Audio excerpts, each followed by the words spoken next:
Treasure Island by Robert Louis Stevenson. Dedication and Foreword. To S.L.O., an American gentleman in accordance with whose classic taste the following narrative has been designed. It is now, in return for numerous delightful hours, and with the kindest wishes, dedicated by his affectionate friend the author. To the hesitating purchaser. If sailor tales to sailor tunes, storm and adventure, heat and cold, if schooners, islands, and maroons, and buccaneers, and buried gold, and all the old romance retold exactly in the ancient way, can please as me they pleased of old, the wiser youngsters of today.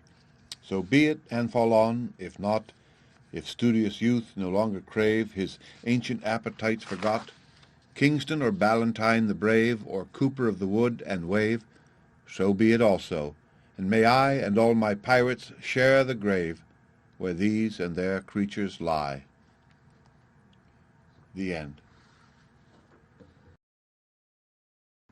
Part 1. The Old Buccaneer. Chapter 1. The Old Sea Dog at the Admiral Benbow. Squire Trelawney, Dr. Livesey, and the rest of these gentlemen, having asked me to write down the whole particulars about Treasure Island from the beginning to the end, keeping nothing back but the bearings of the island, and that only because there is still treasure not yet lifted, I take up my pen and go back to the time when my father kept the Admiral Benbow Inn, and the brown old seaman with the sabre cut first took up his lodging under our roof. I remember him as if it were yesterday, as he came plodding to the inn door, his sea-chest following behind him in a hand-barrow, a tall, strong, heavy, nut-brown man, his tarry pigtail following over the shoulder of his soiled blue coat, his hands ragged and scarred with black broken nails, and the sabre cut across one cheek, a dirty livid white.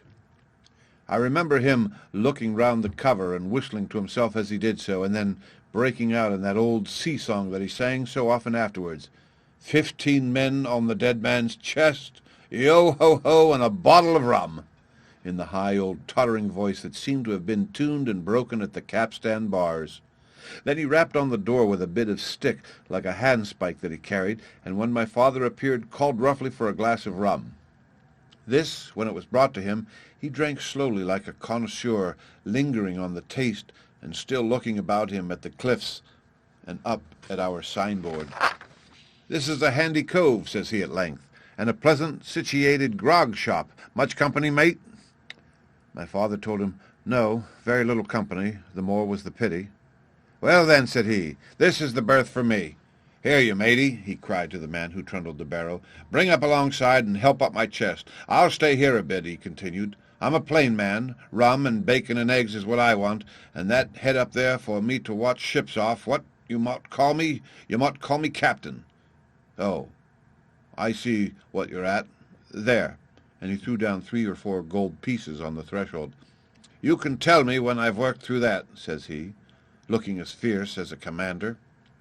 And indeed, bad as his clothes were, and coarsely as he spoke, he had none of the appearance of a man who'd sailed before the mast, but seemed like a mate or skipper accustomed to be obeyed or to strike.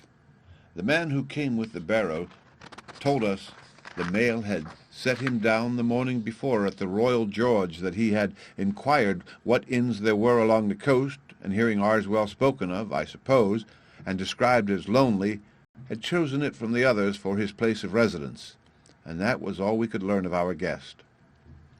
He was a very silent man by custom. All day he hung round the cove or upon the cliffs with a brass telescope. All evening he sat in a corner of the parlour next the fire and drank rum and water very strong. Mostly he would not speak when spoken to, only look up sudden and fierce and blow through his nose like a foghorn, and we and the people who came about our house soon learned to let him be. Every day when he came back from his stroll he would ask if any seafaring men had gone by along the road. At first we thought it was the want of a company of his own kind that made him ask this question, but at last we began to see he was desirous to avoid them. When a seaman did put up at the Admiral Benbow, as now and then some did, making by the coast road for Bristol, he would look in at him through the curtained door before he entered the parlour, and he was always sure to be as silent as a mouse when any such was present. For me, at least, there was no secret about the matter, for I was, in a way, a sharer in his alarms. He had taken me aside one day and promised me a silver fourpenny on the first of every month if I would only keep my weather eye open for a seafaring man with one leg, and let him know the moment he appeared. Often enough, when the first of the month came round and I applied to him for my wage, he would only blow through his nose at me and stare me down, but before the week was out he was sure to think better of it, bring me my fourpenny piece, and repeat his orders to look out for the seafaring man with one leg. How that personage haunted my dreams I need scarcely tell you. On stormy nights, when the wind shook the four corners of the house and the surf roared along the cove and up the cliffs, I would see him in 1,000 forms and with 1,000 diabolical expressions. Now the leg would be cut off at the knee, now at the hip. Now he was a monstrous kind of creature who had never had but the one leg, and that in the middle of his body. To see him leap and run and pursue me over hedge and ditch was the worst of nightmares, and altogether I paid pretty dear for my monthly fourpenny piece in the shape of these abominable fancies. But though I was so terrified by the idea of the seafaring man with one leg, I was far less afraid of the captain himself than anybody else who knew him. There were nights when he took a deal more rum and water than his head would carry, and then he would sometimes sit and sing his wicked old wild sea songs, minding nobody, but sometimes he would call for glasses round and force all the trembling company to listen to his stories or bear a chorus to his singing. Often I have heard the house shaking with yo-ho-ho and a bottle of rum, all the neighbors joining in for dear life with the fear of death upon them, and each singing louder than the other to avoid remark. For in these fits he was the most overriding companion ever known. He would slap his hand on the table for silence all around. He would fly up in a passion of anger at a question, or sometimes because none was put, and so he judged the company was not following his story, nor would he allow anyone to leave the inn till he had drunk himself sleepy and reeled off to bed. His stories were what frightened people worst of all. Dreadful stories they were, about hanging, and walking the plank, and storms at sea, and the dry Tortugas, and wild deeds and places on the Spanish Main. By his own account, he must have lived his life among some of the wickedest men that God ever allowed upon the sea, and the language in which he told these stories shocked our plain country people almost as much as the crimes that he described. My father was always saying the inn would be ruined, for people would soon cease coming there to be tyrannized over and put down and sent shivering to their beds. But I really believe his presence did us good. People were frightened at the time, but on looking back they rather liked it. It was a fine excitement in a quiet country life, and there was even a party of the younger men who pretended to admire him, calling him a true sea-dog and a real old salt and such like names, and saying there was the sort of man that made England terrible at sea. In one way, indeed, he bade fair to ruin us, for he kept on staying week after week, and at last month after month, so that all the money had been long exhausted, and still my father never plucked up the heart to insist on having more. If ever he mentioned it, the captain blew through his nose so loudly that you might say he roared and stared my father out of the room. I have seen him wringing his hands after such a rebuff, and I am sure the annoyance and the terror he lived in must have greatly hastened his early and unhappy death. All the time he lived with us, the captain made no change whatever in his dress but to buy some stockings from a hawker. One of the cocks of his hat having fallen down, he let it hang from that day forth, though it was a great annoyance when it blew. I remember the appearance of his coat, which he patched himself upstairs in his room, and which, before the end, was nothing but patches. He never wrote or received a letter, and he never spoke with any but the neighbors, and with these, for the most part, only when drunk on rum. The great sea-chest none of us had ever seen open. He was only once crossed, and that was towards the end, when my poor father was far gone in a decline that took him off. Dr. Livesey came late one afternoon to see the patient, took a bit of dinner from my mother, and went into the parlour to smoke a pipe until his horse should come down from the hamlet, for we had no stabling at the old Benbow.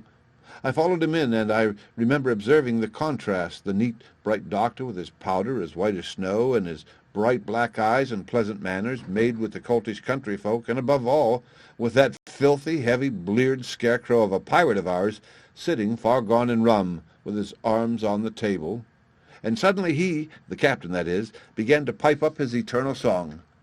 15 men on the dead man's chest, yo-ho-ho, and a bottle of rum. Drink and the devil had done for the rest, yo-ho-ho, and a bottle of rum. At first I had supposed the dead man's chest to be that identical big box of his upstairs in the front room, and the thought had been mingled in my nightmares with that of the one-legged seafaring man. But by this time we had all long ceased to pay any particular notice to the song. It was new that night to nobody but Dr. Livesey, and on him I observed it did not produce an agreeable effect, for he looked up for a moment quite angrily before he went on with his talk to old Taylor the gardener on a new cure for the rheumatics. In the meantime, the captain gradually brightened up at his own music, and at last flapped his hand upon the table before him in a way we all knew to mean silence.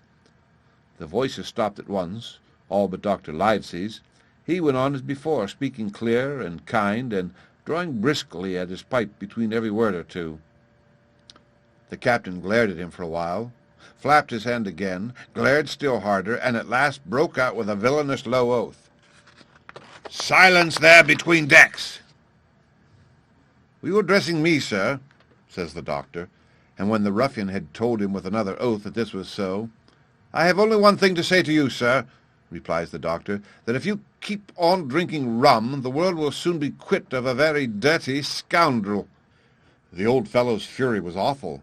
He sprang to his feet, drew and opened a sailor's clasp knife, and balancing it open on the palm of his hand, threatened to pin the doctor to the wall. The doctor never so much as moved. He spoke to him as before over his shoulder, and in the same tone of voice, rather high so that all the room might hear, but perfectly calm and steady. "If you do not put that knife this instant in your pocket, I promise upon my honor you shall hang at the next assizes." Then followed a battle of looks between them, but the captain soon knuckled under, put up his weapon, and resumed his seat, grumbling like a beaten dog. "And now, sir," continued the doctor, "since I now know there's such a fellow in my district, you may count I'll have an eye upon you my day and night. I'm not a doctor only, I'm a magistrate, and if I catch a breath of complaint against you, if it's only for a piece of incivility like tonight, I'll take effectual means to have you hunted down and routed out of this. Let that suffice."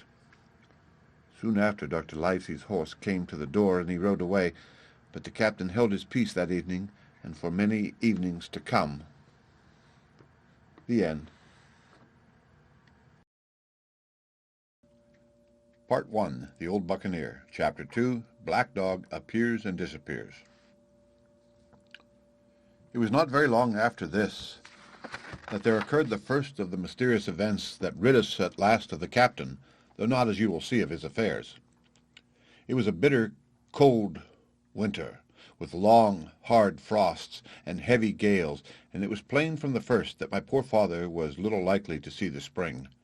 He sank daily, and my mother and I had all the inn upon our hands, and were kept busy enough without paying much regard to our unpleasant guest. It was one January morning, very early, a pinching, frosting morning, the cove all grey with hoar frost, the ripple lapping softly on the stones, the sun still low and only touching the hilltops and shining far to seaward.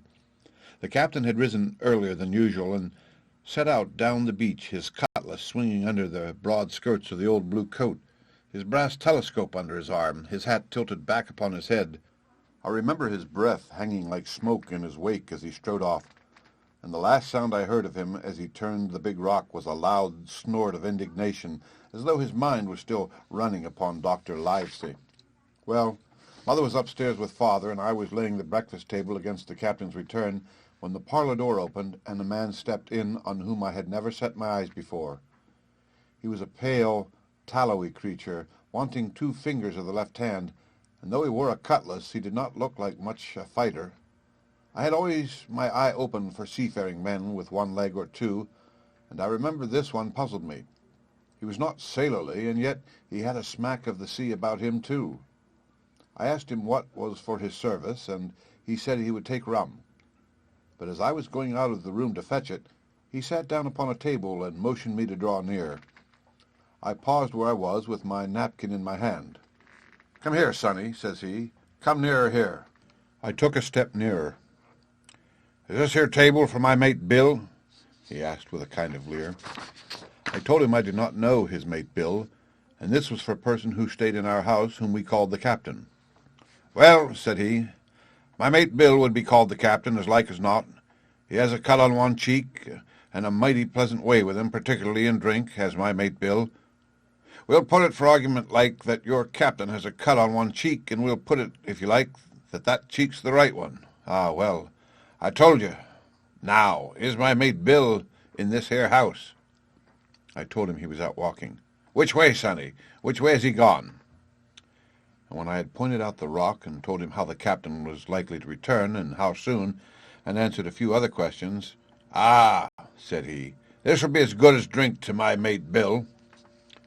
The expression of his face as he said these words was not at all pleasant, and I had my own reasons for thinking that the stranger was mistaken, even supposing he meant what he said.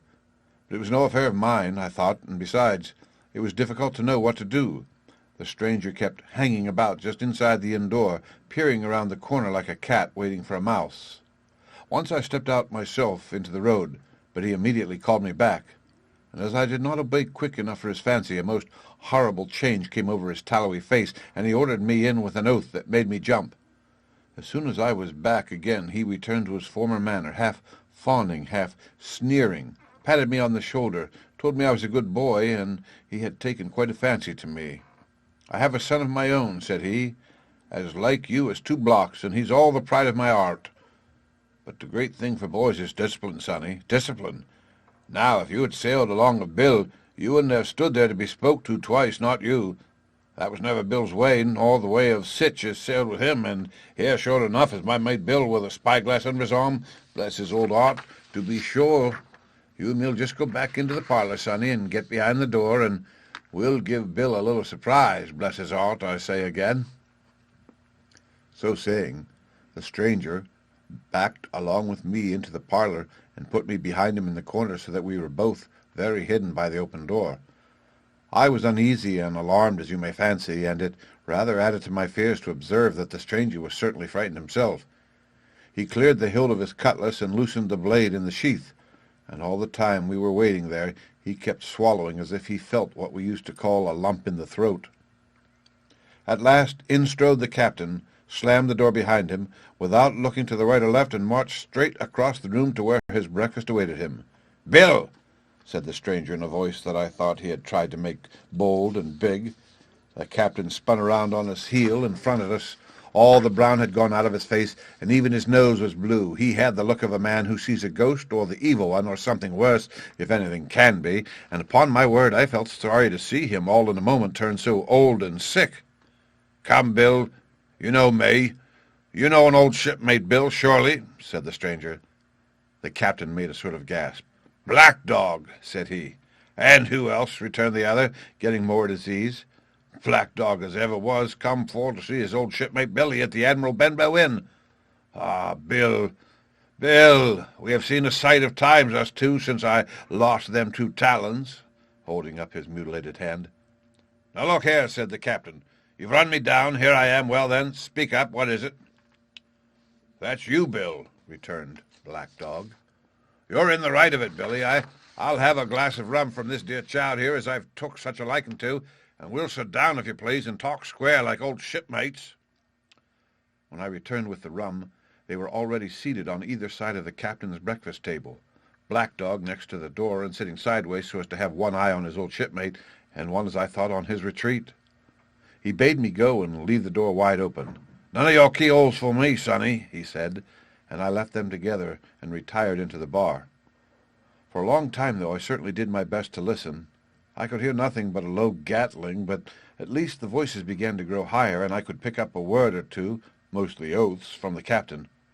"No, no, no, no, no, and an end of it," he cried once, and again. "If it comes to swinging, swing all, says I." Then all of a sudden there was a tremendous explosion of oaths and other noises. The chair and table went over in a lump, a clash of steel followed, and then a cry of pain, and the next instant I saw Black Dog in full flight, and the captain hotly pursuing, both with drawn cutlasses, and the former streaming blood from the left shoulder. Just at the door, the captain aimed at the fugitive one last tremendous cut, which certainly have split him to the chin had it not been intercepted by our big signboard of Admiral Benbow. You may see the notch on the lower side of the frame to this day. That blow was the last of the battle. Once out upon the road, Black Dog, in spite of his wound, showed a wonderful clean pair of heels and disappeared over the edge of the hill in half a minute. The captain, for his part, stood staring at the signboard like a bewildered man. Then he passed his hand over his eyes several times, and at last turned back into the house. "Jim," says he, "rum!" And as he spoke, he reeled a little and caught himself with one hand against the wall. "Are you hurt?" cried I. "Rum," he repeated. "I must get away from here. Rum! Rum!"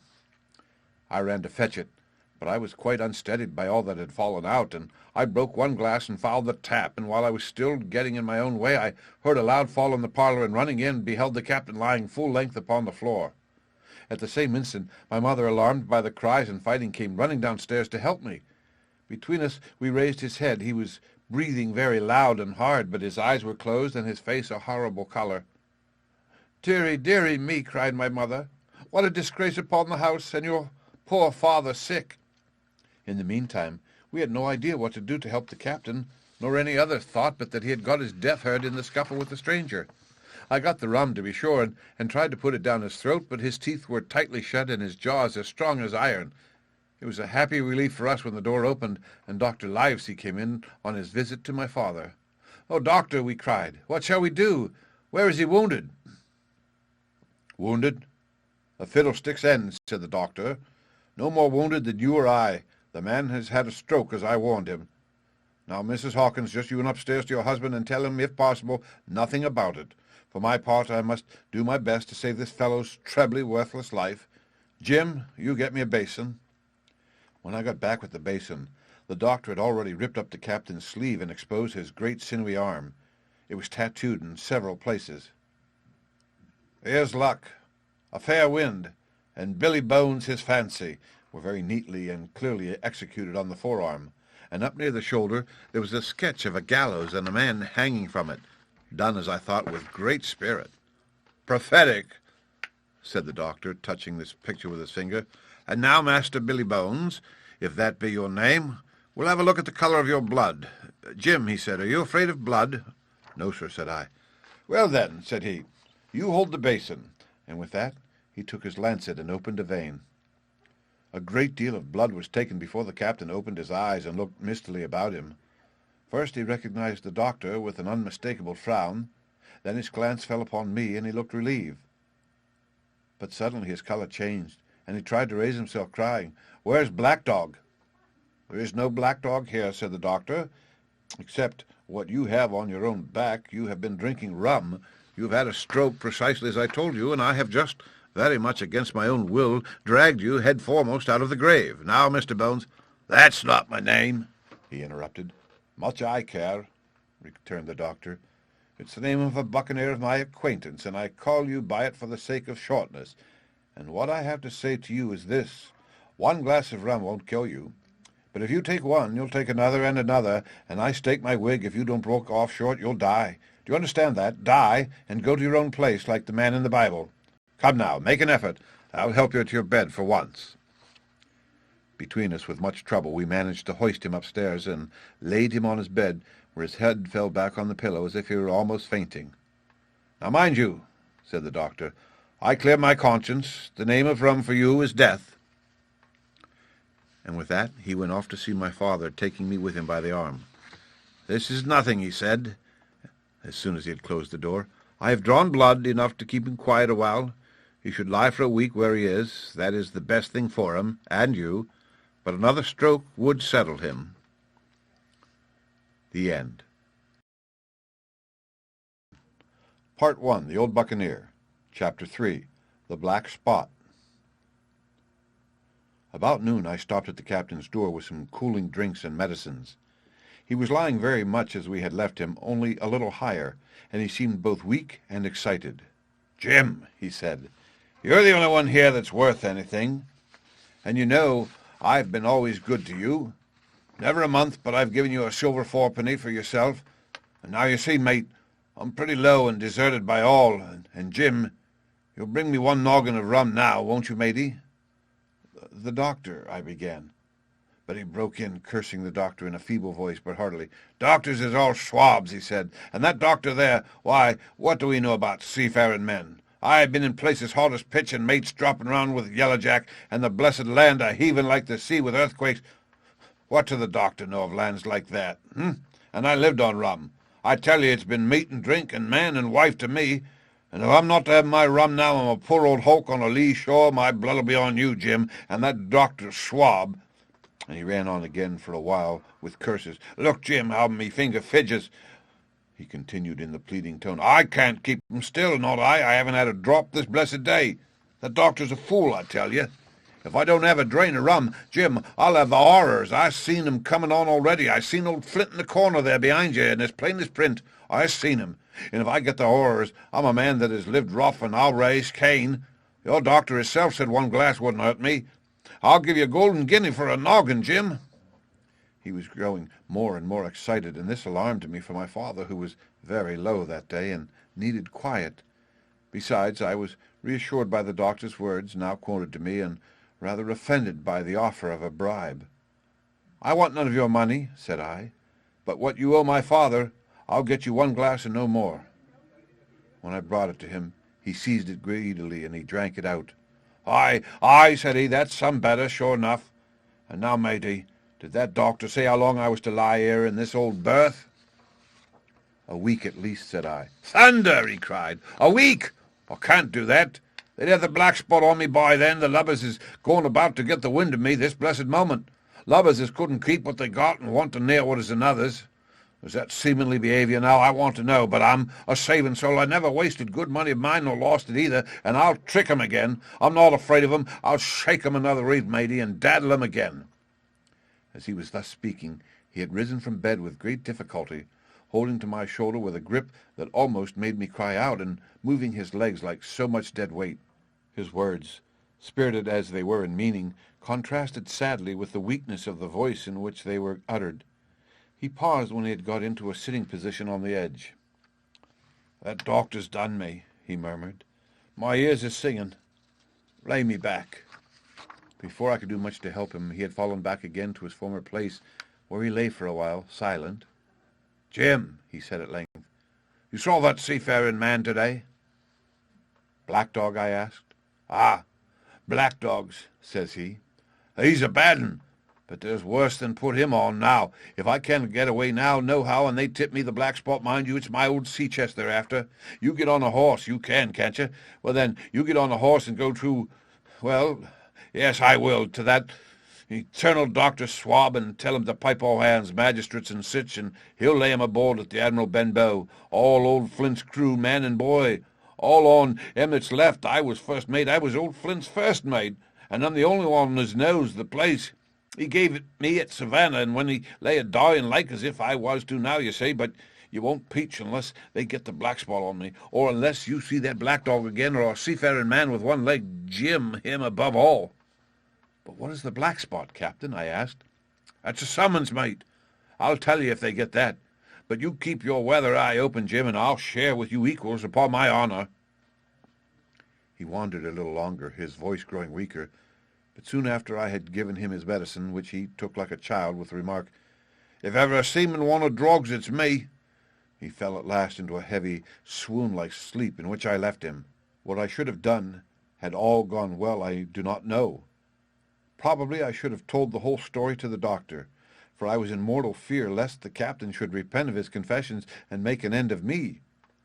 But as things fell out, my poor father died quite suddenly that evening, which put all other matters on one side. Our natural distress, the visits of the neighbours, the arranging of the funeral, and all the work of the inn to be carried on in the meanwhile kept me so busy that I had scarcely time to think of the captain, far less to be afraid of him. He got downstairs next morning, to be sure, and had his meals as usual, though he ate little, and had more, I am afraid, than his usual supply of rum, for he helped himself out of the bar, scowling and blowing through his nose, and no one dared to cross him. On the night before the funeral he was as drunk as ever, and it was shocking in that house of mourning to hear him singing away at his ugly old sea-song. but weak as he was, we were all in the fear of death for him, and the doctor was suddenly taken up with a case many miles away and was never near the house after my father's death. I have said the captain was weak, and indeed he seemed rather to grow weaker than regain his strength. He clambered up and down stairs, and went from the parlour to the bar and back again, and sometimes put his nose out of doors to smell the sea, holding on to the walls as he went for support, and breathing hard and fast like a man on a steep mountain. He never particularly addressed me, and it is my belief he had as good as forgotten his confidences, but his temper was more flighty, and allowing for his bodily weakness more violent than ever. He had an alarming way now, when he was drunk, of drawing his cutlass and laying it bare before him on the table. But with all that, he minded people less, and seemed shut up in his own thoughts and rather wandering. Once, for instance, to our extreme wonder, he piped up to a different air, a king of country love song that he must have learned in his youth before he had begun to follow the sea. So things passed until the day after the funeral, and about 3 o'clock of a bitter, foggy, frosty afternoon, I was standing at the door for a moment, full of sad thoughts about my father, when I saw someone drawing slowly near along the road. He was plainly blind, for he tapped before him with a stick, and wore a great green shade over his eyes and nose, and he was hunched, as if with age or weakness, and wore a huge old tattered sea cloak with a hood that made him appear positively deformed. I never saw in my life a more dreadful-looking figure. He stopped a little from the inn, and raising his voice in an odd sing-song, addressed the air in front of him. "Will any kind friend inform a poor blind man who has lost the precious sight of his eyes in the gracious defence of his native country, England, and God bless King George, where or in what part of this country he may now be?" "You are at the Admiral Benbow, Black Hill Cove, my good man," said I. "I hear a voice," said he, "a young voice. Will you give me your hand, my kind young friend, and lead me in?" I held out my hand, and the horrible, soft-spoken, eyeless creature gripped it in a moment like a vise. I was so much startled that I struggled to withdraw, but the blind man pulled me close up to him with a single action of his arm. "Now, boy," he said, "take me into the captain." "Sir," said I, "upon my word I dare not." "Oh," he sneered, "that's it. Take me in straight or I'll break your arm." And he gave it, as he spoke, a wrench that made me cry out. "Sir," said I, "it is for yourself I mean. The captain is not what he used to be. He sits with a drawn cutlass. Another gentleman—" "Come now, march," interrupted he, and I never heard a voice so cruel and cold and ugly as that blind man. It cowed me more than the pain, and I began to obey him at once, walking straight in at the door and towards the parlour where our sick old buccaneer was sitting, dazed with rum. The blind man clung close to me, holding me in one iron fist, and leaning almost more of his weight on me than I could carry. "Lead me straight up to him, and when I'm in view, cry out, 'Here's a friend for you, Bill.' If you don't, I'll do this." And with that he gave me a twitch that I thought would have made me faint. Between this and that, I was so utterly terrified of the blind beggar that I forgot my terror of the captain, and as I opened the parlour door, cried out the words he had ordered in a trembling voice.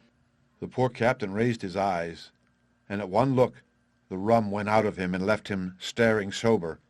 The expression of his face was not so much of terror as of mortal sickness. He made a movement to rise, but I do not believe he had enough force left in his body. "Now, Bill, sit where you are," said the beggar. "If I can't see, I can hear a finger stirring. Business is business. Hold out your left hand, boy. Boy, take his left hand by the wrist and bring it near to my right." We both obeyed him to the letter, and I saw him pass something from the hollow of the hand that held his stick into the palm of the captain's, which closed upon it instantly. "And now that's done," said the blind man, and at the words he suddenly left hold of me, and with incredible accuracy and nimbleness skipped out of the parlour. Now into the road, where as I still stood motionless, I could hear his stick go tap-tap-tapping into the distance. It was some time before either I or the captain seemed to gather our senses, but at length, and about the same moment, I released his wrist, which I was still holding, and he drew in his hand and looked sharply into the palm. 10 o'clock, he cried. 6 hours. We'll do them yet. And he sprang to his feet.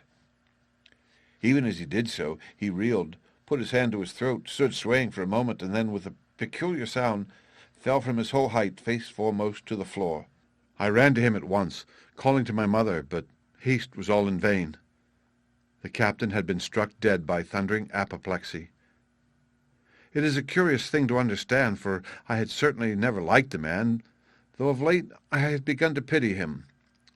But as soon as I saw that he was dead, I burst into a flood of tears. It was the second death I had known, and the sorrow of the first was still fresh in my heart. The end. Part 1. The Old Buccaneer. Chapter 4. The Sea Chest. I lost no time, of course, in telling my mother all that I knew, and perhaps should have told her long before, and we saw ourselves at once in a difficult and dangerous position.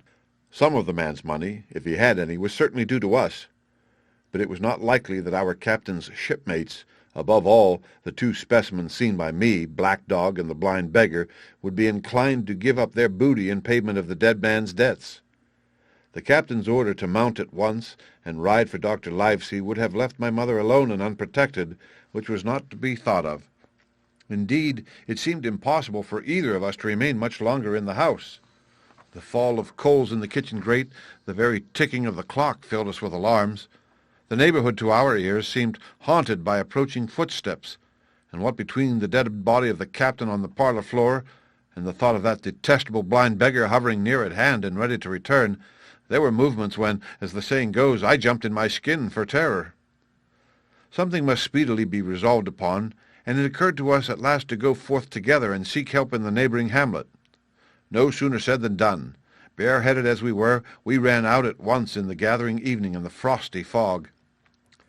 The hamlet lay not many 100 yards away, though out of view, on the other side of the next cove, and what greatly encouraged me, it was in an opposite direction from that whence the blind man had made his appearance and whither he had presumably returned. We were not many minutes on the road, though we sometimes stopped to lay hold of each other and hearken, but there was no unusual sound, nothing but the low wash of the ripple and the croaking of the inmates of the wood. It was already candlelight when we reached the hamlet, and I shall never forget how much I was cheered to see the yellow shine in doors and windows, but that, as it proved, was the best of the help we were likely to get in that quarter, for, you would have thought men would have been ashamed of themselves, no soul would consent to return with us to the Admiral Benbow. The more we told of our troubles, the more man, woman, and child they clung to the shelter of their houses. The name of Captain Flint, though it was strange to me, was well enough known to some there, and carried a great weight of terror. Some of the men who had been to field work on the far side of the Admiral Benbow remembered, besides, to have seen several strangers on the road, and taking them to be smugglers, to have bolted away, and one at least had seen a little lugger in what we called Kit's Hole. For that matter, anyone who was a comrade of the captain's was enough to frighten them to death. And the short and long of the matter was that, while we could get several who were willing enough to ride to Dr. Livesey's, which lay in another direction, not one would help us to defend the inn. They say cowardice is infectious, but then argument is, on the other hand, a great emboldener, and so when each had said his say, my mother made them a speech. She would not, she declared, lose money that belonged to her fatherless boy. If none of the rest of you dare, she said, Jim and I dare. Back we will go, the way we came, and small thanks to you, big, hulking, chicken-hearted men. We'll have that chest open if we die for it, and I'll thank you for that bag, Mrs. Crosley, to bring back our lawful money in. Of course, I said I would go with my mother, and of course they all cried out at our foolhardiness, but even then not a man would go along with us. All they would do was to give me a loaded pistol, lest we were attacked, and to promise to have horses readily saddled in case we were pursued on our return, while one lad was to ride forward to the doctor's in search of armed assistance. My heart was beating finely when we two set forth in the cold night upon this dangerous venture. A full moon was beginning to rise and peered redly through the upper edges of the fog, and this increased our haste, for it was plain, before we came forth again, that all would be as bright as day, and our departure exposed to the eyes of any watchers. We slipped along the hedges, noiseless and swift, nor did we see or hear anything to increase our terrors, till to our relief the door of the Admiral Benbow had closed behind us. I slipped the bolt at once, and we stood and panted for a moment in the dark, alone in the house with the dead captain's body. Then my mother got a candle in the bar, and holding each other's hands, we advanced into the parlour. He lay as we had left him, on his back, with his eyes open and one arm stretched out. "Draw down the blind, Jim," whispered my mother. "They might come and watch outside." "And now," said she when I had done so, "we have to get the key off that, and who's to touch it? I should like to know," and she gave a kind of sob as she said the words.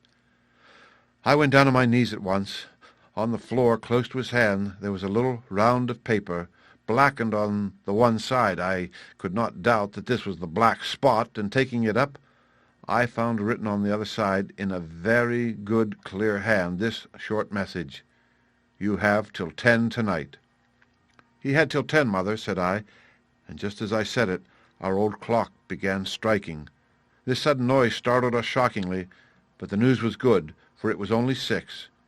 "Now, Jim," she said, "that key." I felt in his pockets, one after another, a few small coins, a thimble and some thread and big needles, a piece of pigtail tobacco bitten away at the end, his gully with the crooked handle, a pocket compass, and a tinder-box were all that they contained, and I began to despair.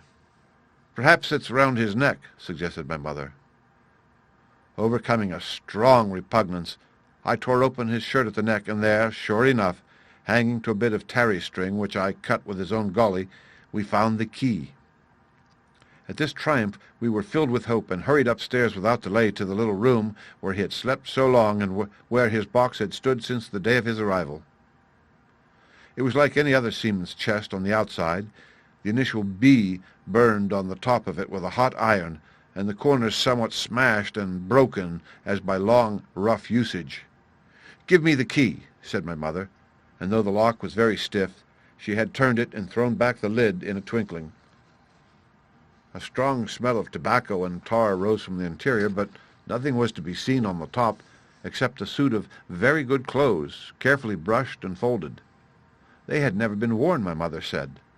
Under that the miscellany began: a quadrant, a tin cannikin, several sticks of tobacco, 2 brace of very handsome pistols, a piece of bar silver, an old Spanish watch, and some other trinkets of little value and mostly of foreign make, a pair of compasses mounted with brass, and 5 or 6 curious West Indian shells.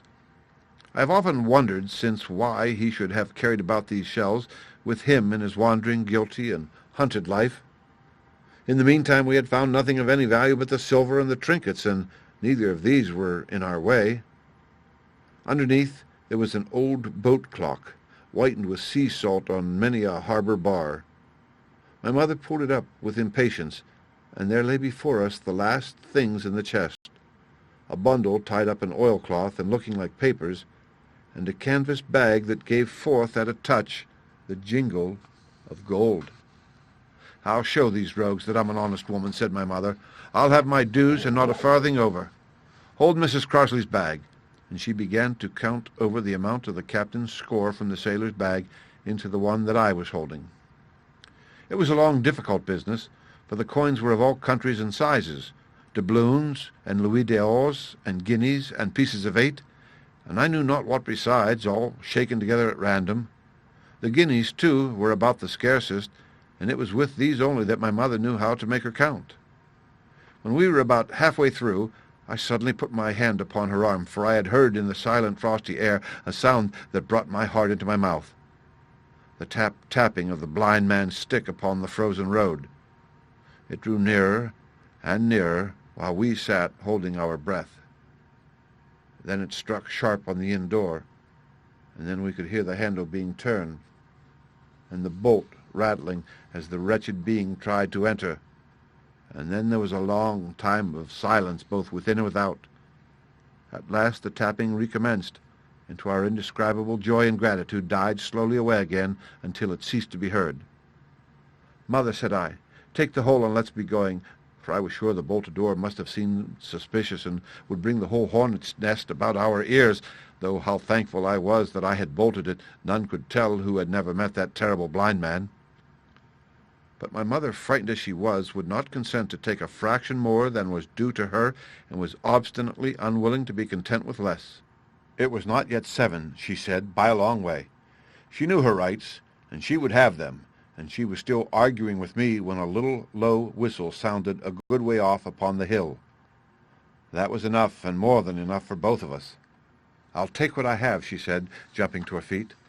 "And I'll take this to square the count," said I, picking up the oilskin packet. Next moment we were both groping downstairs, leading the candle by the empty chest, and the next we had opened the door and were in full retreat. We had not started a moment too soon.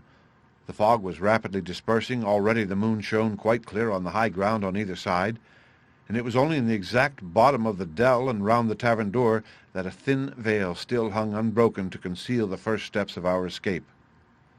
Far less than halfway to the hamlet, very little beyond the bottom of the hill, we must come forth into the moonlight. Nor was this all, for the sound of several footsteps running came already to our ears, and as we looked back in their direction, a light tossing to and fro and still rapidly advancing showed that one of the newcomers carried a lantern. "My dear," said my mother suddenly, "take the money and run on. I am going to faint." This was certainly the end for both of us. I thought, how I cursed the cowardice of the neighbors, how I blamed my poor mother for her honesty, and her greed for her past foolhardiness and present weakness. We were just at the little bridge by good fortune, and I helped her, tottering as she was, to the edge of the bank, where, sure enough, she gave a sigh and fell on my shoulder. I do not know how I found the strength to do it at all, and I am afraid it was roughly done, but I managed to drag her down the bank and a little way under the arch. Farther I could not move her, for the bridge was too low to let me do more than crawl below it. So there we had to stay, my mother almost entirely exposed, and both of us within earshot of the inn. The end. Part 1, The Old Buccaneer. Chapter 5, The Last of the Blind Man.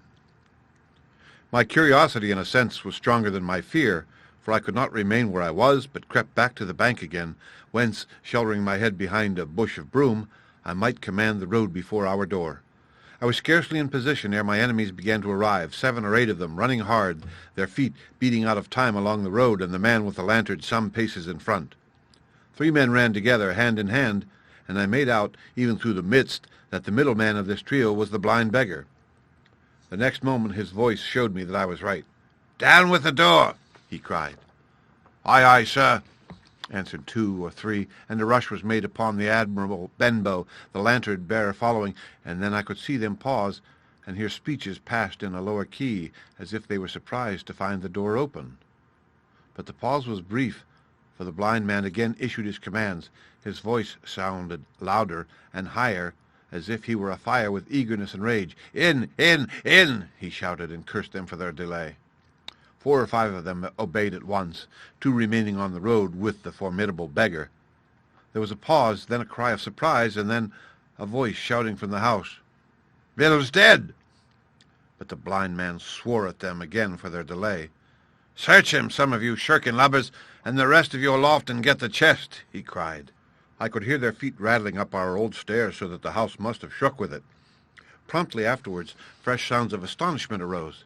The window of the captain's room was thrown open with a slam and a jingle of broken glass, and a man leaned out into the moonlight, head and shoulders, and addressed the blind beggar on the road below him. "Pew!" he cried. "They've been before us. Someone's turned the chest out alow and aloft."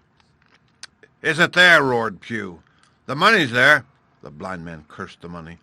"Flint's fist, I mean," he cried. "We don't see it here nohow," returned the man.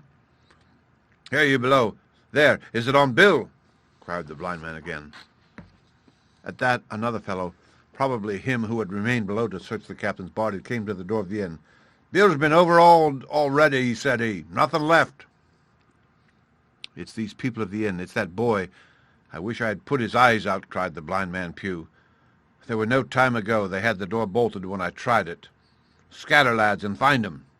"Sure enough, they left their glim here," said the fellow from the window. "Scatter and find him. Rout the house out." reiterated Pugh, striking with his stick upon the road. Then there followed a great to-do through all our old inn, heavy feet pounding to and fro, furniture thrown over, doors kicked in until the very rocks re-echoed, and the men came out again one after another on the road and declared that we were nowhere to be found. And just the same whistle that had alarmed my mother and put myself over the dead captain's money was once more clearly audible through the night, but this time twice repeated. I had thought it to be the blind man's trumpet, so to speak, summoning his crew to the assault, but I now found that it was a signal from the hillside towards the hamlet, and from its effect upon the buccaneers, a signal to warn them of approaching danger. "There's Dirk again," said one. "Twice. You'll have to budge, mates." "Budge, you skulk," cried Pugh. "Dirk was a fool and a coward from the first. You wouldn't mind him. They must be close by. They can't be far. You have your hands on it. Scatter and look for them, dogs. Oh, shiver my soul," he cried, "if I had eyes." This appeal seemed to produce some effect, for two of the fellows began to look here and there among the lumber, but half-heartedly, I thought, and with half an eye to their own danger all the time, while the rest stood irresolute on the road. "You have your hands on thousands, you fools, and you hang a leg. You'd be as rich as kings if you could find it, and you know it's here, and you stand there skulking. There wasn't one of you dared face Bill, and I did it, a blind man, and I'm to lose my chance for you. I'm to be a poor crawling beggar sponging for rum when I might be rolling in a couch. If you had the pluck of a weevil in a biscuit, you would catch them still." "Hang it, Pugh, we've got the doubloons," grumbled one. "They might be have hidden the blessed thing," said another. "Take the George's, Pugh, and don't stand here a-squalling." Squalling was the word for it. Pugh's anger rose so high at these objections till at last, his passion completely taking the upper hand, he struck at them right and left in his blindness, and his stick sounded heavily on more than one. These in their turn cursed back at the blind miscreant, threatened him in horrid terms, and tried in vain to catch the stick and wrest it from his grasp. This quarrel was the saving of us, for while it was still raging, another sound came from the top of the hill on the other side of the hamlet, the tramp of horses galloping. Almost at the same time a pistol shot, flash, and report came from the hedge side, and that was plainly the last signal of danger, for the buccaneers turned at once and ran, separating in every direction, one seaward along the cove, one slant across the hill, and so on, so that in half a minute not a sign of them remained but Pugh. Him they had deserted, whether in sheer panic or out of revenge for his ill words and blows, I know not, but there he remained behind, tapping up and down the road in a frenzy, and groping and calling for his comrades. Finally he took a wrong turn and ran a few steps past me towards the hamlet, crying, "Johnny, Black Dog, Dirk," and other names. "You won't leave old Pugh, mates? Not old Pugh?" Just then the noise of horses topped the rise, and 4 or 5 riders came in sight in the moonlight and swept at full gallop down the slope. At this Pugh saw his error, turned with a scream, and ran straight for the ditch, into which he rolled. But he was on his feet again in a second, and made another dash, now utterly bewildered, right under the nearest of the coming horses. The rider tried to save him, but in vain. Down went Pugh with a cry that rang high into the night, and the 4 hoofs trampled and spurned him and passed by. He fell on his side, and then gently collapsed upon his face and moved no more. I leaped to my feet and hailed the riders. They were pulling up at any rate, horrified at the accident, and I soon saw what they were. One, tailing out behind the rest, was a lad that had gone from the hamlet to Dr. Livesey's. The rest were revenue officers whom he had met by the way, and with whom he had had the intelligence to return at once. Some news of the lugger in Kit's Hole had found its way to Supervisor Dance, and sent him forth that night in our direction, and to that circumstance my mother and I owed our preservation from death. Pugh was dead, stone dead. As for my mother, when we had carried her up to the hamlet, a little cold water and salts, and that soon brought her back again, and she was none the worse for her terror, though she still continued to deplore the balance of the money. In the meantime the supervisor rode on as fast as he could to Kit's Hole, but his men had to dismount and grope down the dingle, leading and sometimes supporting their horses, and in continual fear of ambushes. So it was no great matter for surprise that when they got down to the hole, the lugger was already under way, though still close in. He hailed her. A voice replied, telling him to keep out of the moonlight, or he would get some lead in him, and at the same time a bullet whistled close by his arm. Soon after, the lugger doubled the point and disappeared. Mr. Dance stood there, as he said, like a fish out of water. and all he could do was dispatch a man to warn the cutter. And that, said he, is just about as good as nothing. They've got off clean, and there's an end.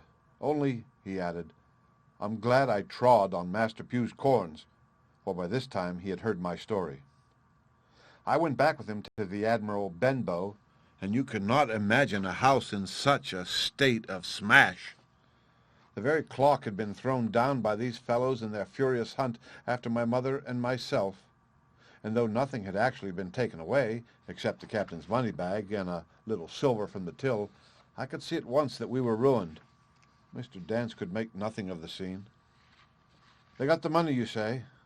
Well then, Hawkins, what in fortune were they after? More money, I suppose? No, sir. Not money, I think, replied I. In fact, sir, I believe I have the thing in my breast pocket, and to tell you the truth, I should like to get it put in safety. To be sure, boy, quite right, said he. I'll take it if you like. I thought perhaps Dr. Livesey, I began. Perfectly right, he interrupted very cheerily. Perfectly right. A gentleman and a magistrate. And, now I come to think of it, I might as well ride round there myself and report to him or Squire. Master Pugh's dead when all's done, not that I regret it. But he's dead, you see, and people will make it out against an officer of His Majesty's revenue, if make it out they can. Now, I'll tell you, Hawkins, if you like, I'll take you along.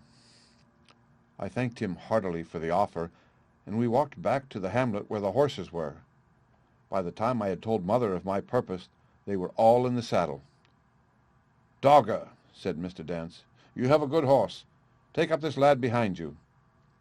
As soon as I was mounted, holding on to Dogger's belt, the supervisor gave the word, and the party struck out at a bouncing trot on the road to Dr. Livesey's house. The end. Part 1, The Old Buccaneer, Chapter 6, The Captain's Papers. We rode hard all the way till we drew up before Dr. Livesey's door. The house was all dark to the front. Mr. Dance told me to jump down and knock, and Dogger gave me a stirrup to descend by. The door was opened almost at once by the maid. Is Dr. Livesey in? I asked. No, she said. He had come home in the afternoon, but had gone up to the hall to dine and pass the evening with the squire. So there we go, boys, said Mr. Dance. This time, as the distance was short, I did not mount, but ran with Dogger's stirrup leather to the lodge gates and up the long, leafless, moonlit avenue to where the white line of the hall buildings looked on either hand on great old gardens. Here Mr. Dance dismounted, and taking me along with him was admitted at a word into the house. The servant led us down a matted passage, and showed us at the end into a great library, all lined with bookcases and busts upon the top of them, where the squire and Dr. Livesey sat, pipe in hand, on either side of a bright fire. I had never seen the squire so near at hand. He was a tall man, over 6 feet high and broad in proportion, and he had a bluff, rough and ready face, all roughened and reddened and lined in his long travels. His eyebrows were very black and moved readily, and this gave him a look of some temper, not bad, you would say, but quick and high. Come in, Mr. Dance, says he, very stately and condescending. Good evening, Dance, says the doctor with a nod. And good evening to you, friend Jim. What good wind brings you here?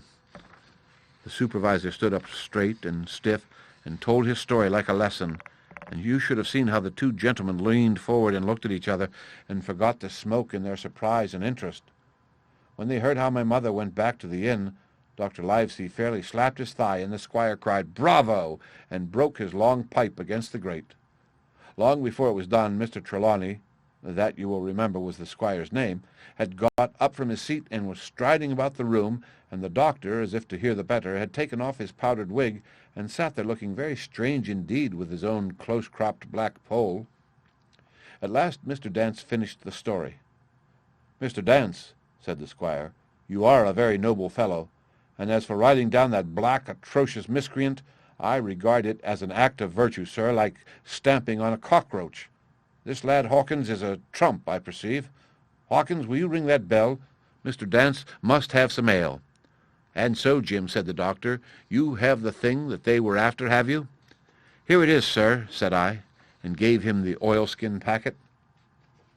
The doctor looked it all over, as if his fingers were itching to open it. But instead of doing that, he put it quietly in the pocket of his coat.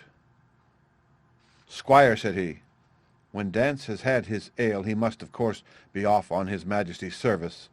But I mean to keep Jim Hawkins here to sleep at my house, and, with your permission, I propose we should have up the cold pie and let him sup." "As you will, Livesey," said the squire. "Hawkins has earned better than cold pie." So a big pigeon pie was brought in and put on a side table, and I made a hearty supper, for I was hungry as a hawk, while Mr. Dance was further complimented and at last dismissed. "And now, squire," said the doctor. "And now, Livesey," said the squire in the same breath. One at a time, laughed Dr. Livesey. "You have heard of this Flint, I suppose?" "Heard of him?" cried the squire. "Heard of him, you say? He was the bloodthirstiest buccaneer that sailed. Blackbeard was a child to Flint. The Spaniards were so prodigiously afraid of him that I tell you, sir, I was sometimes proud he was an Englishman. I've seen his topsails with these eyes off Trinidad, and the cowardly son of a rum puncheon that I sailed with put back, sir, into port of Spain." "Well, I've heard of him myself in England," said the doctor. "But the point is, had he money?" "Money!" cried the squire. "Have you heard the story? What were these villains after but money? What do they care for but money? For what would they risk their rascal carcasses but money?" "That we shall soon know," replied the doctor. "But you are so confoundedly hot-headed and exclamatory that I cannot get a word in. What I want to know is this. Supposing that I have here in my pocket some clue to where Flint buried his treasure, will that treasure amount to much?" "Amount, sir?" cried the squire. "It will amount to this. If we have the clue you talk about, I fit out a ship in Bristol dock and take you and Hawkins here along, and I'll have that treasure if I search a year." "Very well," said the doctor. "Now then, if Jim is agreeable, we'll open the packet." And he laid it before him on the table. The bundle was sewn together, and the doctor had to get out his instrument case and cut the stitches with his medical scissors. It contained two things, a book and a sealed paper. "First of all, we'll try the book," observed the doctor. The squire and I were both peering over his shoulder as he opened it, for Dr. Livesey had kindly motioned me to come around from the side table where I had been eating to enjoy the sport of the search. On the first page there were only some scraps of writing such as a man with a pen in his hand might make for idleness or practice.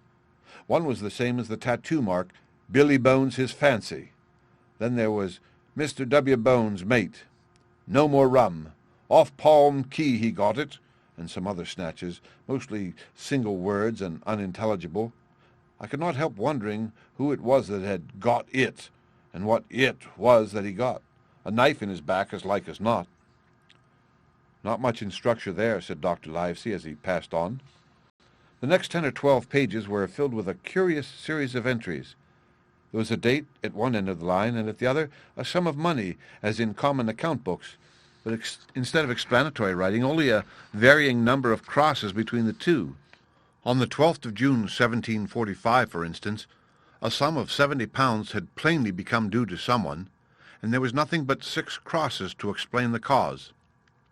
In a few cases, to be sure, the name of a place would be added, as off Caracas, or a mere entry of latitude and longitude, as 62 degrees 17 minutes 20 seconds, 19 degrees 2 minutes 40 seconds.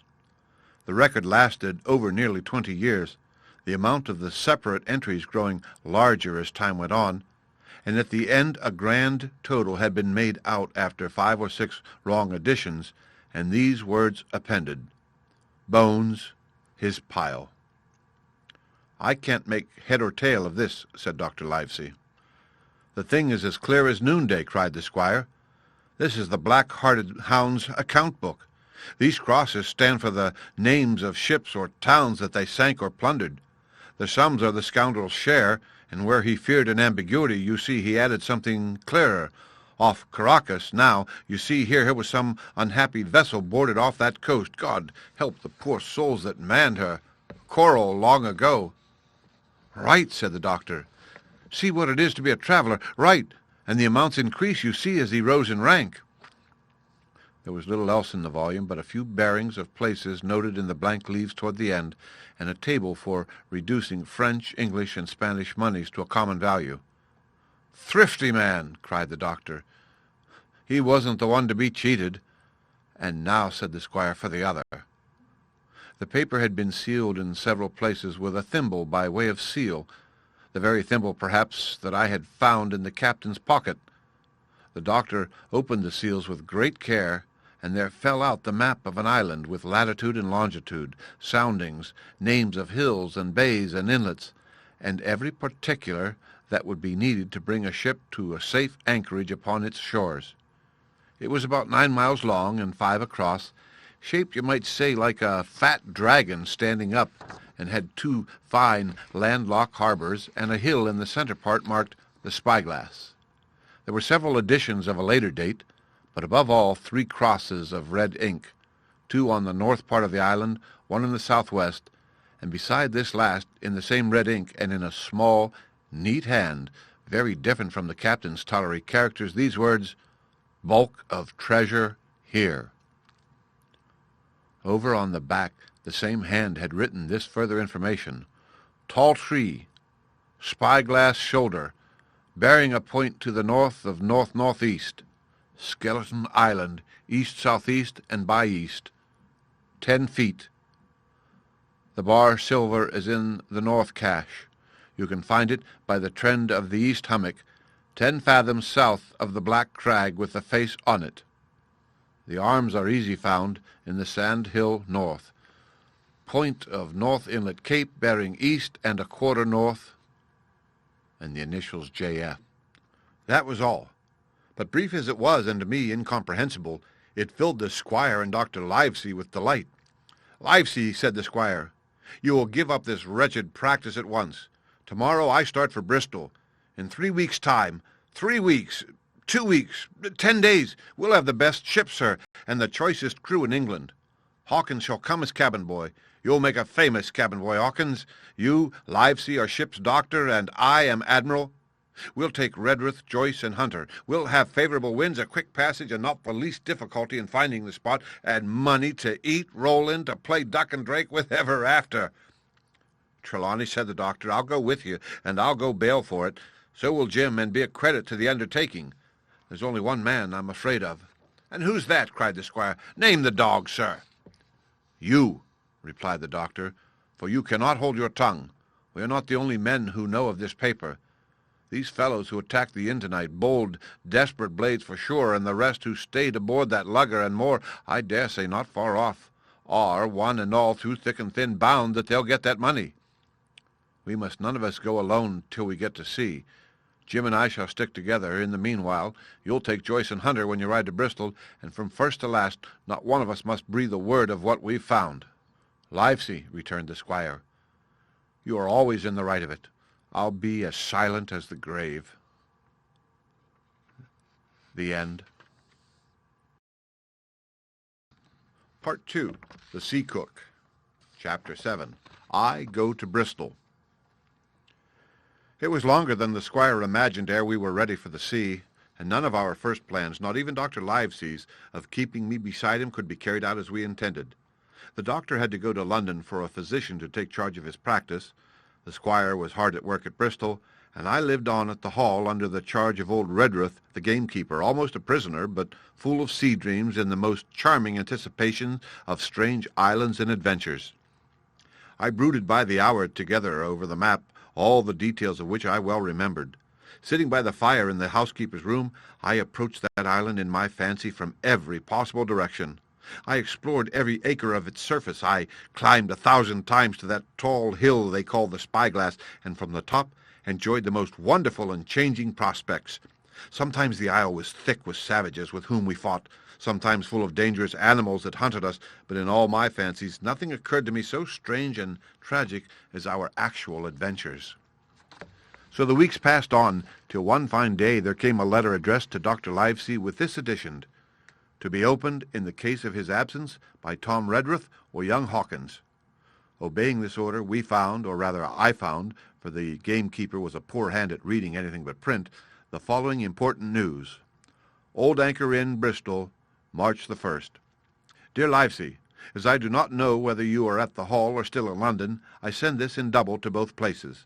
The ship is bought and fitted. She lies at anchor, ready for sea. You never imagined a sweeter schooner. A child might sail her. 200 tons. Name, Hispaniola. I got her through my old friend Blandly, who has proved himself throughout the most surprising trump. The admirable fellow literally slaved in my interest, and so, I may say, did everyone in Bristol as soon as they got wind of the port we sailed for. Treasure, I mean. Redruth, said I, interrupting the letter, Dr. Livesey will not like that. The squire has been talking after all. Well, who's a better right, growled the groundskeeper. A pretty rum go if squire ain't to talk for Dr. Livesey, I should think.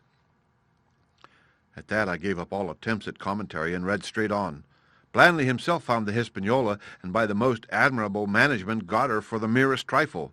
There is a class of men in Bristol monstrously prejudiced against Blandly. They go the length of declaring that this honest creature would do anything for money, that the Hispaniola belonged to him, and that he sold it to me absurdly high, the most transparent calumnies. None of them dare, however, to deny the merits of the ship. So far there was not a hitch. The workpeople, to be sure, riggers and what not, were most annoyingly slow, but time cured that. It was the crew that troubled me. I wished a round score of men in case of natives, buccaneers, or the odious French, and I had the worry of the deuce itself to find so much as half a dozen, till the most remarkable stroke of fortune brought me the very man that I required. I was standing on the dock when, by the merest accident, I fell in talk with him. I knew he was an old sailor, kept a public-house, knew all the seafaring men in Bristol, had lost his health ashore, and wanted a good berth as cook to go to sea again. He had hobbled down there that morning, he said, to get a smell of the salt. I was monstrously touched. So would you have been, and out of pure pity I engaged him on the spot to be ship's cook. Long John Silver he is called, and has lost a leg, but that I regarded as a recommendation, since he lost it in his country's service under the immortal Hawk. He has no pension, Livesey. Imagine the abominable age we live in. Well, sir, I thought I had only found a cook, but it was a crew I had discovered. Between Silver and myself, we got together in a few days a company of the toughest old salts imaginable, not pretty to look at, but fellows by their faces of the most indomitable spirit. I declare we could fight a frigate. Long John even got rid of 2 out of the 6 or 7 I had already engaged. He showed me in a moment that they were just the sort of fresh-water swabs we had to fear in an adventure of importance. I am in the most magnificent health and spirits, eating like a bull, sleeping like a tree, yet I shall not enjoy a moment till I hear my old tarpaulins tramping around the capstan. Seaward, ho! Hang the treasure! It's the glory of the sea that has turned my head. So now, Livesey, come post. Do not lose an hour if you respect me. Let young Hawkins go at once to see his mother with Redruth for a guard, and then both come full speed to Bristol. John Trelawney. Postscript. I did not tell you that Blandly, who, by the way, is to send a consort after us if we don't turn up by the end of August, had found an admirable fellow for sailing master, a stiff man, which I regret, but in all other respects a treasure. Long John Silver unearthed a very competent man for a mate, a man named Arrow. I have a boatswain who pipes, Livesey, so things shall go man-o'-war fashion on board the good ship Hispaniola. I forgot to tell you that Silver is a man of substance. I know of my own knowledge that he has a banker's account, which has never been overdrawn. He leaves his wife to manage the inn.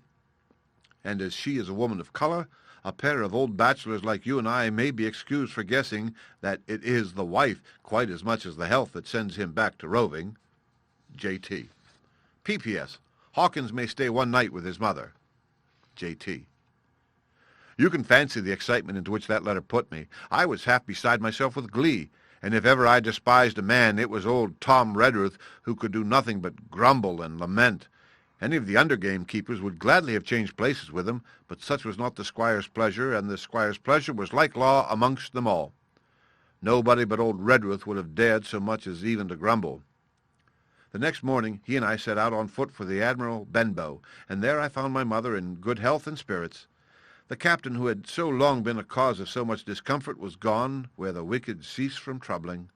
The squire had had everything repaired, and the public rooms and the sign repainted, and had added some furniture. Above all, a beautiful armchair for mother in the bar. He had found her a boy as an apprentice also, so that she should not want help while I was gone.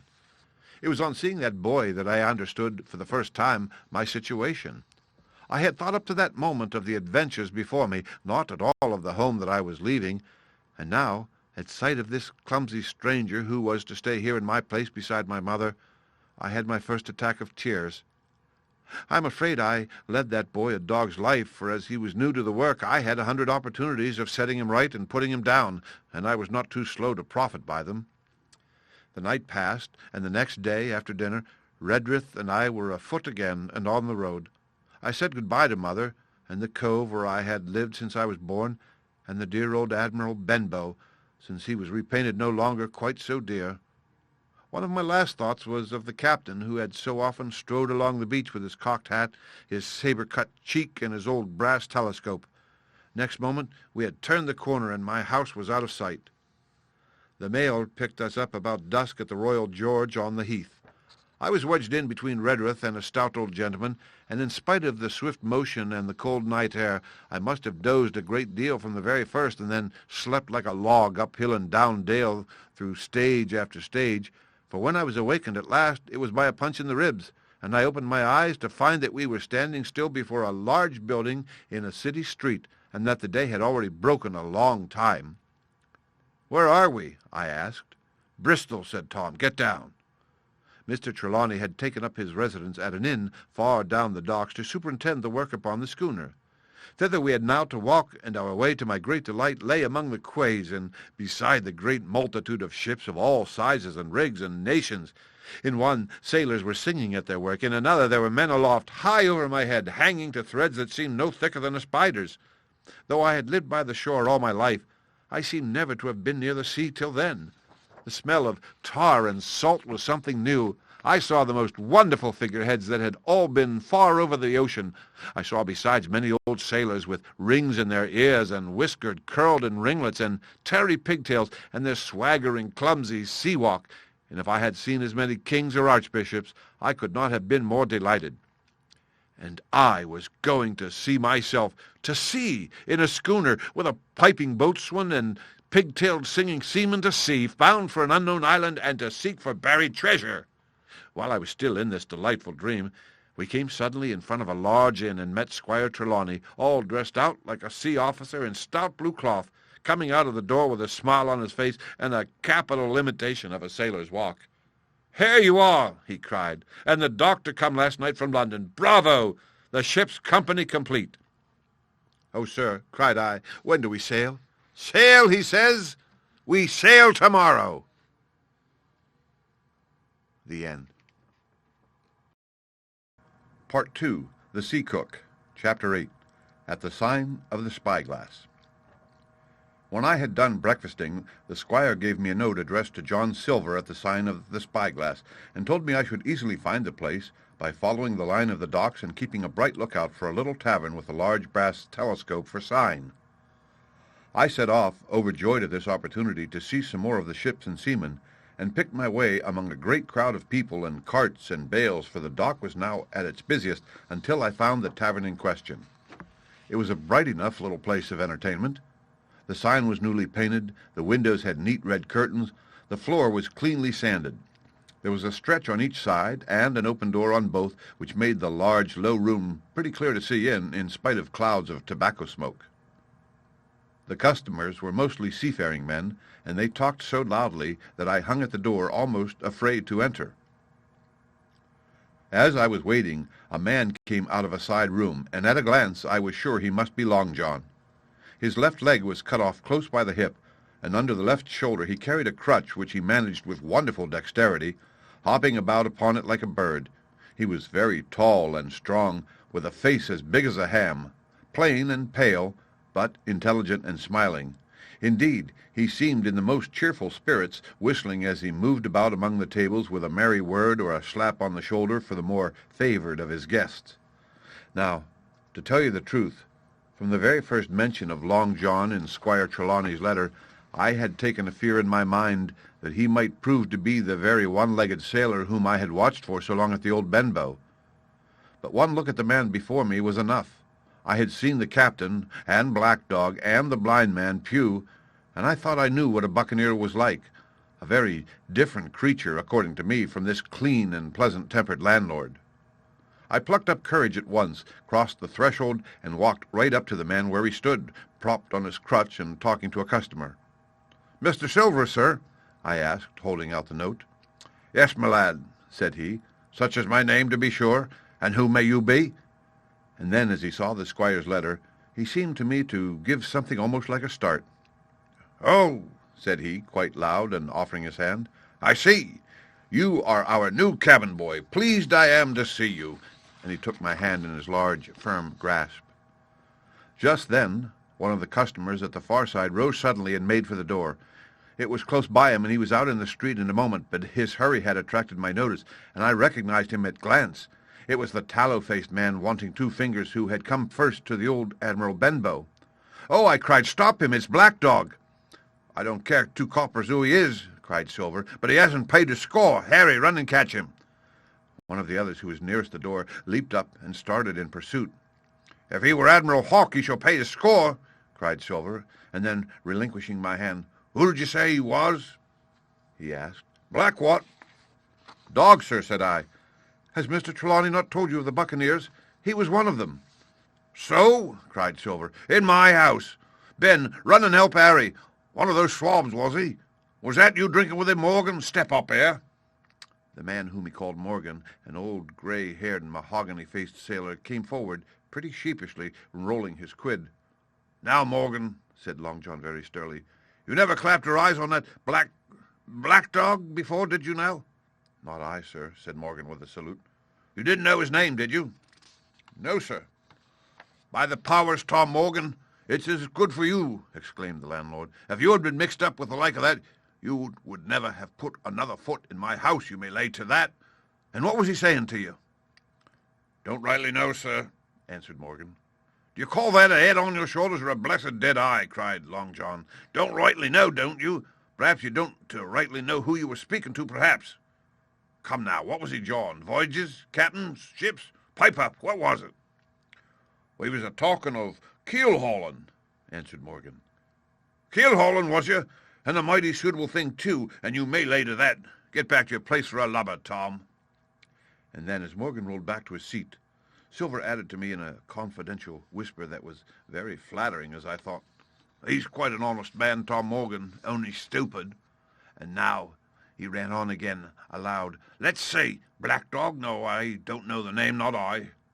Yet I kind of think Yes, I've seen the swab. I used to come in here with a blind beggar he used." "That he did, you may be sure," said I. "I knew that blind man, too. His name was Pugh." "It was," cried Silver, now quite excited. "Pugh, that were his name for certain. Oh, he looked like a shark, he did. If we run down this Black Dog now, there'll be news for Captain Trelawney. Ben's a good runner. Few seamen run better than Ben. He should run him down hand over hand by the powers." "He talked of keel-hauling, did he?" "I'll keel-haul him." All the time he was jerking out these phrases, he was stumping up and down the tavern on his crutch, slapping tables with his hand, and giving such a show of excitement as would have convinced an Old Bailey judge or a Bow Street runner. My suspicions had been thoroughly reawakened on finding Black Dog at the spyglass, and I watched the cook narrowly. But he was too deep and too ready and too clever for me, and by the time the 2 men had come back out of breath and confessed that they had lost the track in a crowd and been scolded like thieves, I would have gone bail for the innocence of Long John Silver. "See here now, Hawkins," said he. "Here's a blessed hard thing on a man like me now, ain't it? There's Captain Trelawney. What's he to think? Here I have this confounded son of a Dutchman sitting in my own house, drinking of my own rum. Here you comes and tells me of it plain, and here I let him give us all the slip before my blessed deadlights. Now, Hawkins, you do me justice with the captain. You're a lad, you are, but you're smart as paint. I see that when you first come in. Now here it is. What could I do with this old timber I hobble on? When I was an A.B. master mariner, I'd have come up alongside of him hand over hand and broached him too in a brace of old shakes. I would, but now—" And then all of a sudden he stopped, and his jaw dropped as though he had remembered something. "The score!" he burst out. "3 goes of rum! Why, shiver my timbers if I hadn't forgotten my score!" And falling on a bench, he laughed until the tears ran down his cheeks. I could not help joining, and we laughed together, peal after peal, until the tavern rang again. "Why, what a precious old sea-calf I am," he said at last, wiping his cheeks. "You and me should get on well, Hawkins, for I'll take my davy I should be rated ship's boy, but come now, stand by to go about. This won't do. Duty is duty, messmates. I'll put on me old cockerel hat and step along of you to Captain Trelawney and report this here affair. For mind you, it's serious, young Hawkins, and neither you nor me's come out of it with what I should make so bold as to call credit. Nor you neither, says you, not smart. None of the pair of us smart, but dash my buttons, that was a good un about my score." And he began to laugh again, and that so heartily that though I did not see the joke as he did, I was again obliged to join him in his mirth.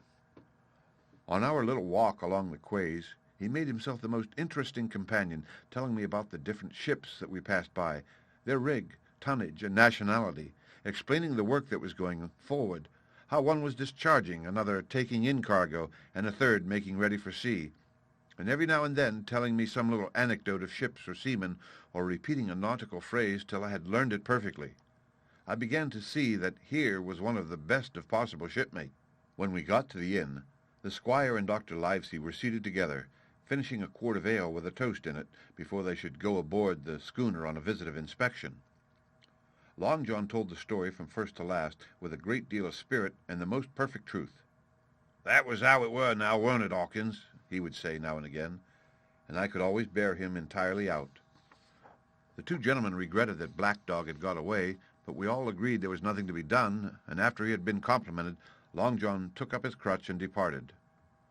"All hands aboard by 4 this afternoon," shouted the squire after him. "Aye, aye, sir," cried the cook in the passage. "Well, squire," said Dr. Livesey, "I don't put much faith in your discoveries as a general thing, but I will say this. John Silver suits me." "The man's a perfect trump," declared the squire. "And now," added the doctor, "Jim may come on board with us, may he not?" "To be sure he may," said Squire. "Take your hat, Hawkins, and we'll see the ship." The end. Part 2. The Sea Cook. Chapter 9. Powder and Arms. The Hispaniola lay some way out, and we went under the figureheads and round the sterns of many other ships, and their cables, sometimes grated underneath our keel and sometimes swung above us. At last, however, we got alongside, and were met and saluted as we stepped aboard by the mate, Mr. Arrow, a brown old sailor with earrings in his ears and a squint. He and the squire were very thick and friendly, but I soon observed that things were not the same between Mr. Trelawney and the captain. This last was a sharp-looking man who seemed angry with everything on board and was soon to tell us why, for we had hardly got down into the cabin when a sailor followed us.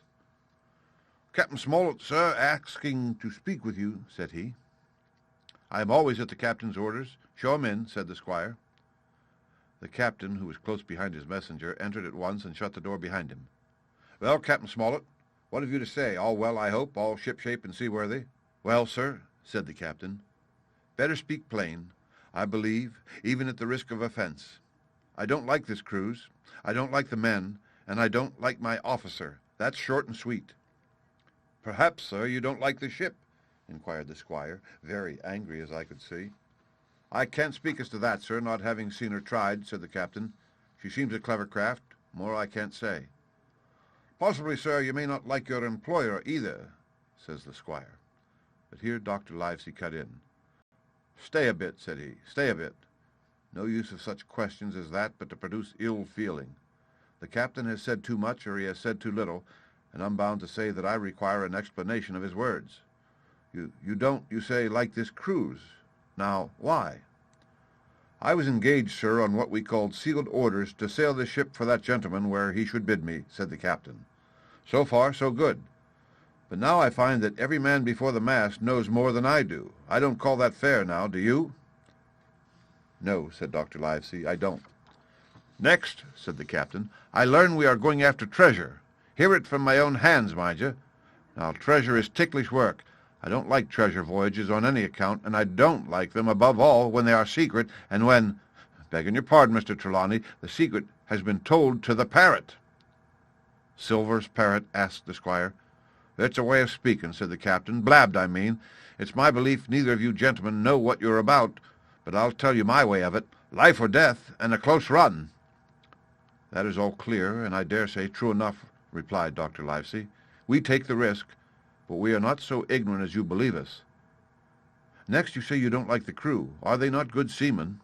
"I don't like them, sir," returned Captain Smollett, "and I think I should have had the choosing in my own hands, if you go to that."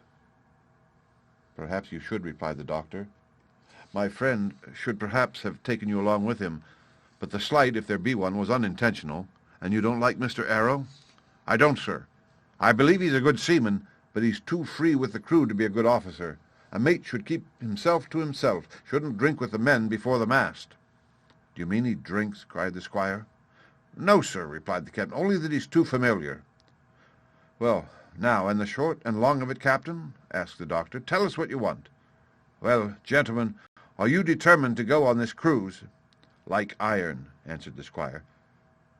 "Very good," said the captain. "Then, as you've heard me very patiently, saying things that I could not prove, hear me a few words more. They are putting the powder and the arms in the fore-hold.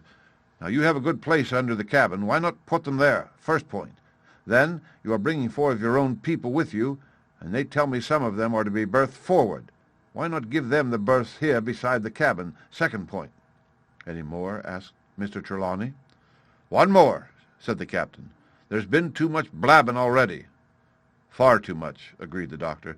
"I'll tell you what I've heard myself," continued Captain Smollett, "that you have a map of an island, that there's crosses on the map to show where treasure is, and that the island lies—" and then he named the latitude and longitude exactly. "I never told that," cried the squire. "To a soul." "The hands know it, sir," returned the captain. "Livesey, that must have been you or Hawkins," cried the squire. "It doesn't matter much who it was," replied the doctor, and I could see that neither he nor the captain paid much regard to Mr. Trelawney's protestations. Neither did I, to be sure, he was so loose a talker. Yet in this case I believe he was really right, and that nobody had told the situation of the island. "Well, gentlemen," continued the captain, "I don't know who has this map, but I make it a point. It shall be kept secret even from me and Mr. Arrow, otherwise I would ask you to let me resign." "I see," said the doctor. "You wish us to keep this matter dark, and to make a garrison of the stern part of the ship, manned with my friend's own people, and provided with all the arms and powder on board. In other words, you fear a mutiny." "Sir," said Captain Smollett, with no intention to take offense, "I deny your right to put words into my mouth. No captain, sir, would be justified in going to sea at all if he had ground enough to say that. As for Mr. Arrow, I believe him thoroughly honest. Some of the men are the same, all may be for what I know, but I am responsible for the ship's safety and the life of every man jack aboard of her. I see things going, as I think, not quite right, and I ask you to take certain precautions or let me resign my berth, and that's all." "Captain Smollett," began the doctor with a smile, "did ever you hear the fable of the mountain and the mouse? You'll excuse me, I dare say, but you remind me of that fable. When you came in here, I'll stake my wig, you meant more than this." "Doctor," said the captain, "you are smart. When I came in here, I meant to get discharged. I had no thought that Mr. Trelawney would hear a word." "No more I would," cried the squire. "Had Livesey not been here, I should have seen you to the deuce. As it is, I have heard you. I will do as you desire, but I think the worse of you." "That's as you please, sir," said the captain. "You'll find I do my duty." And with that he took his leave. "Trelawney," said the doctor, "contrary to all my notions, I believed you have managed to get 2 honest men on board with you, that man and John Silver." "Silver, if you like," cried the squire, "but as for that intolerable humbug, I declare I think his conduct unmanly, unsailorly, and downright un-English." "Well," says the doctor, "we shall see." When we came on deck, the men had begun already to take out the arms and powder, yo-hoing at their work, while the captain and Mr. Arrow stood by superintending. The new arrangement was quite to my liking. The whole schooner had been overhauled. 6 berths had been made astern out of what had been the after part of the main hold, and this set of cabins was only joined to the galley and forecastle by a sparred passage on the port side. It had been originally meant that the captain, Mr. Arrow, Hunter, Joyce, the doctor, and the squire were to occupy these 6 berths. Now, Redruth and I were to get 2 of them, and Mr. Arrow and the captain were to sleep on deck in the companion, which had been enlarged on each side till you might almost have called it a roundhouse. Very low it was still, of course, But there was room to swing 2 hammocks, and even the mate seemed pleased with the arrangement. Even he, perhaps, had been doubtful as to the crew, but that is only guess, for, as you shall hear, we had not long the benefit of his opinion. We were all hard at work, changing the powder in the berths, when the last man or two, and Long John Silver along with them, came off in a shore boat. The cook came up the side like a monkey for cleverness, and as soon as he saw what was doing, "So ho, mates," says he, "what's this?" "We're a-changing of the powder, Jack," answers one. "Why, by the powers," cried Long John, "if we do, we'll miss the morning tide." "My orders," said the captain shortly. "You may go below, my man. Hands will want supper." "Aye, aye, sir," answered the cook, and touching his forelock, he disappeared at once in the direction of his galley. "That's a good man, Captain," said the doctor. "Very likely, sir," replied Captain Smollett. "Easy with that, men, easy," he ran on to the fellows who were shifting the powder, and then suddenly, observing me examining the swivel we carried amidships, a long brass 9, "Here, you, ship's boy," he cried out, "out off of that. Off with you to the cook and get some work." And then, as I was hurrying off, I heard him say quite loudly to the doctor, "I'll have no favourites on my ship." I assure you I was quite of the squire's way of thinking, and hated the captain deeply. The end. Part 2, The Sea Cook, Chapter 10, The Voyage. All that night we were in a great bustle, getting things stowed in their place, and boatfuls of the squire's friends, Mr. Blandley and the like, coming off to wish him a good voyage and a safe return. We never had a night at the Admiral Benbow, where I had half the work, and I was dog-tired when, a little before dawn, the boatswain sounded his pipe, and the crew began to man the capstan bars. I might have been twice as weary, yet I would not have left the deck. All was so new and interesting to me, the brief commands, the shrill note of the whistle, the men bustling to their places in the glimmer of the ship's lanterns. "Now, Barbecue, tip us a stave," cried one voice. "The old one," cried another. "Aye, aye, mates," said Long John, who was standing by with his crutch under his arm, and at once broke out in the air, and words I knew so well. 15 men on the dead man's chest. And then the whole crew bore chorus, "Yo, ho, ho, and a bottle of rum." And at the third ho, drove the bars before them with a will. Even at that exciting moment, it carried me back to the old Admiral Benbow in a second, and I seemed to hear the voice of the captain piping in the chorus. But soon the anchor was short up, soon it was hanging, dripping at the bows, soon the sails began to draw, and the land and shipping to flit by on either side, and before I could lie down to snatch an hour of slumber, the Hispaniola had begun her voyage to the Isle of Treasure. I'm not going to relate that voyage in detail. It was fairly prosperous. The ship proved to be a good ship. The crew were capable seamen, and the captain thoroughly understood his business. But before we came the length of Treasure Island, 2 or 3 things happened which required to be known. Mr. Arrow, first of all, turned out even worse than the captain had feared. He had no command among the men, and people did what they pleased with him. But that was by no means the worst of it, for after a day or 2 at sea, he began to appear on deck with hazy eye, red cheeks, stuttering tongue, and other marks of drunkenness. Time after time he was ordered below in disgrace. Sometimes he fell and cut himself, sometimes he lay all day long in his little bunk at one side of the companion, sometimes for a day or 2 he would be almost sober and attend to his work at least passably.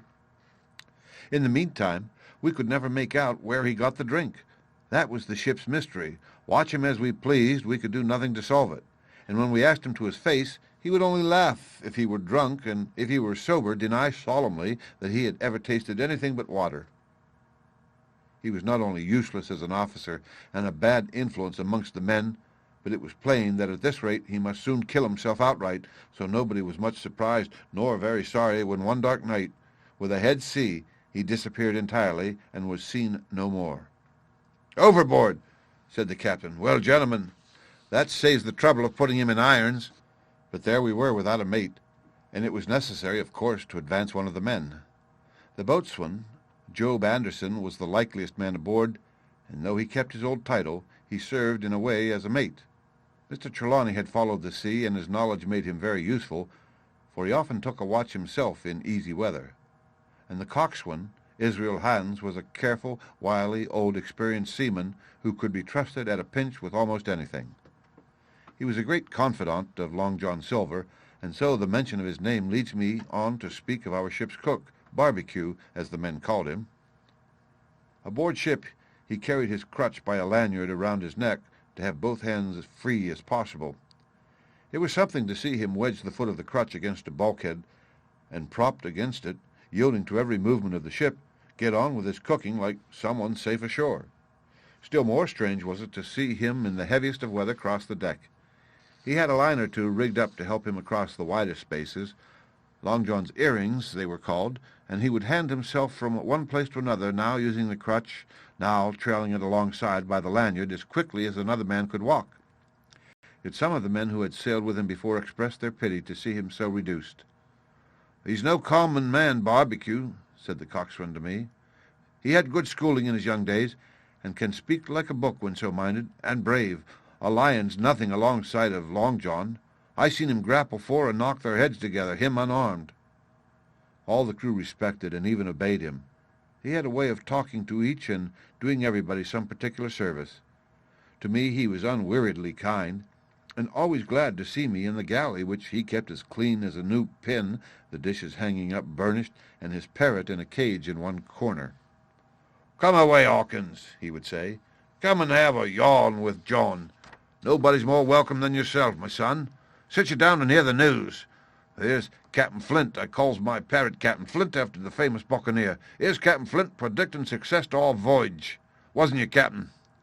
And the parrot would say with great rapidity, "Pieces of 8, pieces of 8, pieces of 8, till you wondered that it was not out of breath or till John threw his handkerchief over the cage. "Now that bird," he would say, "is maybe 200 years old, Hawkins. They live forever mostly, and if anybody's seen more wickedness, it must be the devil himself. She's sailed with England, the great Captain England the pirate. She's been at Madagascar and at Malabar and Surinam and Providence and Portobello. She was at the fishing up of the wrecked plate ships. It's there she learned pieces of 8, and little wonder. 350,000 of 'em, Hawkins. She was at the boarding of the Viceroy of the Indies out of Goa, she was, and to look at her, you wouldn't think she was a babby, but you smelt powder, didn't you, Captain?" "Stand by to go about," the parrot would scream. "Oh, she's a handsome craft, she is," the cook would say, and give her sugar from his pocket, and then the bird would peck at the bars and swear straight on, passing belief for wickedness. "There," John would add, "you can't touch pitch and not be mucked, lad. Here's this poor old innocent bird of mine swearing blue flyer, and none the wiser, you may lay to that. She would swear the same in a manner of speaking before chaplain."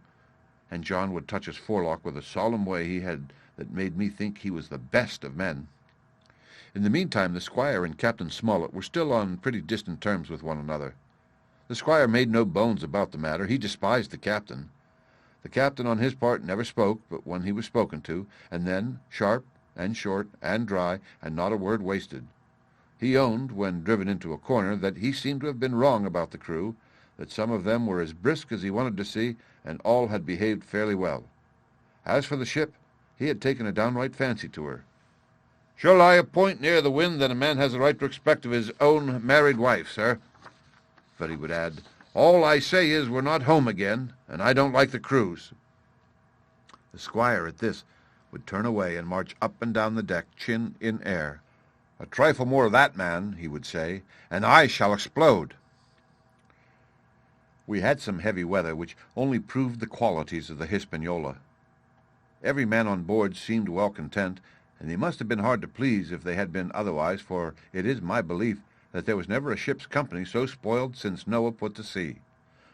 Double grog was going on the least excuse. There was duff on odd days, as, for instance, if the squire heard it was any man's birthday, and always a barrel of apples standing broached in the waist for any one to help himself that had a fancy. "Never knew good come of it yet," the captain said to Dr. Livesey. "Spoil forecastle hands, make devils, that's my belief." The good did come of the apple barrel, as you shall hear, for if it had not been for that, we should have had no note of warning, and might all have perished by the hand of treachery. This was how it came about. We had run up the trades to get the wind of the island we were after. I'm not allowed to be more plain, and now we were running down for it with a bright lookout day and night. It was about the last day of our outward voyage by the largest computation. Sometime that night, or at latest before noon of the morrow, we should sight the treasure island. We were heading south-southwest, and had a steady breeze abeam and a quiet sea. The Hispaniola rolled steadily, dipping her bowsprit now and then with a whiff of spray, always drawing alow and aloft. Everyone was in the bravest spirits because we were now so near an end of the first part of our adventure. Now, just after sundown, when all my work was over and I was on my way to my berth, it occurred to me that I should like an apple. I ran on deck. The watch was all forward, looking out for the island. The man at the helm was watching the luff of the sail and whistling away gently to himself, and that was the only sound excepting the swish of the sea against the bows and around the sides of the ship. In I got bodily into the apple barrel, and found there was scarce an apple left, but sitting down there in the dark, what with the sound of the waters and the rocking movement of the ship, I had either fallen asleep or was on the point of doing so when a heavy man sat down with rather a clash close by. The barrel shook as he leaned his shoulders against it, and I was just about to jump up when the man began to speak. It was Silver's voice, and before I had heard a dozen words, I would not have shown myself for all the world, but lay there, trembling and listening in the extreme of fear and curiosity, for from these dozen words I understood that the lives of all the honest men aboard depended upon me alone. The end. Part 2, The Sea Cook. Chapter 11, What I Heard in the Apple Barrel. "No, not I," said Silver. "Flint was captain, I was quartermaster, along of my timber leg. The same broadside I lost my leg, old Pugh lost his deadlights. It was a master surgeon, him, that amputated me, out of college and all, Latin by the bucket and what not, but he was hanged like a dog and sun-dried like the rest at Corso Castle. That was Robert's men, that was, and comed of changing names to their ship, Royal Fortune and so on. Now, what a ship was christened, so let her stay, I says. So it was the Cassandra as brought us all safe home from Malabar after England took the Viceroy of the Indies. So it was with the old Walrus, Flint's old ship, as I've seen amuck with the red blood and fit to think with gold." "Ah," cried another voice, that of the youngest hand on board, and evidently full of admiration. "He was the flower of the flock, was Flint." "Davis was a man too, by all accounts," said Silver. "I never sailed along of him, first with England, then with Flint, that's my story, and now here on my own account, in a manner of speaking, I laid by 900 safe from England and 2,000 after Flint. That ain't bad for a man before the mast, all safe in bank. 'Tain't earning now, it's saving, does it? You may lay to that. Where's all England's men now? I don't know. Where's Flint's? Why, most of 'em aboard here, and glad to get the duff. Been begging before that, some on 'em. Old Pugh, as had lost his sight and might have thought shame, spends £1,200 in a year like a lord in Parliament. Where's he now? Well, he's dead now and under hatches. But for 2 years before that, shiver me timbers, the man was starving. He begged and he stole and he cut throats and starved at that, by the powers." "Well, it ain't much use after all," said the young seaman. "'Tain't much use for fools, you may lay to it. That nor nothing," cried Silver. "But now you look here, you're young, you are, but you're as small as paint. I see that when I set my eyes on you, and I'll talk to you like a man." You may imagine how I felt when I heard this abominable old rogue addressing another in the very same words of flattery as he had used to myself. I think if I had been able that I would have killed him through the barrel. Meantime he ran on, little supposing he was overheard. "Here it is 'bout gentlemen of fortune. They lives rough, and they risk swinging, but they eat and drink like fighting cocks, and when a cruise is done, why, it's hundreds of pounds instead of hundreds of farthings in their pocket. Now the mass goes for rum and a good fling and to sea again in their shirts, but that's not the course I lay. I puts a lot away, some here, some there, and none too much anywheres by reason of suspicion. I'm 50, mark you. Once back from this cruise I set up gentlemen in earnest. Time enough, too, says you. Ah, but I've lived easy in the meantime, never denied myself, much or nothing aught desires, and slept soft and ate dainty all my days, but when at sea, and how did I begin? Before the mast, like you." "Well," said the other, "but all the other money's gone now, ain't it? You daren't show face in Bristol after this." "Why, where might you suppose it was?" asked Silver derisively. "At Bristol, in banks and places," answered his companion. "It were," said the cook. "It were when we weighed anchor, but my old missus has it all by now, and the spyglass is sold, the lease and goodwill, and Regan and the old girl's off to meet me. I would tell you where, for I trust you, but it'd make jealousy among the mates." "And can you trust your missus?" asked the other. "Gentlemen of fortune," returned the cook, "usually trust little among themselves, and right they are, you may lay to it. But I have a way with me, I have. When a mate brings a slip on his cable, one as knows me, I mean, it won't be in the same world with old John. There was some that was feared of Pugh, and some that was feared of Flint, but Flint his own self was feared of me. Feared he was, and proud. They was the roughest crew afloat, was Flint's. The devil himself would have been feared to go to sea with him. Well, now, I tell you, I'm not a boasting man, and you see yourself how easy I keep company. But when I was quartermaster, lambs wasn't the word for Flint's old buccaneers. You may be sure yourself in old John's ship." "Well, I tell you now," replied the lad, "I didn't have a quarter with the job till I had this talk with you, John, but there's my hand on it now." "And a brave lad you were, and smart too," answered Silver, shaking hands so heartily that all the barrel shook. "And a finer figurehead for a gentleman of fortune I never clapped me eyes on." Well, by this time I had begun to understand the meaning of their terms. By a gentleman of fortune they plainly meant neither more nor less than a common pirate, and the little scene that I had overheard was the last act in the corruption of one of the honest hands. Perhaps of the last one left aboard. But on this point I was soon to be relieved, for Silver, giving a little whistle, a third man strode up and sat down by the party. "Dick's square," said Silver. "Oh, I know Dick was square," returned the voice of the coxswain, Israel Hands. "He's no fool as Dick," and he turned his squid and spat. "But look here," he went on, "here's what I want to know, Barbecue. How long are we going to stand off and on like a blessed bumboat? I've had most enough of Captain Smollett. He's hazed me long enough, by thunder. I want to go into that cabin, I do. I want the pickles and wines and that." "Israel," said Silver, "your head ain't much accounting or never was, but you're able to hear, I reckon. Leastwise your ears is big enough. Now here's what I say. You'll berth forward, and you'll live hard, and you'll speak soft, and you'll keep sober till I give the word, and you may lay to that, me son." "Well, I don't say no, do I?" growled the coxswain. "What I say is when. That's what I say." "When? By the powers!" cried Silver. "Well, now, if you want to know, I'll tell you when. The last moment I can manage, and that's when. Here's a first-rate seaman, Captain Smollett, sails the blessed ship for us. Here's this squire and doctor with a map and such. I don't know where it is, do I? No more do you, says you. Well, then, I mean this squire and doctor shall find this stuff and help us to get it aboard by the powers. Then we'll see. If I was sure of you all, sons of double Dutchmen, I'd have Captain Smollett navigate us halfway back again before I struck." "Why, we're all seamen aboard here, I should think," said the lad Dick. "We're all forecastle hands, you mean. We can steer a course, but who's to set one? That's what all you gentlemen split on first and last. If I had my way, I'd have Captain Smollett work us back into the trades at least. Then we'd have no blessed miscalculations and a spoonful of water a day. But I know the sort you are. I'll finish with 'em at the island as soon as the blunt's on board, and a pity it is. But you're never happy until you're drunk. Split my sides, I've a sick heart to sail with the likes of you." "Easy all along, John," cried Israel. "Who's a crossing of you?" "Why, how many tall ships, think ye now, haven't I seen laid aboard? And how many brisk lads drying in the sun at Execution Dock?"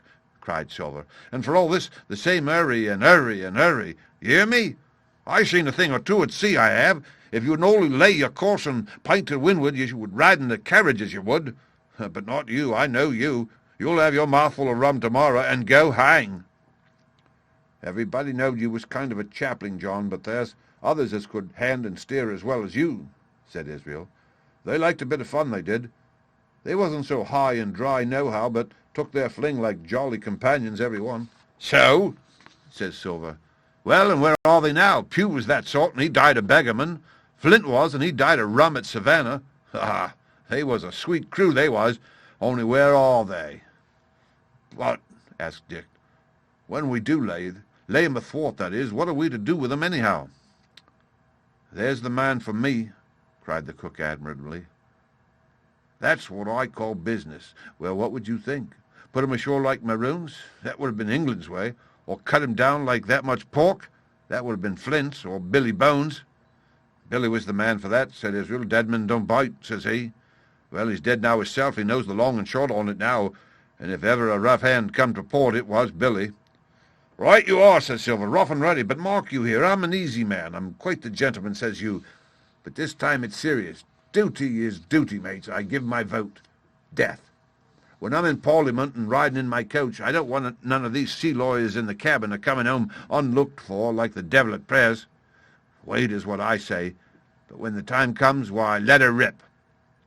John, cries the coxswain, you're a man. You'll say so, Israel, when you see, said Silver. Only one thing I claim. I claim Trelawney. I'll wring his calf heads off his body with these hands, Dick, he added, breaking off. You just jump up like a sweet lad and get me an apple to wet me pipe like. You may fancy the terror I was in. I should have leaped out and run for it if I had found the strength, but my limbs and heart alike misgave me. I heard Dick begin to rise, and then someone seemingly stopped him, and the voice of Hans exclaimed, How's thou that? Don't you get sucking off of that bilge, John. Let's have a go of the rum. Dick, said Silver, I trust you. I've got a gauge on the keg, mind. There's the key. You fill a pannikin and bring it up. Terrified as I was, I could not help thinking to myself that this must have been how Mr. Arrow got the strong waters that destroyed him. Dick was gone but a little while, and during his absence Israel spoke straight on in the cook's ear. It was but a word or two that I could catch, and yet I gathered some important news, for besides other scraps that tended to the same purpose, this whole clause was audible. Not another man of 'em will join. Hence there were still faithful men on board. When Dick returned, one after another of the trio took the pannikin and drank. One, to luck. Another with, Here's to old Flint, and Silver himself saying in a kind of song, Here's to ourselves and hold your life, plenty of prizes and plenty of duff. Just then a sort of brightness fell upon me in the barrel, and looking up I found the moon had risen and was silvering the mizzen top and shining white on the luff of the foresail. And almost at the same time the voice of the lookout shouted, Land ho! The end. Part 2, The Sea Cook. Chapter 12, Council of War. There was a great rush of feet across the deck. I could hear people tumbling up from the cabin in the forecastle, and slipping in an instant outside my barrel, I dived behind the foresail and made a double towards the stern and came out upon the open deck in time to join Hunter and Dr. Livesey in the rush for the weather bow. There all hands were already congregated. A belt of fog had lifted almost simultaneously with the appearance of the moon. Away to the southwest of us we saw two low hills about a couple of miles apart, and rising behind one of them a third and higher hill whose peak was still buried in the fog. All three seemed sharp and conical in figure. So much I saw almost in a dream, for I had not yet recovered from my horrid fear of a minute or two before. And then I heard the voice of Captain Smollett issuing orders. The Hispaniola was laid a couple of points nearer the wind, and now sailed a course that would just clear the island on the east. And now, men, said the captain when all was sheeted home, has any one of you ever seen that land ahead? I have, sir, said Silver. I've watered there with a trader I was cook in. The anchorage is on the south behind an islet, I fancy? Asked the captain. Yes, sir. Skeleton Key, they calls it. It were a main place for pirates once, and a hand we had on board knowed all their names for it. That hill to the nor'ard they calls the foremast hill. There are 3 hills in a row running southward, fore, main, and mizzen, sir. But the main, that's the big un with the cloud on it, they usually calls the spyglass, by reason of a lookout they kept when they was in the anchorage cleaning, for it's there they cleaned their ships, sir, asking your pardon. I have a chart here, said Captain Smollett. See if that's the place. Long John's eyes burned in his head as he took the chart, but by the fresh look of the paper, I knew he was doomed to disappointment. This was not the map we found in Billy Bones' chest, but an accurate copy, complete in all things, names and heights and soundings, with the single exception of the red crosses and the written notes. Sharp as must have been his annoyance, Silver had the strength of mind to hide it. Yes, sir, says he. This is the spot, to be sure, and very prettily drawed out. Who might have done that, I wonder? The pirates were too ignorant, I reckon. Aye, here it is. Captain Kidd's anchorage, just the name me shipmates called it. There's a strong current runs along the south and then away nor'ard up the west coast.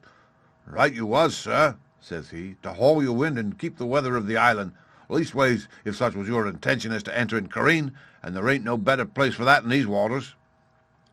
Thank you, my man, says Captain Smollett. I'll ask you later to give us a help. You may go.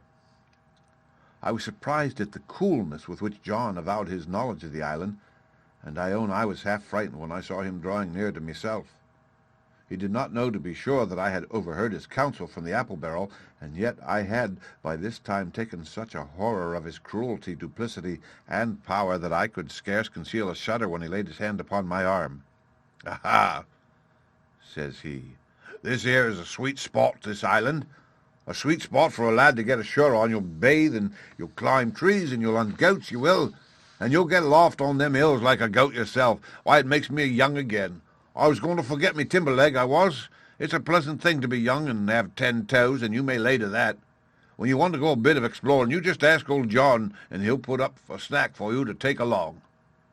And clapping me in the friendliest way upon the shoulder, he hobbled off forward and went below. Captain Smollett, the squire, and Dr. Livesey were talking together on the quarter-deck, and anxious as I was to tell them my story, I durst not interrupt them openly. While I was still casting about in my thoughts to find some probable excuse, Dr. Livesey called me to his side. He had left his pipe below, and, being a slave to tobacco, had meant that I should fetch it. But as soon as I was near enough to speak and not to be overheard, I broke immediately. "Doctor, let me speak. Get the captain and squire down to the cabin, and then make some pretense to send for me. I have terrible news." The doctor changed countenance a little, but next moment he was master of himself. "Thank you, Jim," said he quite loudly. "That was all I wanted to know," as if he had asked me a question. And with that he turned on his heel and rejoined the other two. They spoke together for a little, and though none of them started or raised his voice or so much as whistled, it was plain enough that Dr. Livesey had communicated my request, for the next thing that I heard was the captain giving an order to Job Anderson, and all hands were piped on deck. "My lads," said Captain Smollett, "I've a word to say to you. This land that we have sighted is the place we have been sailing for. Mr. Trelawney, being a very open-handed gentleman, as we all know, has just asked me a word or two, and as I was able to tell him that every man on board had done his duty alow and aloft, as I never asked to see it done better, why, he and I and the doctor are going below to the cabin to drink your health and luck, and you'll have grog served out for you to drink our health and luck. And I'll tell you what I think of this. I think it handsome, and if you think as I do, you'll give a good sea cheer for the gentleman that does it." The cheer followed. That was a matter of course, but it rang out so full and hearty that I confess I could hardly believe these same men were plotting for our blood. "One more cheer for Captain Smollett," cried Long John when the first had subsided, and this also was given with a will. On the top of that, the three gentlemen went below, and not long afterward was sent forward that Jim Hawkins was wanted in the cabin. I found them all three seated around the table, a bottle of Spanish wine and some raisins before them, and the doctor smoking away with his wig on his lap, and that, I knew, was a sign that he was agitated. The stern window was open, for it was a warm night, and you could see the moon shining behind on the ship's wake. "Now, Hawkins," said the squire, "you have something to say? Speak up." I did as I was bid, and as short as I could make it, told the whole details of Silver's conversation. Nobody interrupted me till I was done, nor did any one of the three of them make so much as a movement, but they kept their eyes upon my face from first to last. "Jim," said Dr. Livesey, "take a seat." And they made me sit down at the table beside them, poured me out a glass of wine, filled my hands with raisins, and all three, one after the other, and each with a bow, drank my good health and their service to me for my luck and courage. "Now, Captain," said the squire, "you were right and I was wrong. I own myself an ass, and I await your orders." "No more an ass than I, sir," returned the captain. "I never heard of a crew that meant to mutiny but what showed signs before, for any man that had an eye in his head to see the mischief and take steps according. But this crew," he added, "beats me." "Captain," said the doctor, With your permission, that's Silver, a very remarkable man." "He'd look remarkably well from a yardarm, sir," returned the captain. "But this is talk. This don't lead to anything. I see 3 or 4 points, and with Mr. Trelawney's permission I'll name them." "You, sir, are the captain. It is for you to speak," says Mr. Trelawney grandly. "First point," began Mr. Smollett. "We must go on, because we can't turn back. If I gave the word to go about, they would rise at once. Second point, we have time before us, at least until this treasure's found. Third point, there are faithful hands. Now, sir, it's got to come to blows sooner or later, and what I propose is to take time by the forelock, as the saying is, and come to blows some fine day when they least expect it. We can count, I take it, on your own home servants, Mr. Trelawney?" "As upon myself," declared the squire. "3, reckoned the captain. Ourselves make 7, counting Hawkins here. Now, about the honest hands?" "Most likely Trelawney's own men," said the doctor, "those he had picked up for himself before he lit on Silver." "Nay," replied the squire, "Hands was one of mine." "I did think I could have trusted Hands," added the captain. "And to think that they're all Englishmen," broke out the squire. "Sir, I could find it in my heart to blow the ship up." "Well, gentlemen," said the captain, "the best that I can say is not much. We must lay to, if you please, and keep a bright lookout. It's trying on a man, I know. It would be pleasanter to come to blows, but there's no help for it till we know our men. Lay to and whistle for a wind, that's my view." "Jim here," said the doctor, "can help us more than anyone. The men are not shy with him, and Jim is a noticing lad. Hawkins, I put prodigious faith in you," added the squire. I began to feel pretty desperate at this, for I felt altogether hopeless, and yet, by an odd train of circumstances, it was indeed through me that safety came. In the meantime, talk as we pleased, there were only 7 out of the 26 on board whom we knew we could rely, and out of these 7 one was a boy, so that the grown men on our side were 6 to their 19. The end. Part 3. My Shore Adventure. Chapter 13. How my shore adventure began. The appearance of the island when I came on deck next morning was altogether changed. Although the breeze had now utterly ceased, we had made a great deal of way during the night, and were now lying becalmed about half a mile to the southeast of the low eastern coast. Gray-colored woods covered a large part of the surface. This even tint was indeed broken up by streaks of yellow sandbrake in the lower lands, and by many tall trees of the pine family out-topping the others, some singly, some in clumps, but the general coloring was uniform and sad. The hills ran up clear above the vegetation in spires of naked rock. All were strangely shaped, and the spyglass, which was by 300 or 400 feet the tallest on the island, was likewise the strangest in configuration, running up sheer from almost every side and then suddenly cut off at the top, like a pedestal to put a statue on. The Hispaniola was rolling scuppers under in the ocean swell. The booms were tearing at the blocks, the rudder was banging to and fro, and the whole ship creaking, groaning, and jumping like a manufactory.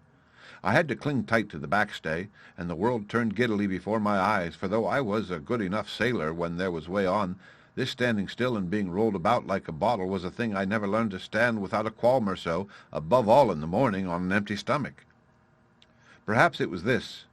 Perhaps it was the look of the island, with its gray, melancholy woods and wild stone spires, and the surf that we could both see and hear foaming and thundering on the steep beach, at least, although the sun shone bright and hot, and the shorebirds were fishing and crying all around us, and you would have thought anyone would have been glad to get to land after being so long at sea. My heart sank, as the saying is, into my boots, and from the first look onward I hated the very thought of Treasure Island. We had a dreary morning's work before us, for there was no sign of any wind, and the boats had to be got out and manned, and the ship warped 3 or 4 miles around the corner of the island and up the narrow passage to the haven behind Skeleton Island. I volunteered for one of the boats, where I had, of course, no business. The heat was sweltering, and the men grumbled fiercely over their work. Anderson was in command of my boat, and instead of keeping the crew in order, he grumbled as loud as the worst. "Well," he said with an oath, "it's not forever." I thought this was a very bad sign, for up to that day the men had gone briskly and willingly about their business, but the very sight of the island had relaxed the cords of discipline. All the way in, Long John stood by the steersman and calmed the ship. He knew the passage like the palm of his hand, and though the man in the chains got everywhere more water than was down in the chart, John never hesitated once. "There's a strong scour with the ebb," he said, "and this here passage has been dug out, in a manner of speaking, with a spade." We brought up just where the anchor was in the chart, about a third of a mile from each shore, the mainland on one side and Skeleton Island on the other. The bottom was clean sand. The plunge of our anchor sent up clouds of birds wheeling and crying over the woods, but in less than a minute they were down again, and all was at once more silent. The place was entirely landlocked, buried in woods, the trees coming right down to high water mark, the shores mostly flat, and the hilltops standing round at a distance in a sort of amphitheatre, one here, one there. Two little rivers, or rather 2 swamps, emptied out into this pond, as you might call it, and the foliage around that part of the shore had a kind of poisonous brightness. From the ship we could see nothing of the house or stockade, for they were quite buried among the trees, and if it had not been for the chart on the companion, we might have been the first that had ever anchored there since the island arose out of the seas. There was not a breath of air moving, nor a sound but that of the surf booming half a mile away along the beaches and against the rocks outside. A peculiar stagnant smell hung over the anchorage, a smell of sodden leaves and rotting tree trunks. I observed the doctor sniffing and sniffing like someone tasting a bad egg. "I don't know about treasure," he said, "but I'll stake my wig there's fever here." If the conduct of the men had been alarming in the boat, it became truly threatening when they had come aboard. They lay about the deck growling together in talk. The slightest order was received with a black look, and grudgingly and carelessly obeyed. Even the honest hands must have caught the infection, for there was not one man aboard to mend another. Mutiny, it was plain, hung over us like a thundercloud. It was not only we of the cabin party who perceived the danger. Long John was hard at work, going from group to group, spending himself in good advice, and as, for example, no man could have shown a better. He fairly outstripped himself in willingness and civility. He was all smiles to everyone. If an order were given, John would be on his crutch in an instant with the cheeriest "Aye, aye, sir," in the world. And when there was nothing else to do, he kept up one song after another, as if to conceal the discontent of the rest. Of all the gloomy features of that gloomy afternoon, this obvious anxiety on the part of Long John appeared the worst. We held a council in the cabin. "Sir," said the captain, "if I risk another order, the whole ship will come about our ears by the run. You see, sir, here it is. I get a rough answer, do I not? Well, if I speak back, Pikes will be going in 2 shakes. If I don't, Silver will see there's something under that, and the game's up. Now we've only one man to rely on." "And who is that?" asked the squire. "Silver, sir," returned the captain. "He's as anxious as you and I to smother things up. This is a tiff. He'd soon talk him out of it if he had the chance, and what I propose to do is to give him the chance. Let's allow the men an afternoon on shore. If they all go, why, we'll fight the ship. If none of them go, well, then we hold the cabin, and God defend the right. If some go, you mark my words, sir, Silver will bring 'em aboard again as mild as lambs." It was so decided. Loaded pistols were served out to all the shore men. Hunter, Joyce, and Redruth were taken into our confidence, and received the news with less surprise and a better spirit than we had looked for, and then the captain went on deck and addressed the crew. "My lads," said he, "we've had a hot day, and are all tired and out of sorts.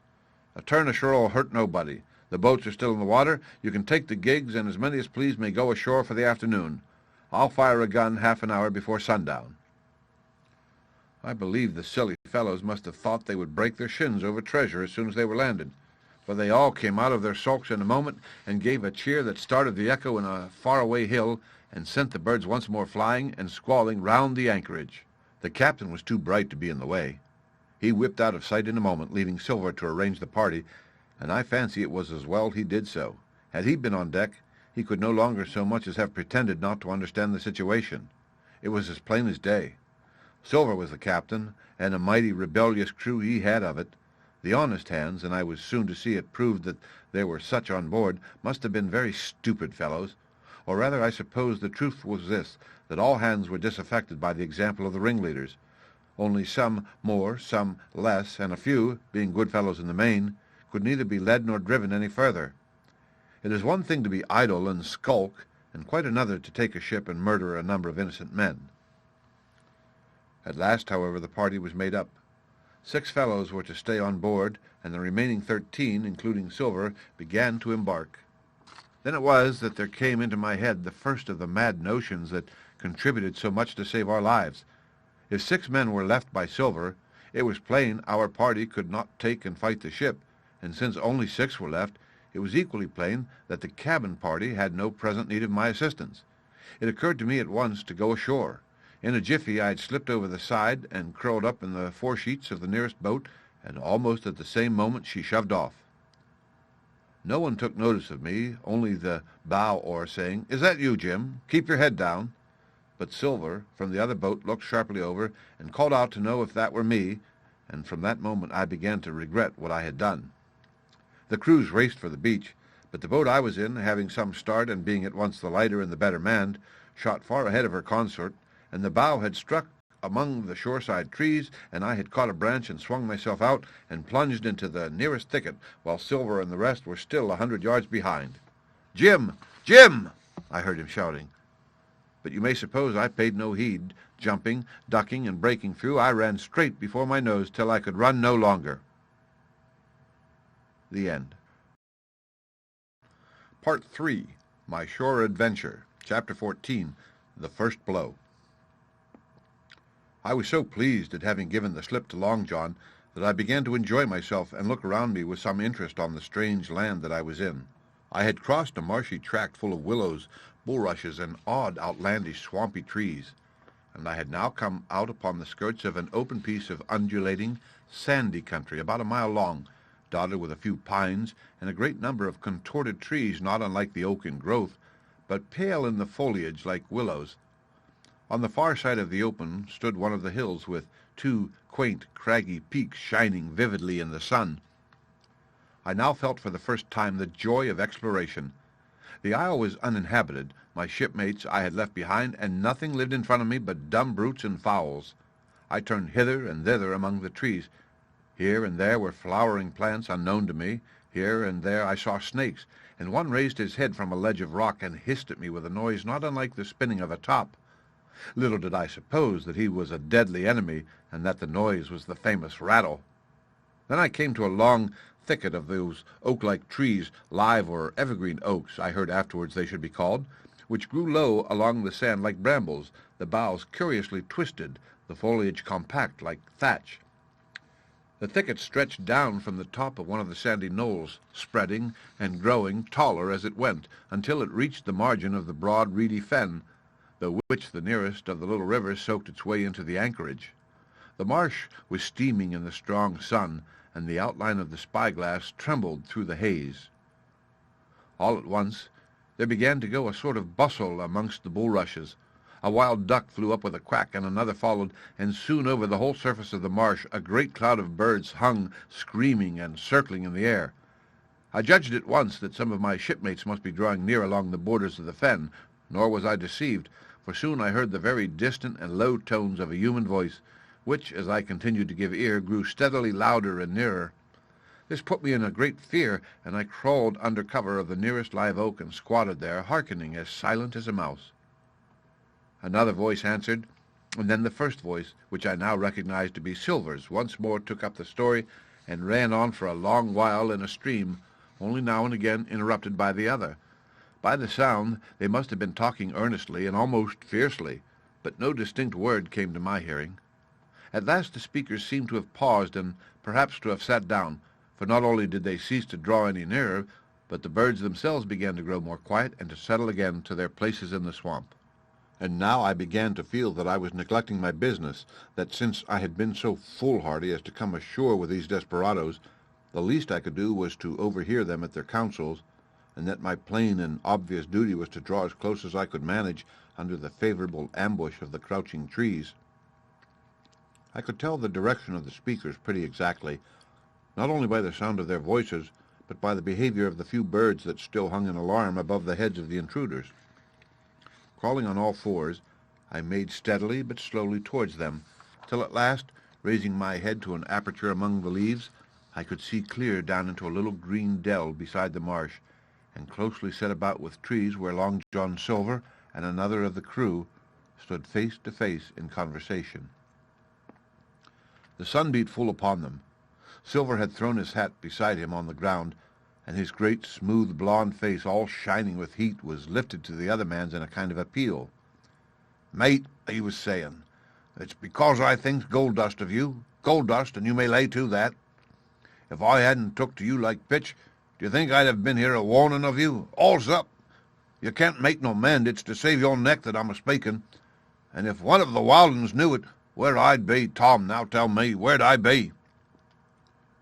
"Silver," said the other man, and I observed he was not only red in the face, but spoke as hoarse as a crow, and his voice shook too, like a taut rope. "Silver," says he, "you're old, and you're honest, or has the name for it, and you've money too, which lots of poor sailors hasn't, and you're brave, or I'm mistook. And will you tell me you'll let yourself be led away with that kind of a mess of swabs? Not you. As sure as God sees me, I'd sooner lose my hand. If I turn again my duty—" And then all of a sudden he was interrupted by a noise. I had found one of the honest hands. Well, here, at the same moment, came news of another. Far away out in the marsh there arose all of a sudden a sound like the cry of anger, then another on the back of it, and then one horrid, long-drawn scream. The rocks of the spyglass re-echoed it a score of times. The whole troop of marsh birds rose again, darkening heaven with a simultaneous whir, and long after that death yell was still ringing in my brain, silence had re-established its empire, and only the rustle of the redescending birds and the boom of the distant surges disturbed the languor of the afternoon. Tom had leaped at the sound, like a horse at the spur, but Silver had not winked an eye. He stood where he was, resting lightly on his crutch, watching his companion like a snake about to spring. "John," said the sailor, stretching out his hand. "Hands off!" cried Silver, leaping back a yard, as it seemed to me, with the speed and security of a trained gymnast. "Hands off if you like, John Silver," said the other. "It's a black conscience that can make you feared of me. But in heaven's name, tell me, what was that?" "That?" returned Silver, smiling away, but warier than ever, his eye a mere pinpoint in his big face, but gleaming like a crumb of glass. "That? Oh, I reckon that'll be Allen." And at this point Tom flashed out like a hero. "Allen!" he cried. "Then rest his soul for a true seaman. And as for you, John Silver, long you've been a mate of mine, but you're mate of mine no more. If I die like a dog, I'll die in my duty. You've killed Allen, have you? Kill me too if you can, but I defies you." And with that, this brave fellow turned his back directly on the cook and set off walking for the beach. But he was not destined to go far. With a cry, John seized the branch of a tree, whipped the crutch out of his armpit, and sent that uncouth missile hurtling through the air. It struck poor Tom, point foremost, and with stunning violence, right between the shoulders and the middle of his back. His hand flew up, he gave a sort of gasp, and fell. Whether he were injured much or little, none could ever tell. Like enough to judge from the sound, his back was broken on the spot. But he had no time given him to recover. Silver, agile as a monkey, even without leg or crutch, was on top of him the next moment, and had twice buried his knife up to the hilt in that defenseless body. From my place of ambush, I could hear him pant aloud as he struck the blows. I do not know what it rightly is to faint, but I do know that for the next little while the whole world swam away from before me in a whirling mist. Silver and the birds, and the tall spyglass hilltop going round and topsy-turvy before my eyes, and all manner of bells ringing and distant voices shouting in my ear.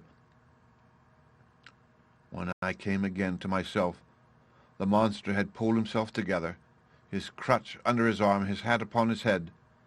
Just before him, Tom lay motionless upon the sward, but the murderer minded him not a whit, cleansing his blood-stained knife the while upon a wisp of grass. Everything else was unchanged, the sun still shining mercilessly on the steaming marsh and the tall pinnacle of the mountain, and I could scarce persuade myself that murder had been actually done and a human life cruelly cut short a moment since before my eyes. But now John put his hand into his pocket, brought out a whistle, and blew upon it several modulated blasts that rang far across the heated air. I could not tell, of course, the meaning of the signal, but it instantly awoke my fears. More men would be coming. I might be discovered. They had already slain 2 of the honest people. After Tom and Allen, might not I come next? Instantly I began to extricate myself and crawl back again with what speed and silence I could manage. To the more open portion of the woods I went. As I did so, I could hear hails coming and going between the old buccaneer and his comrades, and this sound of danger lent me wings. As soon as I was clear of the thicket, I ran as I never ran before, scarce minding the direction of my flight, so long as it led me from the murderers, and as I ran, fear grew and grew upon me till it turned into a kind of frenzy. Indeed, could anyone be more entirely lost than I? When the gun fired, how should I dare go down to the boats among those fiends still smoking from their crime? Would not the first of them who saw me wring my neck like a snipe's? Would not my absence itself be an evidence to them of my alarm, and therefore of my fatal knowledge? It was all over, I thought. Good-bye to the Hispaniola, good-bye to the squire, the doctor, and the captain. There was nothing left for me but death by starvation or death by the hands of the mutineers.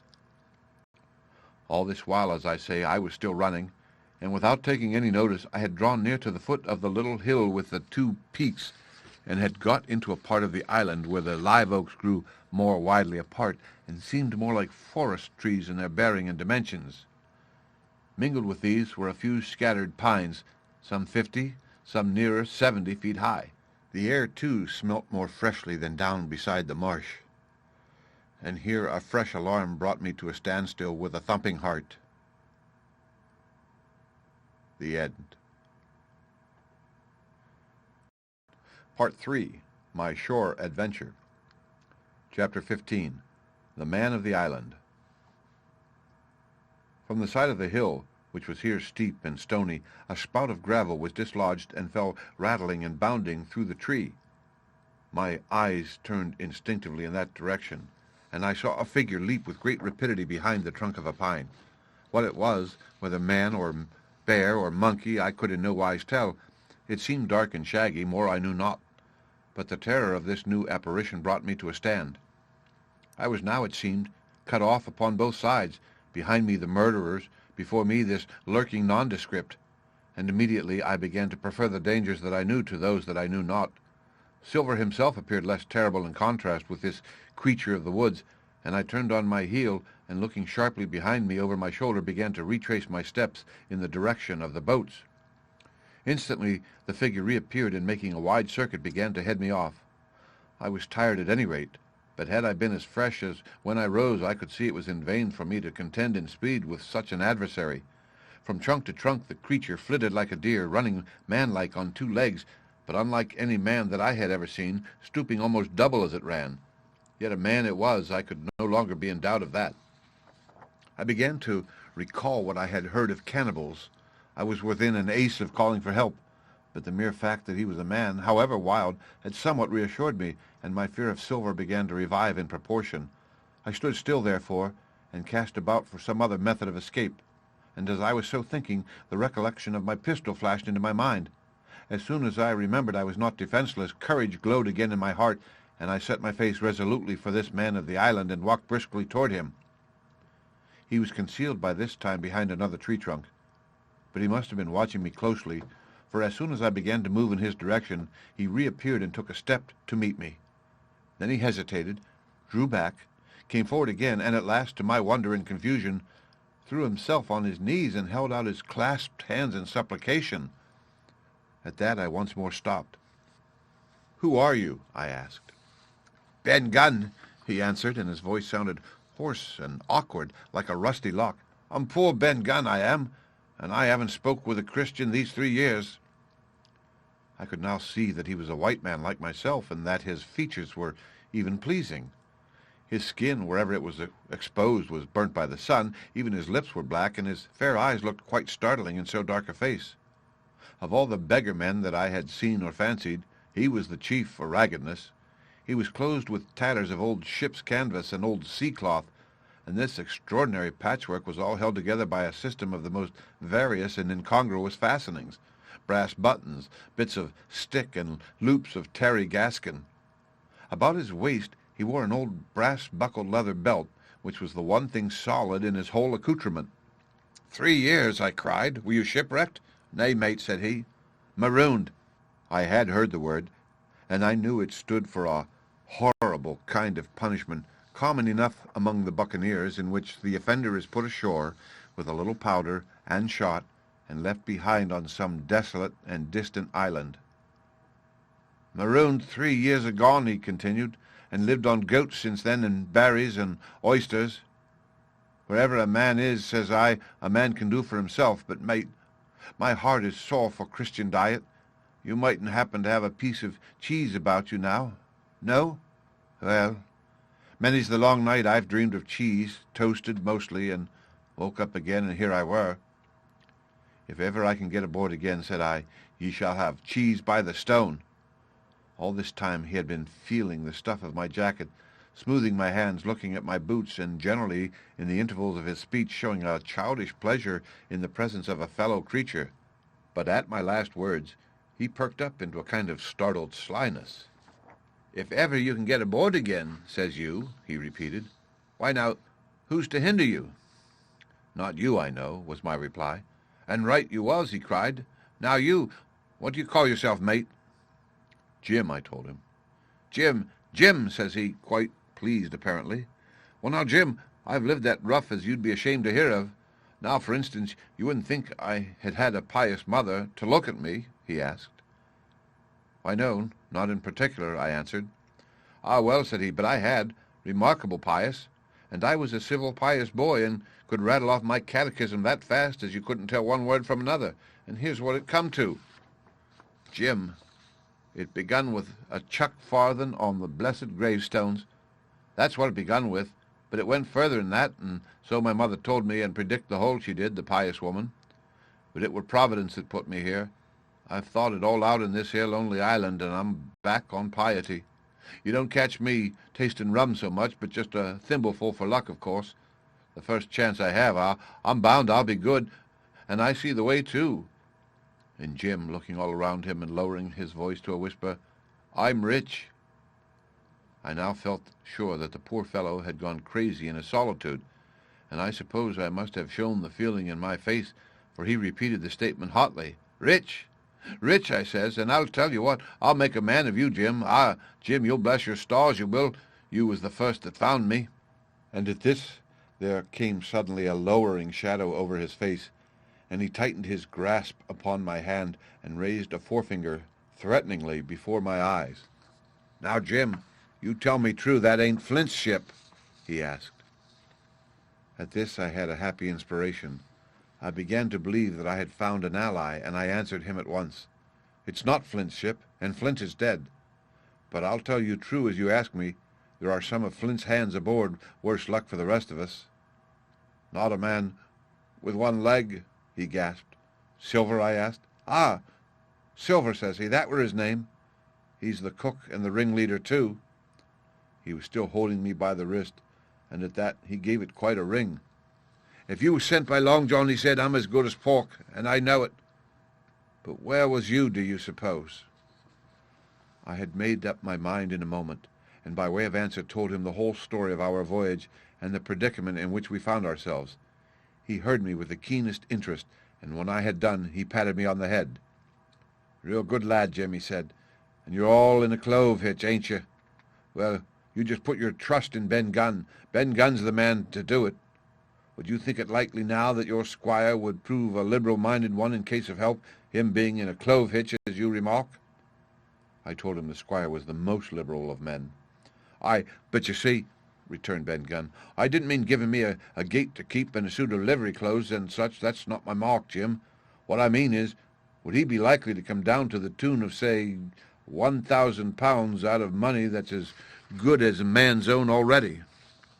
"I am sure he would," said I, and it was all hands were to share. "And a passage home," he added with a look of great shrewdness. "Why," I cried, "the squire's a gentleman, and besides, if we got rid of the others, we should want you to help work the vessel home." "Ah," said he, "so you would," and he seemed very much relieved. "Now I'll tell you what," he went on. "So much I'll tell you, and no more. I were in Flint's ship when he buried the treasure, he and 6 strong seamen. They was ashore nigh on a week, and us standing off and on the old Walrus. One fine day up went the signal, and here comes Flint by himself in a little boat, and his head done up in a blue scarf. The sun was getting up, and mortal white he looked about the cutwater. But there he was, you mind, and the 6 all dead and buried. How he done it, not a man aboard us could make out. It was battle, murder, and sudden death, leastways, him against 6. Billy Bones was the mate, Long John he was quartermaster, and they asked him where the treasure was. "Ah," says he, "you can go ashore if you like and stay," he says, "but as for the ship, she'll beat up for more, by thunder." That's what he said. Well, I was in another ship 3 years back, and we sighted this island. "Boys," said I, "here's Flint's treasure. Let's land and find it." The captain was displeased at that, but my messmates were all of a mind and landed. 12 days they looked for it, and every day they had the worst word for me, until one fine morning all hands went aboard. "And as for you, Benjamin Gunn," says they, "here's a musket," they say, "and a spade and a pickaxe. You can stay here and find Flint's money for yourself," they says. Well, Jim, 3 years have I been here, and not a bite of Christian diet from that day to this. But now, you look here, look at me. Do I look like a man before the mast? "No," says you, "nor I want." "Neither," I says. And with that he winked and pinched me hard. "Just you mention them words to your squire, Jim," he went on. "Nor he won't neither, that's the words. 3 years he were the man of this island, light and dark, fair and rain, and sometimes he would maybe think upon a prayer," says you, "and sometimes he would maybe think of his old mother, so be as she's alive," you'll say. "But the most part of Gunn's time, this is what you'll say, the most part of his time was took up with another matter, and then you'll give him a nip like I do." And he pinched me again in the most confidential manner. "Then," he continued, "then you'll up and you'll say this. Gunn is a good man, you'll say, and he puts a precious sight more confidence, a precious sight, mind that, in a gentleman born than in these gentlemen of fortune, having been one himself." "Well," I said, "I don't understand one word that you've been saying, but that's neither here nor there, for how am I to get on board?" "Ah," said he, "that's the hitch for sure. Well, there's my boat that I made with me own 2 hands. I keep her under the White Rock. If the worst come to the worst, we might try that after dark." "Hi!" he broke out. "What's that?" For just then, although the sun had still an hour or 2 to run, all the echoes of the island awoke and bellowed to the thunder of a cannon. "They have begun to fight," I cried. "Follow me." And I began to run towards the anchorage, my terrors all forgotten, while close at my side the maroon man and his goatskins trotted easily and lightly. "Left, left," said he. "Keep to your left hand, mate Jim. Under the trees with you. There's where I killed my first goat. They don't come down here now. They're all mast-headed on them mountings for the fear of Benjamin Gunn. Ah, and there's the cemetery." Cemetery, he must have meant. "You see the mounds? I come here and prayed nows and thens, when I thought maybe a Sunday what'd be about due. It warn't quite a chapel, but it seemed more solemn-like. And then, says you, Ben Gunn was short-handed. No chaplain nor so much as a Bible and a flag, you says." So he kept talking as I ran, neither expecting nor receiving any answer. The cannon shot was followed after a considerable interval by a volley of small arms. Another pause, and then not a quarter of a mile in front of me I beheld the Union Jack flutter in the air above a wood. The end. Part 4. The Stockade. Chapter 16. Narrative continued by the Doctor. How the ship was abandoned. It was about 1:30, 3 bells in the sea phrase, that the 2 boats went ashore from the Hispaniola. The captain, the squire, and I were talking matters over in the cabin. Had there been a breath of wind, we should have fallen on the 6 mutineers who were left aboard with us, slipped our cable, and away to sea. But the wind was wanting, and to complete our helplessness, down came Hunter with the news that Jim Hawkins had slipped into a boat and was gone ashore with the rest. It never occurred to us to doubt Jim Hawkins, but we were alarmed for his safety. With the men in the temper they were in, it seemed an even chance if we should see the lad again. We ran on deck. The pitch was bubbling in the seams. The nasty stench of the place turned me sick. If ever a man smelt fever and dysentery, it was in that abominable anchorage. The 6 scoundrels were sitting grumbling under a sail on the forecastle. Ashore we could see the gigs made fast, and a man sitting in each, hard by where the river runs in.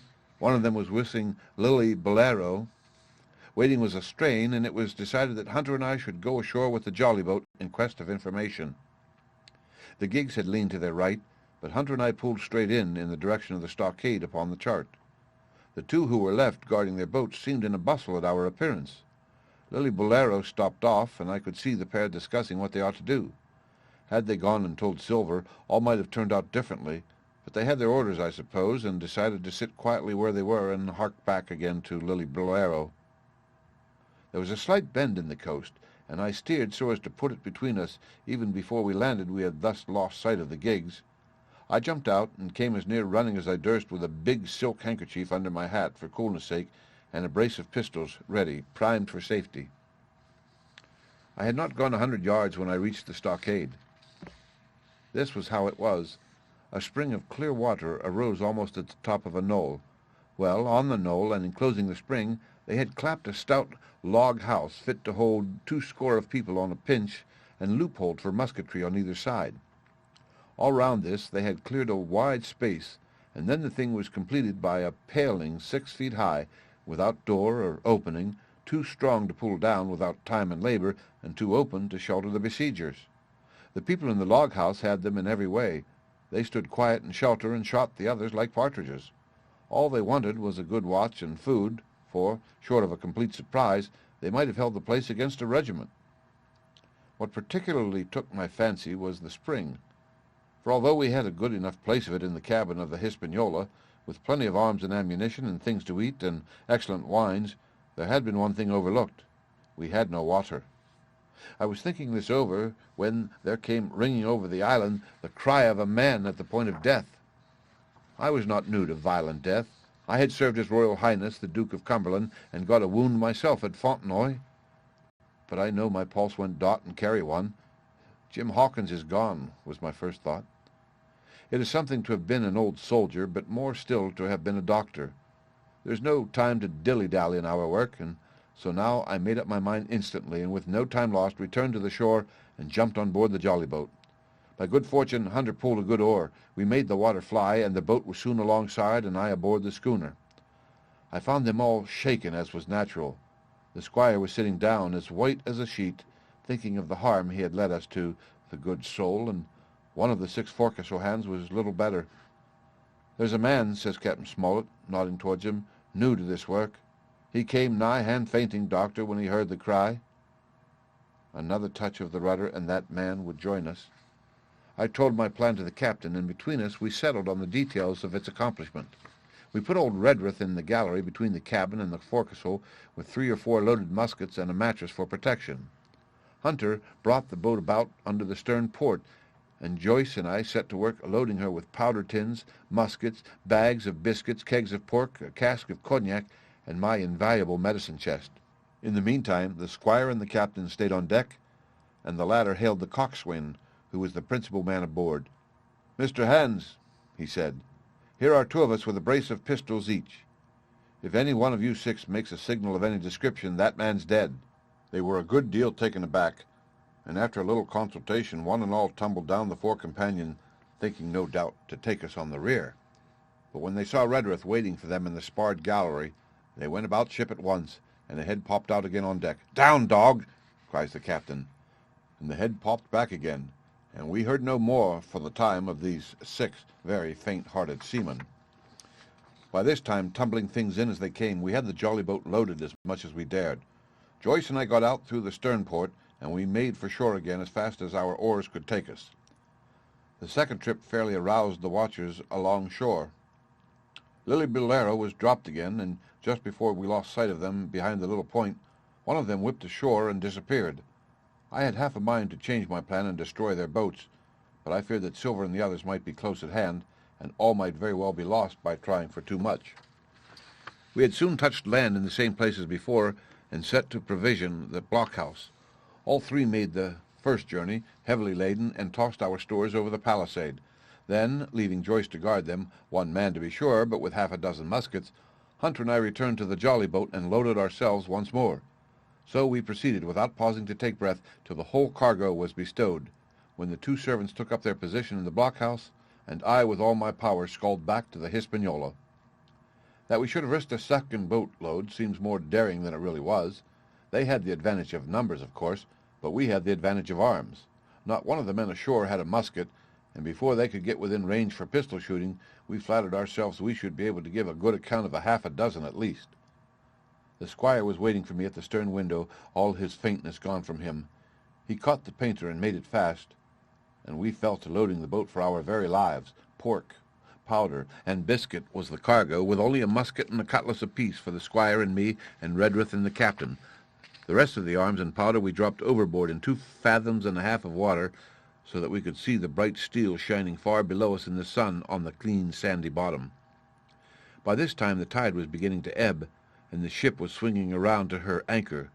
Voices were heard faintly hallooing in the direction of the 2 gigs, and though this reassured us for Joyce and Hunter, who were well to the eastward, it warned our party to be off. Redruth retreated from his place in the gallery and dropped into the boat, which we then brought around to the ship's counter to be handier for Captain Smollett. "Now, men," said he, "do you hear me?" There was no answer from the forecastle. "It's to you, Abraham Gray, it's to you I am speaking." Still no reply. "Gray," resumed Mr. Smollett a little louder, "I am leading this ship, and I order you to follow your captain. I know you are a good man at bottom, and I dare say not one of the lot of you's as bad as he makes out. I have my watch here in my hand. I give you 30 seconds to join me in." There was a pause. "Come, my fine fellow," continued the captain, "don't hang so long in stays. I'm risking my life and the lives of these good gentlemen every second." There was a sudden scuffle, a sound of blows, and out burst Abraham Gray with a knife cut on the side of the cheek, and came running to the captain like a dog to the whistle. "I'm with you, sir," said he. And the next moment he and the captain had dropped aboard of us, and we had shoved off and given way. We were clear out of the ship, but not yet ashore in our stockade. The end. Part 4. The Stockade. Chapter 17. Narrative continued by the Doctor. The Jolly Boat's last trip. This 5th trip was quite different from any of the others. In the first place, the little gallipot of a boat that we were in was gravely overloaded. 5 grown men, and 3 of them, Trelawney, Redruth, and the captain, over 6 feet high, was already more than she was meant to carry. Add to that the powder, pork, and bread bags. The gunwale was slipping astern. Several times we shipped a little water, and my breeches and the tails of my coat were all soaking wet before we had gone 100 yards. The captain made us trim the boat, and we got her to lie a little more evenly. All the same, we were afraid to breathe. In the second place, the ebb was now making a strong, rippling current running westward through the basin, and then southward and seaward down the straits by which we had entered in the morning. Even the ripples were a danger to our overloaded craft, but the worst of it was that we were swept out of our true course and away from our proper landing place behind the point. If we let the current have its way, we should come ashore beside the gigs where the pirates might appear at any moment. "I cannot keep her head for the stockade, sir," said I to the captain. I was steering while he and Redruth, 2 fresh men, were at the oars. "The tide keeps washing her down. Could you pull a little stronger?" "Not without swamping the boat," said he. "You must bear up, sir, if you please. Bear up until you see you're gaining." I tried and found by experiment that the tide kept sweeping us westward until I had laid her head due east, or just about right angles to the way we ought to go. "We'll never get ashore at this rate," said I. "If it's the only course that we can lie, sir, we must even lie it," returned the captain. "We must keep upstream. You see, sir," he went on, "if once we dropped to leeward of the landing place, it's hard to say where we would get ashore beside the chance of being boarded by the gigs, whereas the way we go the current must slacken, and then we can dodge back along the shore." "The current's less already, sir," said the man Gray, who was sitting in the foresheets. "You can ease her off a bit." "Thank you, my man," said I, quite as if nothing had happened, for we had all quietly made up our minds to treat him like one of ourselves. Suddenly the captain spoke up again, and I thought his voice was a little changed. "The gun," said he. "I have thought of that," said I, for I made sure he was thinking of a bombardment at the fort.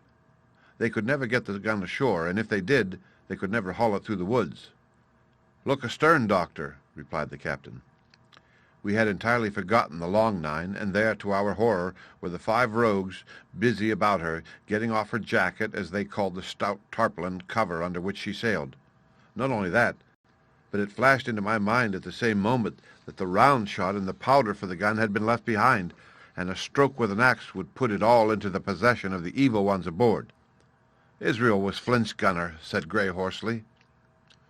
At any risk, we put the boat's head direct for the landing place, By this time we had got so far out of the run of the current that we had kept steerage way even at our necessarily gentle rate of rowing, and I could keep her steady for the goal.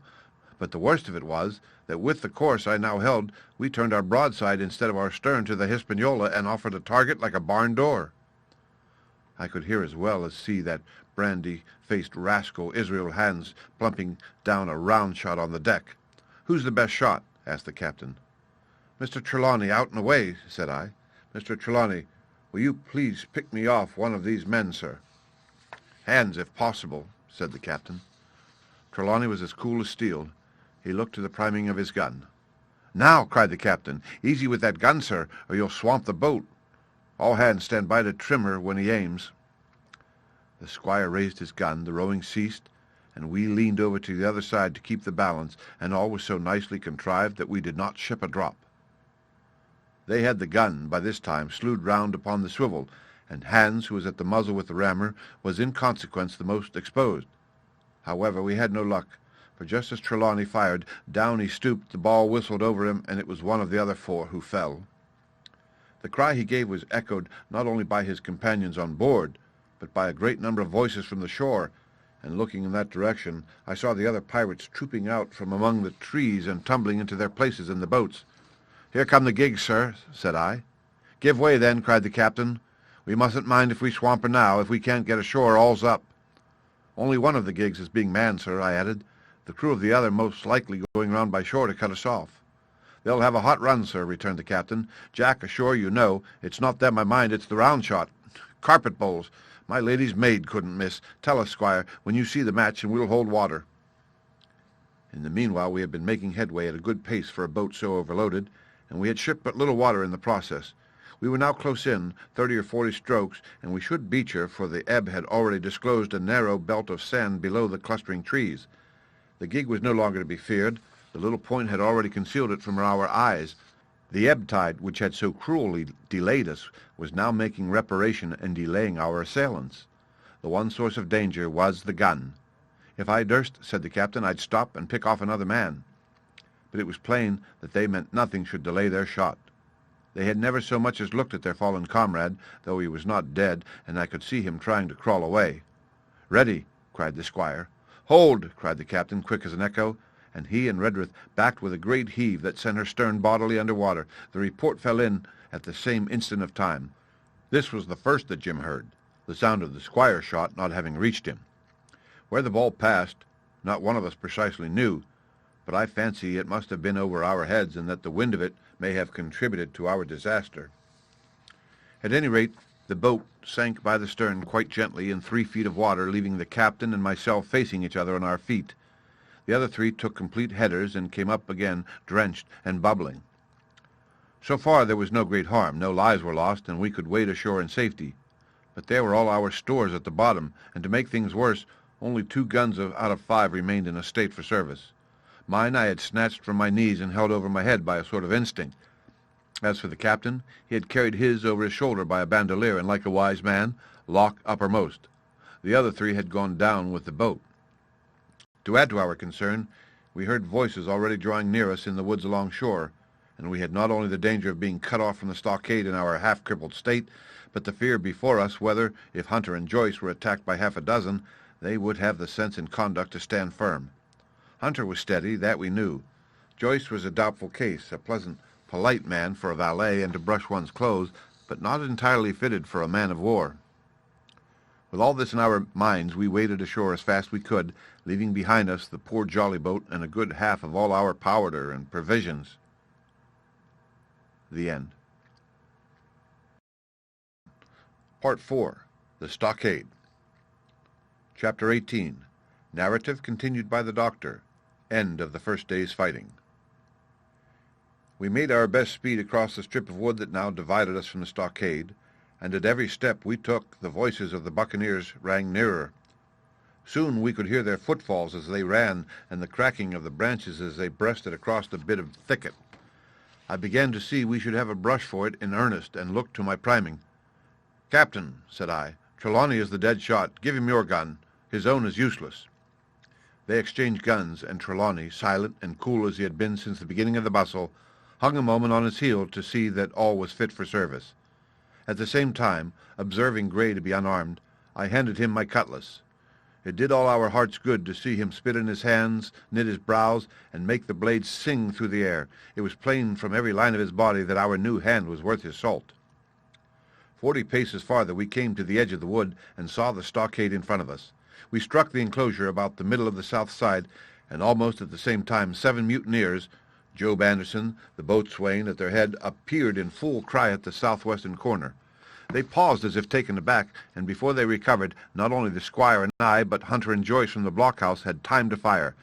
The 4 shots came in rather a scattering volley, but they did the business. One of the enemy actually fell, and the rest, without hesitation, turned and plunged into the trees. After reloading, we walked down the outside of the palisade to see to the fallen enemy. He was stone dead, shot through the heart. We began to rejoice over our good success, when just at that moment a pistol cracked in the bush. A ball whistled close past my ear, and poor Tom Redruth stumbled and fell his length on the ground. Both the squire and I returned the shot, but as we had nothing to aim at, it is probable we only wasted powder. Then we reloaded and turned our attention to poor Tom. The captain and Gray were already examining him, and I saw with half an eye that all was over. I believe the readiness of our return volley had scattered the mutineers once more, for we were suffered without further molestation to get the poor old gamekeeper hoisted over the stockade and carried, groaning and bleeding, into the log house. Poor old fellow, he had not uttered one word of surprise, complaint, fear, or even acquiescence from the very beginning of our troubles till now, when we had laid him down in the log house to die. He had lain like a Trojan behind his mattress in the gallery. He had followed every order silently, doggedly, and well. He was the oldest of our party by a score of years, and now, sullen, old, serviceable servant, it was he that was to die. The squire dropped down beside him on his knees and kissed his hand, crying like a child. "Be I going, doctor?" he asked. "Tom, man," said I, "you're going home." "I wish I had a lick at them with the gun first," he replied. "Tom," said the squire, "say you forgive me, won't you?" "Would that be respectful like from me to you, squire?" was the answer. "Howsoever, so be it. Amen." After a little while of silence, he said he thought somebody might read a prayer. "It's the custom, sir," he said apologetically, and not long after, without another word, he passed away. In the meantime, the captain, whom I had observed to be wonderfully swollen about the chest and pockets, had turned out a great many various stores: the British colours, a Bible, a coil of stoutish rope, pen, ink, the logbook, and pounds of tobacco.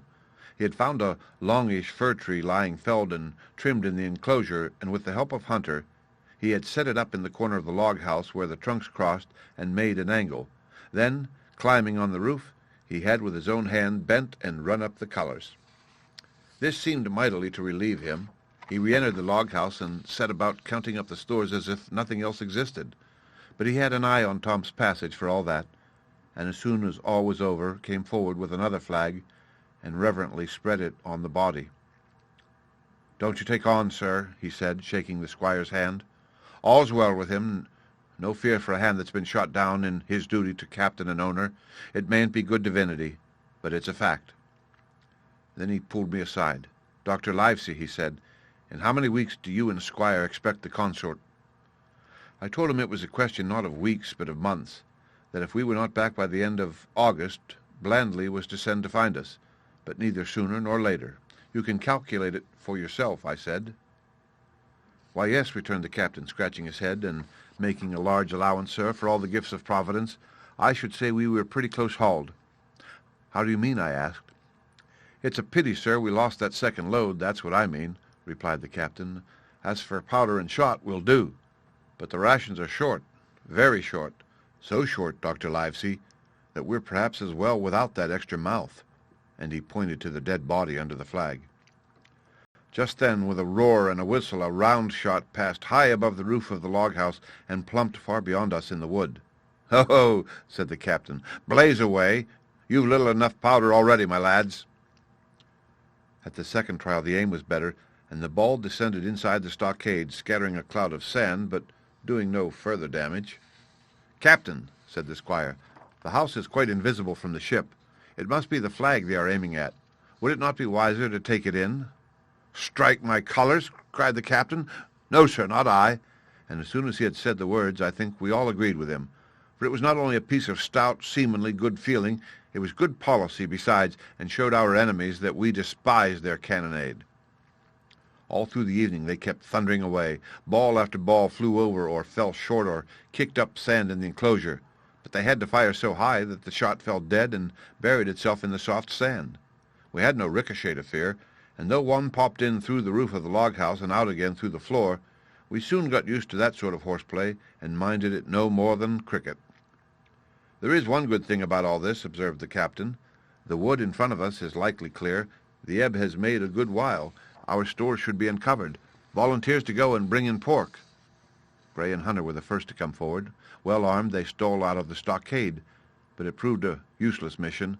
The mutineers were bolder than we fancied, or they put more trust in Israel's gunnery, for 4 or 5 of them were busy carrying off our stores and wading out with them to one of the gigs that lay close by, pulling an oar or so to hold her steady and against the current. Silver was in the stern sheets in command, and every man of them was now provided with a musket from some secret magazine of their own. The captain sat down to his log, and here is the beginning of the entry. Alexander Smollett, master. David Livesey, ship's doctor. Abraham Gray, carpenter's mate. John Trelawney, owner. John Hunter and Richard Joyce, owner's servants, landsmen, being all that is left faithful of the ship's company, with stores for 10 days at short rations, came ashore this day and flew British colours on the log house in Treasure Island. Thomas Redruth, owner's servant, landsman, shot by the mutineers. James Hawkins, cabin boy, and at the same time I was wondering over poor Jim Hawkins' fate. A hail on the land side. "Somebody's hailing us," said Hunter, who was on guard. "Doctor, squire, captain, hello! Hunter, is that you?" came the cries, and I ran to the door in time to see Jim Hawkins, safe and sound, come climbing over the stockade. The end. Part 4. The Stockade. Chapter 19. Narrative resumed by Jim Hawkins. The garrison in the stockade. As soon as Ben Gunn saw the colours, he came to a halt, stopped me by the arm, and sat down. "Now," said he, "there's your friends, sure enough." "Far more likely it's the mutineers," I answered. "That?" he cried. "Why, in a place like this, where nobody puts in but gentlemen of fortune, Silver would fly the Jolly Roger, you don't make no doubt of that. Now that's your friends. There's been blows, too, and I reckon your friends has had the best of it, and here they are ashore in the old stockade as was made years and years ago by Flint. Ha ha! He was the man to have a headpiece, was Flint. Barring rum, his match were never seen. He were afraid of none, not he, only Silver. Silver was that genteel." "Well," said I, "that may be so, and so be it. All the more reason that I should hurry on and join my friends." "Nay, mate," returned Ben, "not you. You're a good boy, or I'm mistook. But you're only a boy, all told. Now Ben Gunn is fly. Rum wouldn't bring me there where you're going. Not rum wouldn't, till I see you're born gentleman and gets it on his word of honour. And you won't forget my words.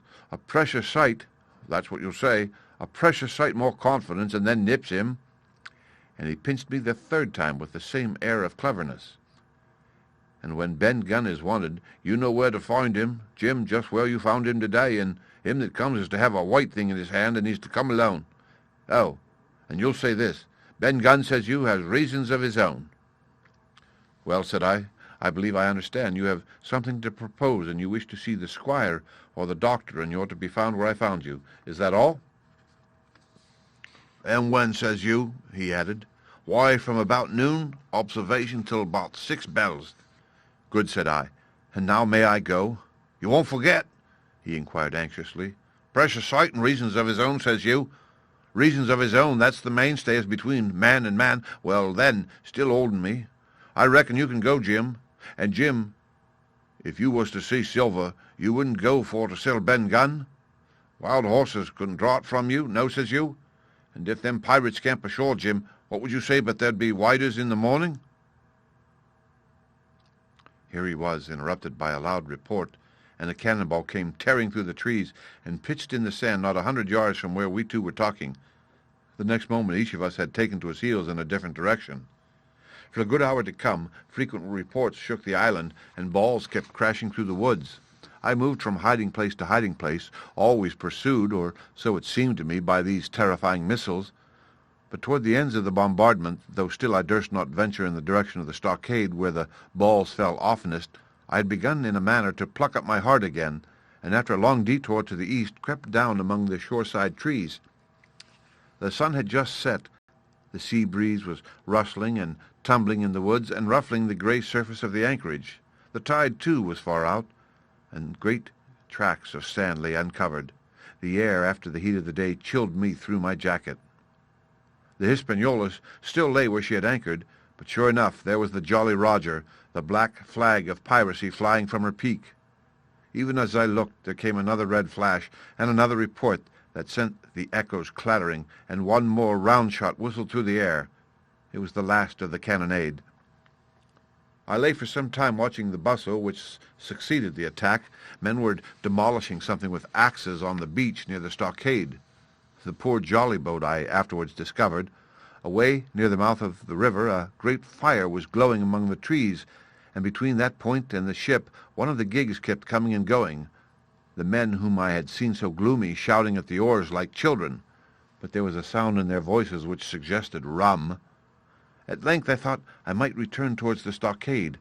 I was pretty far down on the low, sandy spit that encloses the anchorage to the east and is joined at half-water to Skeleton Island, and now as I rose to my feet I saw some distance further down the spit, and rising from among low bushes, an isolated rock, pretty high and peculiarly white in color. It occurred to me that this might be the white rock of which Ben Gunn had spoken, and that some day or other a boat might be wanted, and I should know where to look for one. Then I skirted among the woods until I had gained the rear or shoreward side of the stockade, and was soon warmly welcomed by the faithful party. I had soon told my story and began to look about me. The log house was made of unsquared trunks of pine, roof, walls, and floor. The latter stood in several places as much as a foot or a foot and a half above the surface of the sand. There was a porch at the door, and under this porch the little spring welled up into an artificial basin of a rather odd kind, no other than a great ship's kettle of iron, with the bottom knocked out, and sunk to her bearings, as the captain said, among the sand. Little had been left beside the framework of the house, but in one corner there was a stone slab laid down by way of hearth, and an old rusty iron basket to contain the fire. The slopes of the knoll and all inside of the stockade had been cleared of timber to build the house, and we could see by the stumps what a fine and lofty grove had been destroyed. Most of the soil had been washed away or buried in drift after removal of the trees. Only where the streamlet ran down from the kettle a thick bed of moss and some ferns and little creeping bushes were still green among the sand. Very close around the stockade, too close for defense, they said, the woods still flourished high and dense, all of fir on the land side, but towards the sea with a large admixture of live oaks. The cold evening breeze of which I have spoken whistled through every chink of the rude building and sprinkled the floor with a continual rain of fine sand. There was sand in our eyes, sand in our teeth, sand in our supper, sand dancing in the spring at the bottom of the kettle, for all the world like porridge beginning to boil. Our chimney was a square hole in the roof. It was but a little part of the smoke that found its way out, and the rest eddied about the house and kept us coughing and piping the eye. Add to this that Gray, the new man, had his face tied up in a bandage for a cut he had got in breaking away from the mutineers, and that poor old Tom Redruth, still unburied, lay along the wall, stiff and stark, under the Union Jack. If we had been allowed to sit idle, we should all have fallen in the blues, but Captain Smollett was never the man for that. All hands were called up before him, and he divided us into watches. The doctor and Gray and I for one, the squire, Hunter, and Joyce upon the other. Tired though we all were, 2 were sent out for firewood. 2 more were set to dig a grave for Redruth. The doctor was named Cook. I was put sentry at the door, and the captain himself went from one to another, keeping up our spirits and lending a hand wherever it was wanted. From time to time the doctor came to the door for a little air, and to rest his eyes, which were almost smoked out of his head, and whenever he did so he had a word for me. "That man Smollett," he said once, "is a better man than I am, and when I say that it means a deal, Jim." Another time he came and was silent for a while. Then he put his head on one side and looked at me. "Is this Ben Gunn a man?" he asked. "I do not know, sir," said I. "I am not very sure whether he's sane." "If there's any doubt about the matter, he is," returned the doctor.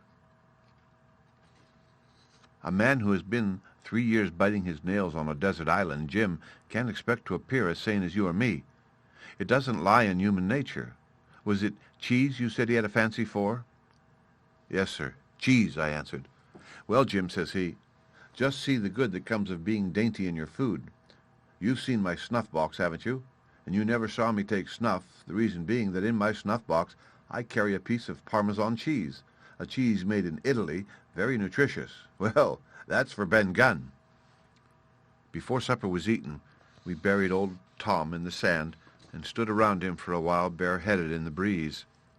A good deal of firewood had been got in, but not enough for the captain's fancy, and he shook his head over it and told us we must get back to this tomorrow rather livelier.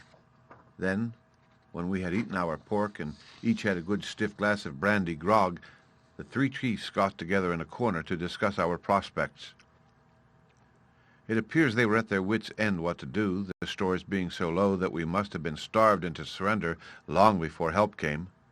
But our best hope, it was decided, was to kill off the buccaneers until they either hauled down their flag or ran away with the Hispaniola.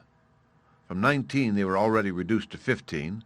2 others were wounded, and one at least, the man shot beside the gun, severely wounded if he were not dead.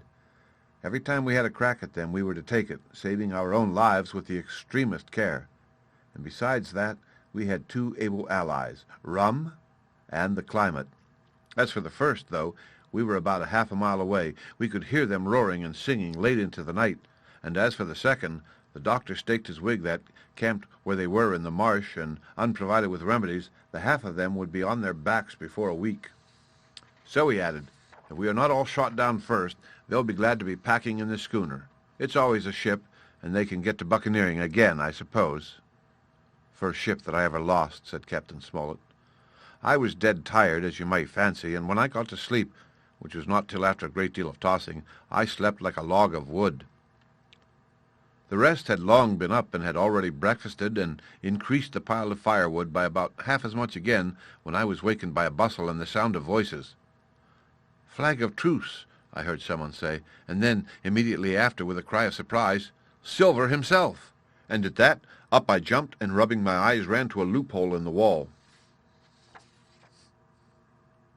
The end.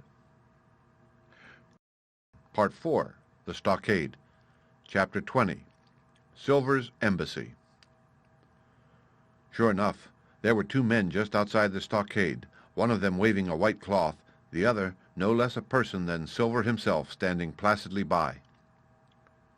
It was still quite early, and the coldest morning that I think I ever was abroad in, a chill that pierced into the marrow. The sky was bright and cloudless overhead, and the tops of the trees shone rosily in the sun. But where Silver stood with his lieutenant, all was still in shadow, and they waded knee-deep in a low white vapor that had crawled during the night out of the morass. The chill and the vapor, taken together, told a poor tale of the island. It was plainly a damp, feverish, unhealthy spot. "Keep indoors, men," said the captain. 10 to 1, this is a trick." Then he hailed the buccaneer. "Who goes? Stand or we fire." "Flag of truce," cried Silver. The captain was in the porch, keeping himself carefully out of the way of a treacherous shot, should any be intended. He turned and spoke to us. "Doctors, watch on the lookout. Dr. Livesey, take the north side, if you please. Jim, the east, Gray west, the watch below. All hands to load muskets, lively men, and careful." And then he turned again to the mutineers. "And what do you want with your flag of truce?" he cried. This time it was the other man who replied. "Captain Silver, sir, to come on board and make terms," he shouted. "Captain Silver? Don't know him. Who's he?" cried the captain, and we could hear him adding to himself, "Captain, is it? My heart, and here's promotion." Long John answered for himself. "Me, sir. These poor lads have chosen me captain after your desertion, sir," laying a particular emphasis upon the word desertion. "We're willing to submit, if we can come to terms and no bones about it. All I ask is your word, Captain Smollett, to let me safe and sound out of this here stockade, and 1 minute to get out of shot before the gun is fired." "My man," said Captain Smollett, I have not the slightest desire to talk to you. If you wish to talk to me, you can come, that's all. If there's any treachery, it'll be on your side, and may the Lord help you." "That's enough, Captain," shouted Long John cheerily. "A word from you's enough. I know a gentleman, and you may lay to that." We could see the man who carried the flag of truce attempting to hold Silver back. Nor was that wonderful, seeing how cavalier had been the captain's answer. But Silver laughed at him aloud and slapped him on the back as if the idea of alarm had been absurd. Then he advanced to the stockade, threw over his crutch, got a leg up, and with great vigor and skill succeeded in surmounting the fence and dropping safely to the other side. I will confess that I was far too much taken up with what was going on to be of the slightest use as sentry. Indeed, I had already deserted my eastern loophole and crept up behind the captain, who had now seated himself on the threshold with his elbows on his knees, his head in his hands, and his eyes fixed on the water as it bubbled out of the old iron kettle in the sand. He was whistling, "Come, lasses and lads." Silver had terrible hard work getting up the knoll.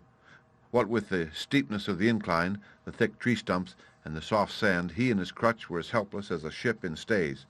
But he stuck to it like a man in silence, and at last arrived before the captain, whom he saluted in the handsomest style.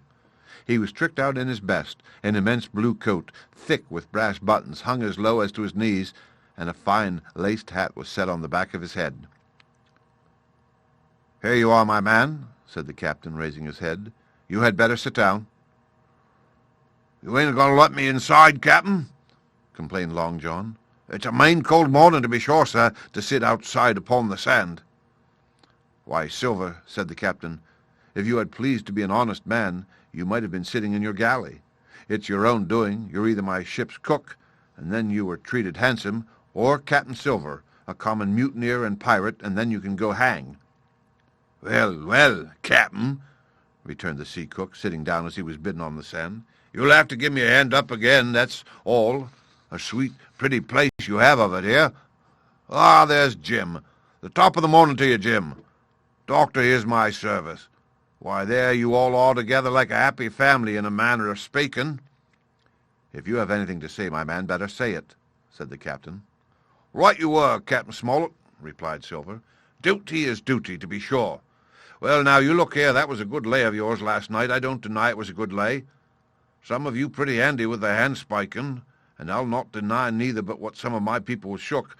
Maybe all was shook, maybe I was shook myself, maybe that's why I'm here for terms. But you mark me, Captain, it won't do twice, by thunder. We'll have to do sentry go, and he's off a point or so on the rum. Maybe you think we were all a sheet in the wind's eye, but I'll tell you I was sober. I was only dog-tired, and if I'd have woke a second sooner, I'd have caught you at the act. I would have. He wasn't dead when I got round to him, not he." "Well," said Captain Smollett, as cool as can be. All that Silver said was a riddle to him, but you would never have guessed it from his tone, and as for me, I began to have an inkling. Ben Gunn's last words came back to my mind. I began to suppose that he had paid the buccaneers a visit while they all lay drunk together round their fire, and I reckoned up with glee that we had only 14 enemies to deal with. "Well, here it is," said Silver. "We want that treasure, and we'll have it. That's our point. You would just as soon save your lives, I reckon, and that's yours.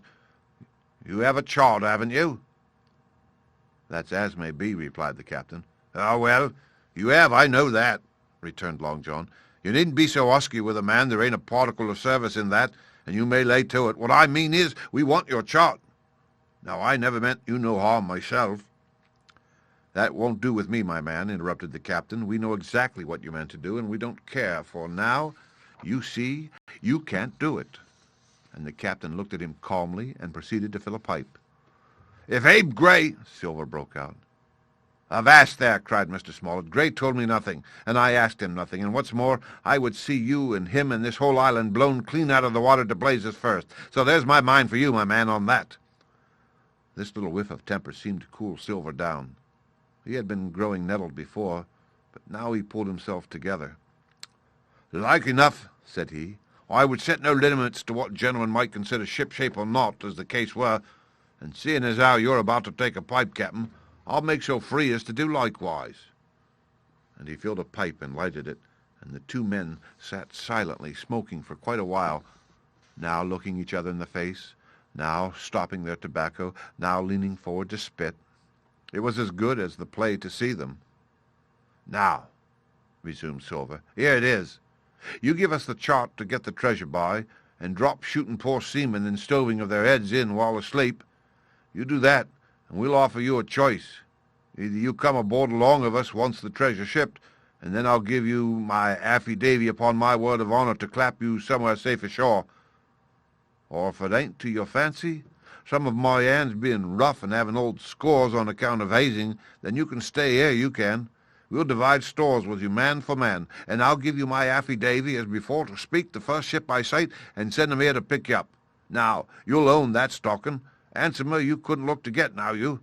And I hope," raising his voice, "that all hands in this here blockhouse will overhaul my words, for what is spoke to one is spoke to all."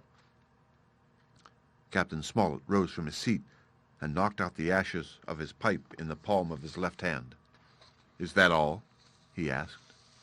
"Every last word, by thunder," answered John. "Refuse that, and you've seen the last of me but musket balls." "Very good," said the captain. "Now you'll hear me. If you'll come up one by one, unarmed, I'll engage to clap you all in irons and take you home to a fair trial in England. If you won't, my name is Alexander Smollett. I've flown my sovereign's colours, and I'll see you all to Davy Jones. You can't find the treasure. You can't sell the ship. There's not a man among you fit to sail the ship. You can't fight us. Gray there got away from 5 of you. Your ship's in irons. Master Silver, you're on a lee shore, and so you'll find I stand here and tell you so, and they're the last good words you'll get from me, for in the name of heaven, I'll put a bullet in your back when next I meet you. Tramp, my lad. Bundle out of this, please, hand over hand, and double quick." Silver's face was a picture. His eyes started in his head with wrath. He shook the fire out of his pipe. "Give me a hand up," he cried. "Not I," returned the captain. "Who'll give me a hand up?" he roared. Not a man among us moved. Growling the foulest imprecations, he crawled along the sand till he got hold of the porch and could hoist himself again upon his crutch. Then he spat into the spring. "There," he cried. "That's what I think of ye. Before an hour's out, I'll stove in your old blockhouse like a rum puncheon. Laugh, by thunder, laugh! Before an hour's out, you'll laugh out the other side. Them that die'll be the lucky ones." And with a dreadful oath he stumbled off, ploughed down the sand, was helped across the stockade after 4 or 5 failures by the man with the flag of truce, and disappeared in an instant afterwards among the trees. The end. Part 4. The Stockade. Chapter 21. The Attack. As soon as Silver disappeared, the captain, who had been closely watching him, turned towards the interior of the house and found not a man of us at his post but Gray. It was the first time we had ever seen him angry. "Quarters!" he roared. And then, as we all slunk back to our places, "Gray," he said, "I'll put your name in the log. You've stood by your duty like a seaman. Mr. Trelawney, I'm surprised at you, sir. Doctor, I thought you had worn the king's coat. If that was how you served at Fontenoy, sir, you'd have been better in your berth." The doctor's watch were all back at their loopholes. The rest were busy loading the spare muskets, and every one with a red face, you may be certain, and a flea in his ear, as the saying is. The captain looked on for a while in silence. Then he spoke.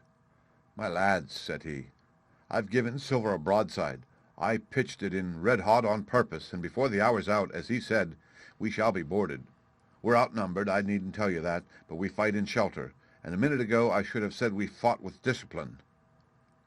I've no manner of doubt that we can drub them, if you choose." Then he went the rounds and saw, as he said, that all was clear. On the 2 short sides of the house, east and west, there were only 2 loopholes. On the south side, where the porch was, 2 again, and on the north side 5.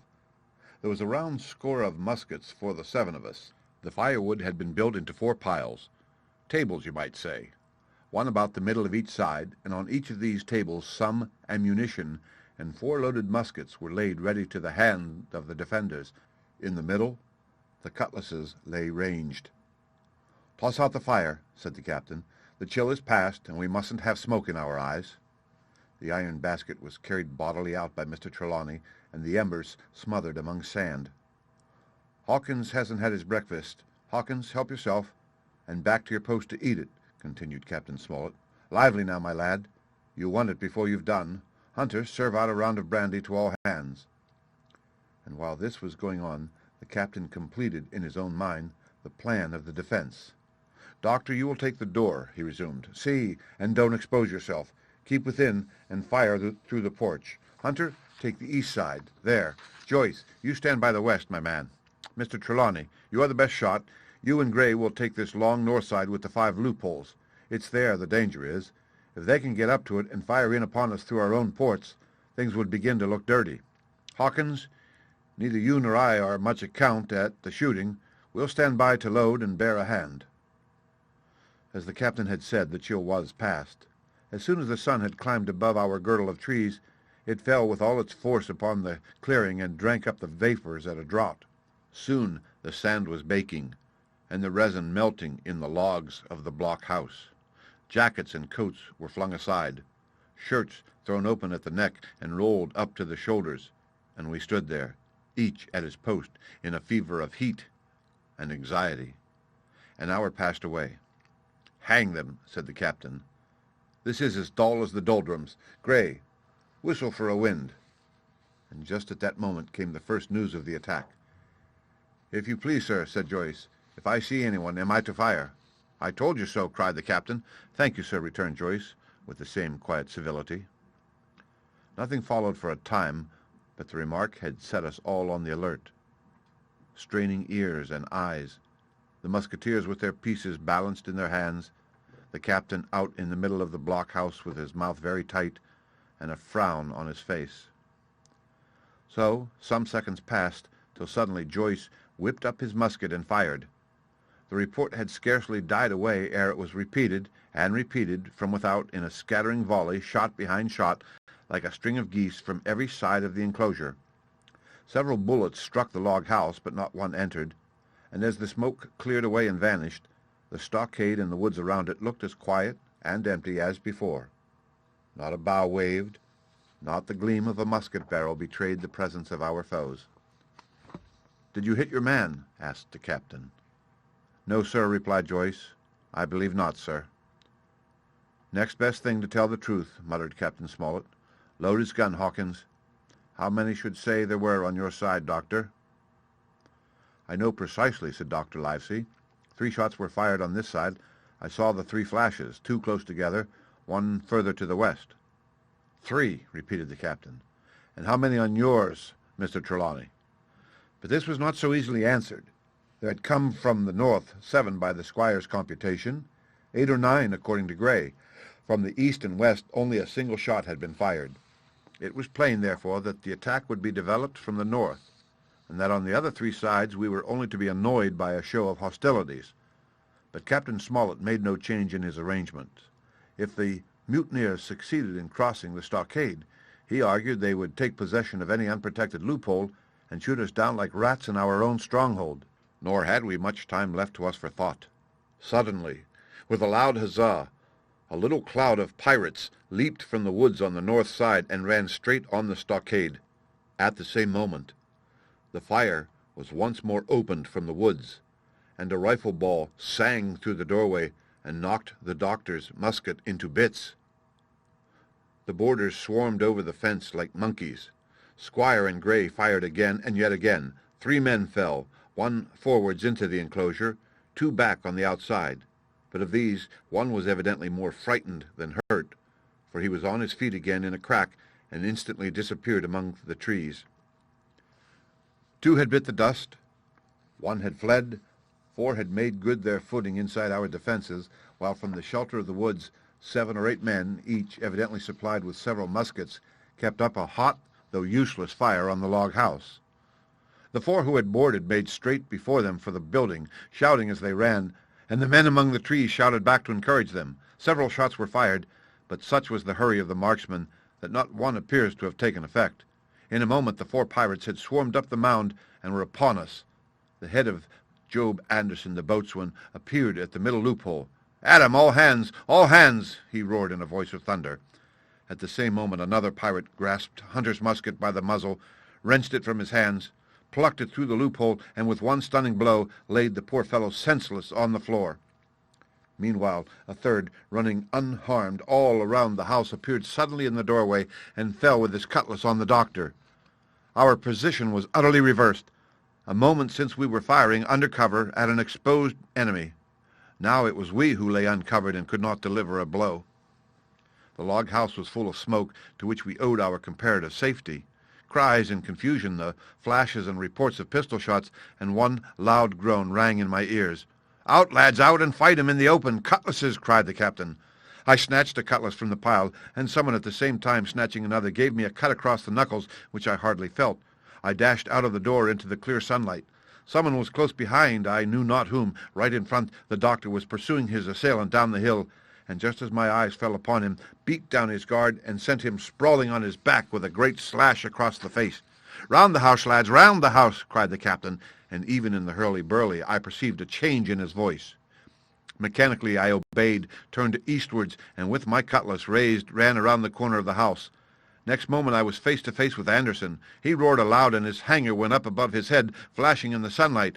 I had not time to be afraid, but as the blow still hung impending, leaped in a trice upon one side, and missing my foot in the soft sand, rolled headlong down the slope. When I had first sallied from the door, the other mutineers had been already swarming up the palisade to make an end of us. One man, in a red nightcap, with his cutlass in his mouth, had even got upon the top and thrown a leg across. Well, so short had been the interval that, when I found my feet again, all was in the same posture, the fellow with the red nightcap still halfway over, another still just showing his head above the top of the stockade, and yet in this breadth of time the fight was over and the victory was ours. Gray, following close behind me, had cut down the big boatswain ere he had time to recover from his last blow. Another had been shot at a loophole in the very act of firing into the house, and now lay in agony, the pistol still smoking in his hand. A third, as I had seen, the doctor had disposed of at a blow. Of the four who had scaled the palisade, one only remained unaccounted for, and he, having left his cutlass on the field, was now clambering out again with the fear of death upon him. "Fire! Fire from the house!" cried the doctor, "and you lads, back into cover!" But his words were unheeded. No shot was fired, and the last boarder made good his escape and disappeared with the rest into the wood. In 3 seconds nothing remained of the attacking party but the 5 who had fallen, 4 on the inside and 1 on the outside of the palisade. The doctor and Gray and I ran full speed for shelter. The survivors would soon be back where they had left their muskets, and at any moment the fight might recommence. The house was by this time somewhat cleared of smoke, and we saw at a glance the price we had paid for victory. Hunter lay beside his loophole, stunned. Joyce by his, shot through the head, never to move again, while right in the center the squire was supporting the captain, one as pale as the other. "The captain's wounded," said Mr. Trelawney. "Have they run?" asked Mr. Smollett. "All that could, you may be bound," returned the doctor, "but there's 5 of them will never run again." "5!" cried the captain. "Come, that's better. 5 against 3 leaves us 4 to 9. That's better odds than we had at starting. We were 7 to 19 then, or thought we were, and that's as bad to bear." The mutineers were soon only 8 in number, for the man shot by Mr. Trelawney on board the schooner died that same evening of his wound. But this was, of course, not known till after by the faithful party. The end. Part 5. My Sea Adventure. Chapter 22. How My Sea Adventure Began. There was no return of the mutineers, not so much as another shot out of the woods. They had got their rations for that day, as the captain put it, and we had the place to ourselves and a quiet time to overhaul the wounded and get dinner. Squire and I cooked outside in spite of the danger, and even outside we could hardly tell what we were at, for horror of the loud groans that reached us from the doctor's patients. Out of the 8 men who had fallen in the action, only 3 still breathed, that one of the pirates who had been shot at the loophole, Hunter and Captain Smollett, and of these the first 2 were as good as dead. The mutineer indeed died under the doctor's knife, and Hunter, do what we could, never recovered consciousness in this world. He lingered all day, breathing loudly like the old buccaneer at home in his apoplectic fit, but the bones of his chest had been crushed by the blow, and his skull fractured in falling, and sometime in the following night, without sight or sound, he went to his Maker. As for the captain, his wounds were grievous indeed, but not dangerous. No organ was fatally injured. Anderson's ball, for it was Job that shot him first, had broken his shoulder blade and touched the lung, not badly. The second had only torn and displaced some muscles in the calf. He was sure to recover, the doctor said, but in the meantime and for weeks to come, he must not walk nor move his arm, nor so much as speak when he could help it. My own accidental cut across the knuckles was a flea bite. Dr. Livesey patched it up with plaster and pulled my ears for me into the bargain. After dinner the squire and the doctor sat by the captain's side a while in consultation, and when they had talked to their heart's content, it being then a little past noon, the doctor took up his hat and pistols, girt on a cutlass, put the chart in his pocket, and with a musket over his shoulder crossed the palisade on the north side and set off briskly through the trees. Gray and I were sitting together at the far end of the blockhouse to be out of earshot of our officers consulting, and Gray took his pipe out of his mouth and fairly forgot to put it back again, so thunderstruck he was at the occurrence.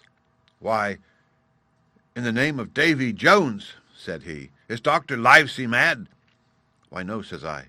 "He's about the last of the crew for that, I take it." "Well, shipmate," said Gray, "mad he may not be, but if he's not, you mark my words, I am." "I take it," replied I. "The doctor has his idea, and if I am right, he's going now to see Ben Gunn." I was right, as appeared later, but in the meantime, the house being stifling hot, and the little patch of sand inside the palisade ablaze with midday sun, I began to get another thought into my head, which was not by any means so right. What I began to do was to envy the doctor, walking in the cool shadow of the woods with the birds about him and the pleasant smell of the pines, while I sat grilling with my clothes stuck to the hot resin, and so much blood about me and so many poor dead bodies lying all around that I took a disgust of the place that was almost as strong as fear. All the time I was washing out the blockhouse and then washing up the things from dinner, this disgust and envy kept growing stronger and stronger, till at last, being near a bread bag and no one then observing me, I took the first step towards my escapade and filled both pockets of my coat with biscuit. I was a fool, if you like, and certainly I was going to do a foolish, overbold act, but I was determined to do it with all the precautions in my power. These biscuits, should anything befall me, would keep me at least from starving till far on in the next day. The next thing I laid hold of was a brace of pistols, and as I already had a powder horn and bullets, I felt myself well supplied with arms. As for the scheme I had in my head, it was not a bad one in itself. I was to go down the sandy spit that divides the anchorage on the east from the open sea, find the white rock I had observed last evening, and ascertain whether it was there or not that Ben Gunn had hidden his boat, a thing quite worth doing, as I still believe. But as I was certain I should not be allowed to leave the enclosure, my only plan was to take French leave and slip out when nobody was watching, and that was so bad a way of doing it as made the thing itself wrong. But I was only a boy, and I had made my mind up. Well, as things at last fell out, I found an admirable opportunity. The squire and Gray were busy helping the captain with his bandages. The coast was clear. I made a bolt for it over the stockade and into the thickest of the trees, and before my absence was observed, I was out of cry of my companions. This was my second folly, far worse than the first, as I left but 2 sound men to guard the house, but like the first, it was a help towards saving all of us. I took my way straight for the east coast of the island, for I was determined to go down the seaside of the spit to avoid all chance of observation from the anchorage. It was already late in the afternoon, although still warm and sunny. As I continued to thread the tall woods, I could hear from far before me not only the continuous thunder of the surf, but a certain tossing of foliage and grinding of boughs which showed me the sea breeze had set in higher than usual. Soon cool draughts of air began to reach me, and a few steps farther I came forth into the open borders of the grove, and saw the sea lying blue and sunny to the horizon, and the surf tumbling and tossing its foam along the beach. I have never quite seen the sea quiet around Treasure Island. The sun might blaze overhead, the air might be without a breath, the surface smooth and blue, but still these great rollers would be running along all the external coast, thundering and thundering by day and night, and I scarce believe there is one spot in the island where a man would be out of earshot of their noise. I walked along beside the surf with great enjoyment, till, thinking I was now got far enough to the south, I took the cover of some thick bushes and crept warily up to the ridge of the spit. Behind me was the sea, in front the anchorage. The sea breeze, as though it had the sooner blown itself out by its unusual violence, was already at an end. It had been succeeded by light, variable airs from the south and southeast, carrying great banks of fog, and the anchorage, under lee of Skeleton Island, still lay leaden as when we had first entered it. The Hispaniola, in that unbroken mirror, was exactly portrayed from the truck to the waterline, the Jolly Roger hanging from her peak. Alongside lay one of the gigs. Silver in the stern sheets, him I could always recognize, while a couple of men were leaning over the stern bulwarks, one of them with a red cap, the very rogue that I had seen some hours before stride legs upon the palisade. Apparently they were talking and laughing, though at that distance, upwards of a mile, I could of course hear no word of what was said. All at once there began the most horrid, unearthly screaming, which at first startled me badly, though I had soon remembered the voice of Captain Flint, and even thought I could make out the bird by her bright plumage as she sat perched upon her master's wrist. Soon after, the jolly boat shoved off and pulled for shore, and the man with the red cap and his comrade went below by the cabin companion. Just about the same time, the sun had gone down behind the spy-glass, and as the fog was collecting rapidly, it began to grow dark in earnest. I saw I must lose no time if I were to find the boat that evening. The white rock, visible enough above the brush, was still some eighth of a mile further down the spit, and it took me a goodish while to get up with it, crawling often on all fours among the scrub. Night had almost come when I laid my hand on its rough sides. Right below it there was an exceedingly small hollow of green turf, hidden by banks and a thick underwood about knee-deep that grew there very plentifully, and in the center of the dell, sure enough, a little tent of goatskins, like what the gypsies carry about with them in England. I dropped into the hollow, lifted the side of the tent, and there was Ben Gunn's boat, homemade if ever anything was homemade, a rude, lopsided framework of tough wood, and stretched upon that a covering of goatskin with the hair inside. The thing was extremely small, even for me, and I can hardly imagine that it could have floated with a full-sized man. There was one thwart set as low as possible, a kind of stretcher in the bows, and a double paddle for propulsion. I had not then seen a coracle such as the ancient Britons made, but I have seen one since, and I can give you no fairer idea of Ben Gunn's boat than by saying it was like the first and the worst coracle ever made by man. But the great advantage of the coracle it certainly possessed, for it was exceedingly light and portable. Well, now that I had found the boat, you would have thought I had had enough of truantry for one, but in the meantime I had taken another notion, and become so obstinately fond of it, that I would have carried it out, I believe, in the teeth of Captain Smollett himself. This was to slip out under the cover of night, cut the Hispaniola adrift, and let her go ashore where she fancied.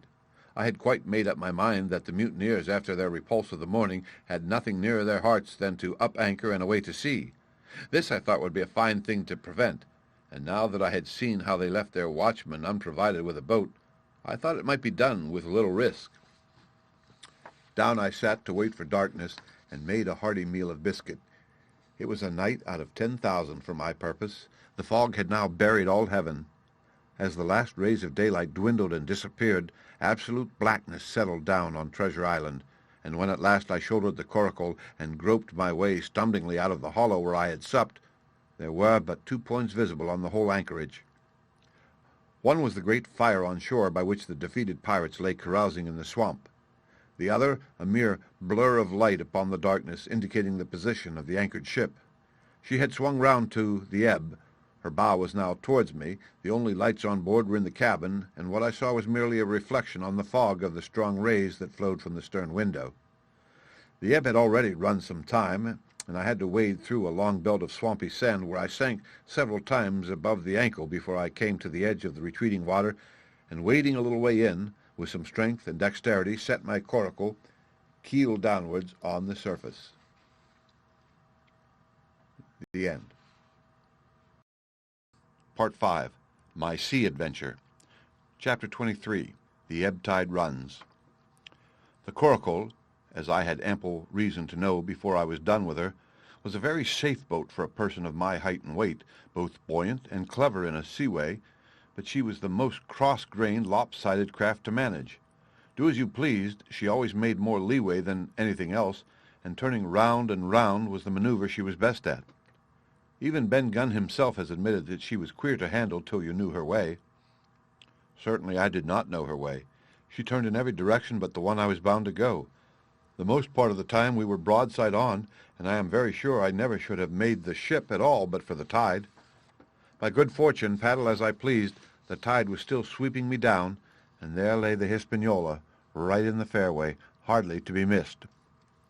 First she loomed before me like a blot of something, yet blacker than darkness.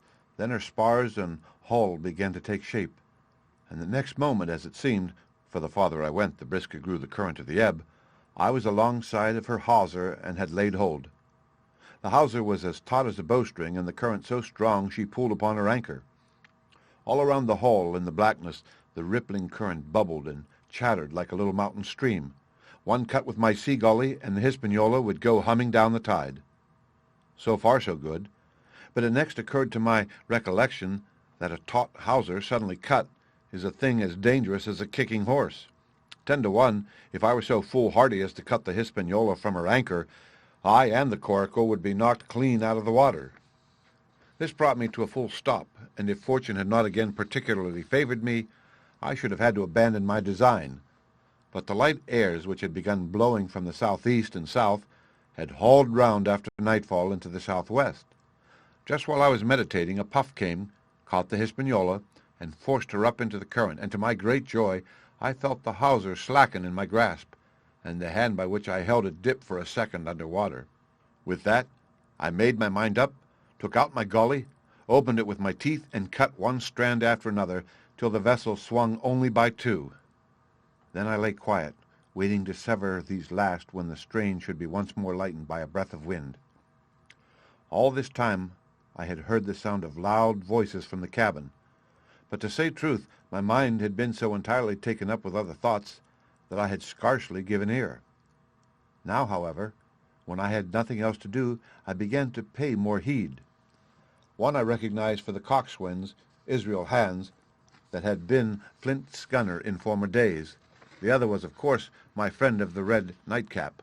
Both men were plainly the worse of drink, and they were still drinking, for even while I was listening, one of them, with a drunken cry, opened the stern window and threw out something which I divined to be an empty bottle. But they were not only tipsy, it was plain that they were furiously angry. Oaths flew like hailstone, and every now and then there came forth such an explosion as I thought was sure to end in blows. But each time the quarrel passed off, and the voices grumbled lower for a while, until the next crisis came, and in its turn passed away without result. On shore I could see the glow of the great camp-fire burning warmly through the shoreside trees. Someone was singing a dull, old, droning sailor song with a droop and a quaver at the end of every verse, and seemingly no end to it at all but the patience of the singer. I had heard it on the voyage more than once, and remembered these words: "But one man of her crew alive, what put to sea with 75?" And I thought it was a ditty rather too dolefully appropriate for a company that had met such cruel losses in the morning. But indeed, from what I saw, all these buccaneers were as callous as the sea they sailed on. At last the breeze came, the schooner sidled, and drew nearer in the dark. I felt the hawser slacken once more, and with a good, tough effort cut the last fibers through. The breeze had but little action on the coracle, and I was almost instantly swept against the bows of the Hispaniola. At the same time, the schooner began to turn upon her heel, spinning slowly end for end across the current. I wrought like a fiend, for I expected every moment to be swamped, and since I found I could not push the coracle directly off, I now shoved straight astern. At length I was clear of my dangerous neighbor, and just as I gave the last impulsion, my hands came across a light cord that was trailing overboard across the stern bulwarks. Instantly I grasped it. Why I should have done so I can hardly say. It was at first mere instinct, but once I had it in my hands and found it fast, curiosity began to get the upper hand, and I determined I should have one look through the cabin window. I pulled in hand over hand on the cord, and when I judged myself near enough, rose at infinite risk to about half my height, and thus commanded the roof and a slice of the interior of the cabin. By this time the schooner and her little consort were gliding pretty swiftly through the water. Indeed, we had already fetched up level with the campfire. The ship was talking, as sailors say, loudly, treading the innumerable ripples with an incessant weltering splash, and until I got my eye above the window-sill, I could not comprehend why the watchman had taken no alarm. One glance, however, was sufficient, and it was only one glance that I durst take from that unsteady skiff. It showed me Hans and his companion locked together in deadly wrestle, each with a hand upon the other's throat. I dropped upon the thwart again none too soon, for I was near overboard. I could see nothing for the moment but these two furious and crimson faces swaying together under the smoky lamp, and I shut my eyes to let them grow once more familiar with the darkness. The endless ballad had come to an end at last, and the whole diminished company about the campfire had broken into the chorus I had heard so often. 15 men on the dead man's chest, yo ho ho, and a bottle of rum. Drink and the devil had done for the rest, yo ho ho, and a bottle of rum. I was just thinking how busy drink and the devil were at that very moment in the cabin of the Hispaniola, when I was surprised by a sudden lurch of the coracle. At the same moment she yawed sharply and seemed to change her course. The speed in the meantime had strangely increased. I opened my eyes at once. All around me were little ripples combing over with a sharp bristling sound and slightly phosphorescent. The Hispaniola herself, a few yards in whose wake I was still being whirled along, seemed to stagger in her course, and I saw her spars toss a little against the blackness of the night. Nay, as I looked longer, I made sure she also was wheeling to the southward. I glanced over my shoulder, and my heart jumped against my ribs. There, right behind me, was the glow of the campfire. The current had turned at right angles, sweeping round along with it the tall schooner and the little dancing coracle. Ever quickening, ever bubbling higher, ever muttering louder, it went spinning through the narrows for the open sea. Suddenly the schooner in front of me gave a violent yaw, turning perhaps through 20 degrees, and almost at the same moment one shout followed another from on board. I could hear feet pounding on the companion ladder, and I knew that the two drunkards had at last been interrupted in their quarrel and awakened to a sense of their disaster. I laid down flat in the bottom of that wretched skiff and devoutly recommended my spirit to its Maker. At the end of the straits, I made sure we must fall into some bar of raging breakers where all my troubles would be ended speedily. And though I could perhaps bear to die, I could not bear to look upon my fate as it approached. So I must have lain for hours, continually beaten to and fro upon the billows, now and again wetted with flying sprays, and never ceasing to expect death at the next plunge. Gradually, weariness grew upon me. A numbness, an occasional stupor fell upon my mind, even in the midst of my terrors, until sleep at last supervened, and in my sea-tossed coracle I lay and dreamed of home and the old Admiral Benbow. The end. Part 5. My Sea Adventure, Chapter 24. The Cruise of the Coracle. It was broad day when I awoke and found myself tossing at the southwest end of Treasure Island. The sun was up, but was still hid from behind me by the great bulk of the spyglass, which on this side descended almost to the sea in formidable cliffs. Hull Bowline Head and Mizzenmast Hill were at my elbow. The hill bare and dark, the head bound with cliffs 40 or 50 feet high, and fringed with great masses of fallen rock. I was scarce a quarter of a mile to seaward, and it was my first thought to paddle in and land. That notion was soon given over. Among the fallen rocks the breakers spouted and bellowed, loud reverberations, heavy sprays flying and falling, succeeded one another from second to second, and I saw myself, if I ventured nearer, dashed to death upon the rough shore, or spending my strength in vain to scale the beetling crags. Nor was that all, for crawling together on flat tables of rock, or letting themselves drop into the sea with loud reports, I beheld huge, slimy monsters, soft snails, as it were, of incredible bigness, 2 or 3 score of them together, making the rocks to echo with their barkings. I have understood since that they were sea lions and entirely harmless, but the look of them added to the difficulty of the shore and the high running of the surf was more than enough to disgust me of that landing place. I felt willing rather to starve at sea than to confront such perils. In the meantime I had a better chance, as I supposed, before me. North of Haulbowline Head, the land runs in a long way, leaving at low tide a long stretch of yellow sand. To the north of that again there comes another cape, Cape of the Woods, as it was marked upon the chart, buried in tall green pines which descended to the margin of the sea. I remembered what Silver had said about the current that sets northward along the whole west coast of Treasure Island, and seeing from my position that I was already under its influence, I preferred to leave Haulbowline Head behind me and reserve my strength for an attempt to land upon the kindlier-looking Cape of the Woods. There was a great smooth swell upon the sea. The wind blowing steady and gentle from the south, there was no contrariety between that and the current, and the billows rose and fell unbroken. Had it been otherwise, I must long ago have perished. But as it was, it is surprising how easily and securely my little and light boat could ride. Often, as I still lay at the bottom and kept no more than an eye above the gunwale, I would see a big blue summit heaving close above me. Yet the coracle would but bounce a little, dance as if on springs, and subside on the other side into the trough as lightly as a bird. I began after a little to grow very bold, and sat up to try my skill at paddling. But even a small change in the disposition of the weight will produce violent changes in the behavior of a coracle. And I had hardly moved before the boat, giving up at once her gentle dancing movement, ran straight down a slope of water so steep that it made me giddy, and struck her nose with a spout of spray deep into the side of the next wave. I was drenched and terrified, and fell instantly back into my old position, whereupon the coracle seemed to find her head again, and led me as softly as before among the billows.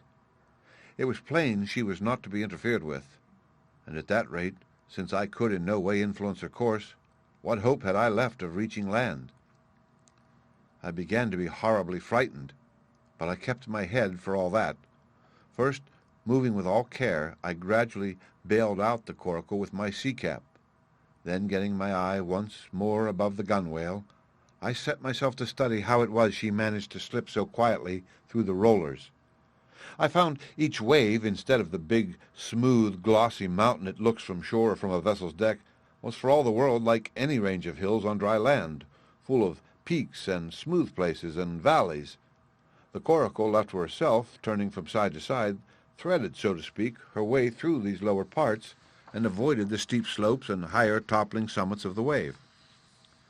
Well now, thought I to myself, it is plain I must lie where I am and not disturb the balance. But it is plain also that I can put the paddle over the side and from time to time, in smooth places, give her a shove or two towards land.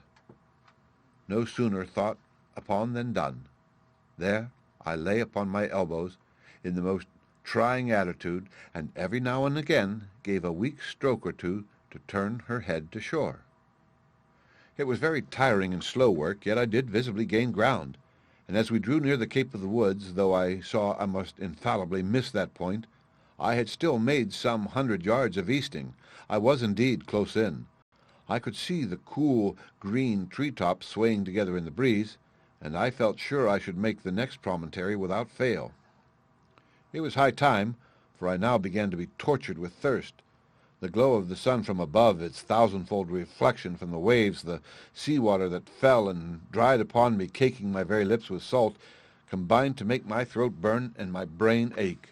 The sight of the trees so near at hand had almost made me sick with longing, but the current had soon carried me past the point, and as the next reach of sea opened out, I beheld a sight that changed the nature of my thoughts. Right in front of me, not half a mile away, I beheld the Hispaniola under sail. I made sure, of course, that I should be taken, but I was so distressed for want of water that I scarce knew whether to be glad or sorry at the thought, and long before I had come to a conclusion, surprise had taken entire possession of my mind, and I could do nothing but stare and wonder. The Hispaniola was under her mainsail and 2 jibs, and the beautiful white canvas shone in the sun like snow or silver. When I first sighted her, all her sails were drawing. She was lying a course about northwest, and I presumed the men on board were giving round the island on their way back to the anchorage. Presently she began to fetch more and more to the westward, so that I thought they had sighted me and were going about in chase. At last, however, she fell right into the wind's eye and was taken dead aback, and stood there a while, helpless, with her sails shivering. "Clumsy fellows," said I. "They must still be drunk as owls." And I thought how Captain Smollett would have set them skipping. Meanwhile, the schooner gradually fell off and filled again upon another tack, sailed swiftly for a minute or so, and brought up once more dead in the wind's eye. Again and again was this repeated, to and fro, up and down, north, south, east, and west. The Hispaniola sailed by swoops and dashes, and at each repetition ended as she had begun, with idly flapping canvas. It became plain to me that nobody was steering, and if so, where were the men? Either they were dead drunk or had deserted her, I thought, and perhaps if I could get on board I might return the vessel to her captain. The current was bearing coracle and schooner southward at an equal rate. As for the latter's sailing, it was so wild and intermittent that she hung each time so long in irons that she certainly gained nothing if she did not even lose. If only I dared to sit up and paddle, I made sure that I could overhaul her. The scheme had an air of adventure that inspired me, and the thought of the water breaker beside the fore companion doubled my growing courage. Up I got, was welcomed almost instantly by another cloud of spray, but this time stuck to my purpose and set myself with all my strength and caution to paddle after the unsteered Hispaniola. Once I shipped a sea so heavy that I had to stop and bail, with my heart fluttering like a bird, but gradually I got into the way of the thing and guided my coracle among the waves, with only now and then a blow upon her bows and a dash of foam in my face. I was now gaining rapidly on the schooner.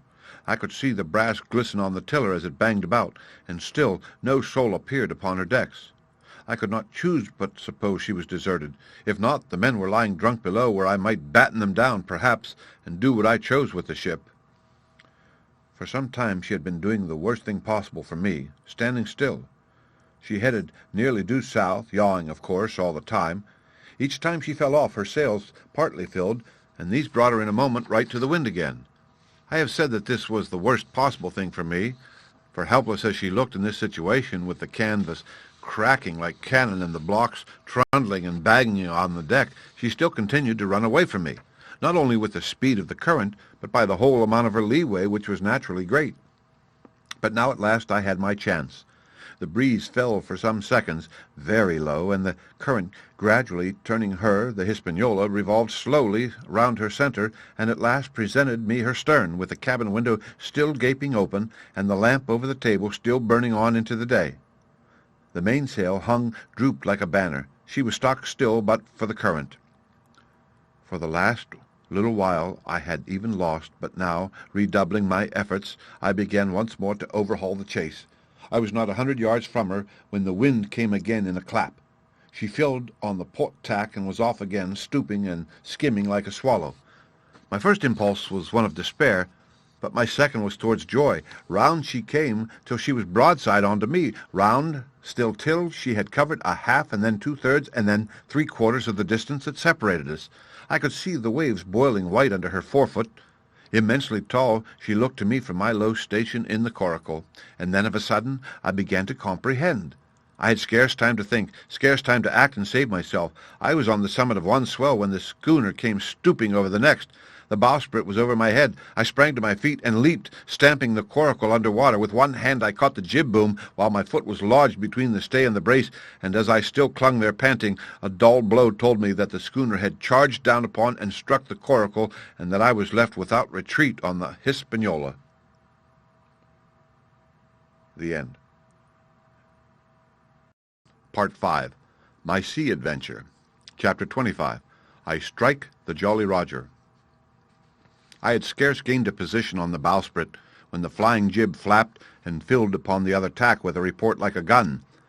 The schooner trembled to her keel under the reverse, but next moment, the other sails still drawing, the jib flapped back again and hung idle. This had nearly tossed me off into the sea, and now I lost no time, crawled back along the bowsprit, and tumbled head foremost on the deck. I was on the lee side of the forecastle, and the mainsail, which was still drawing, concealed from me a certain portion of the afterdeck. Not a soul was to be seen.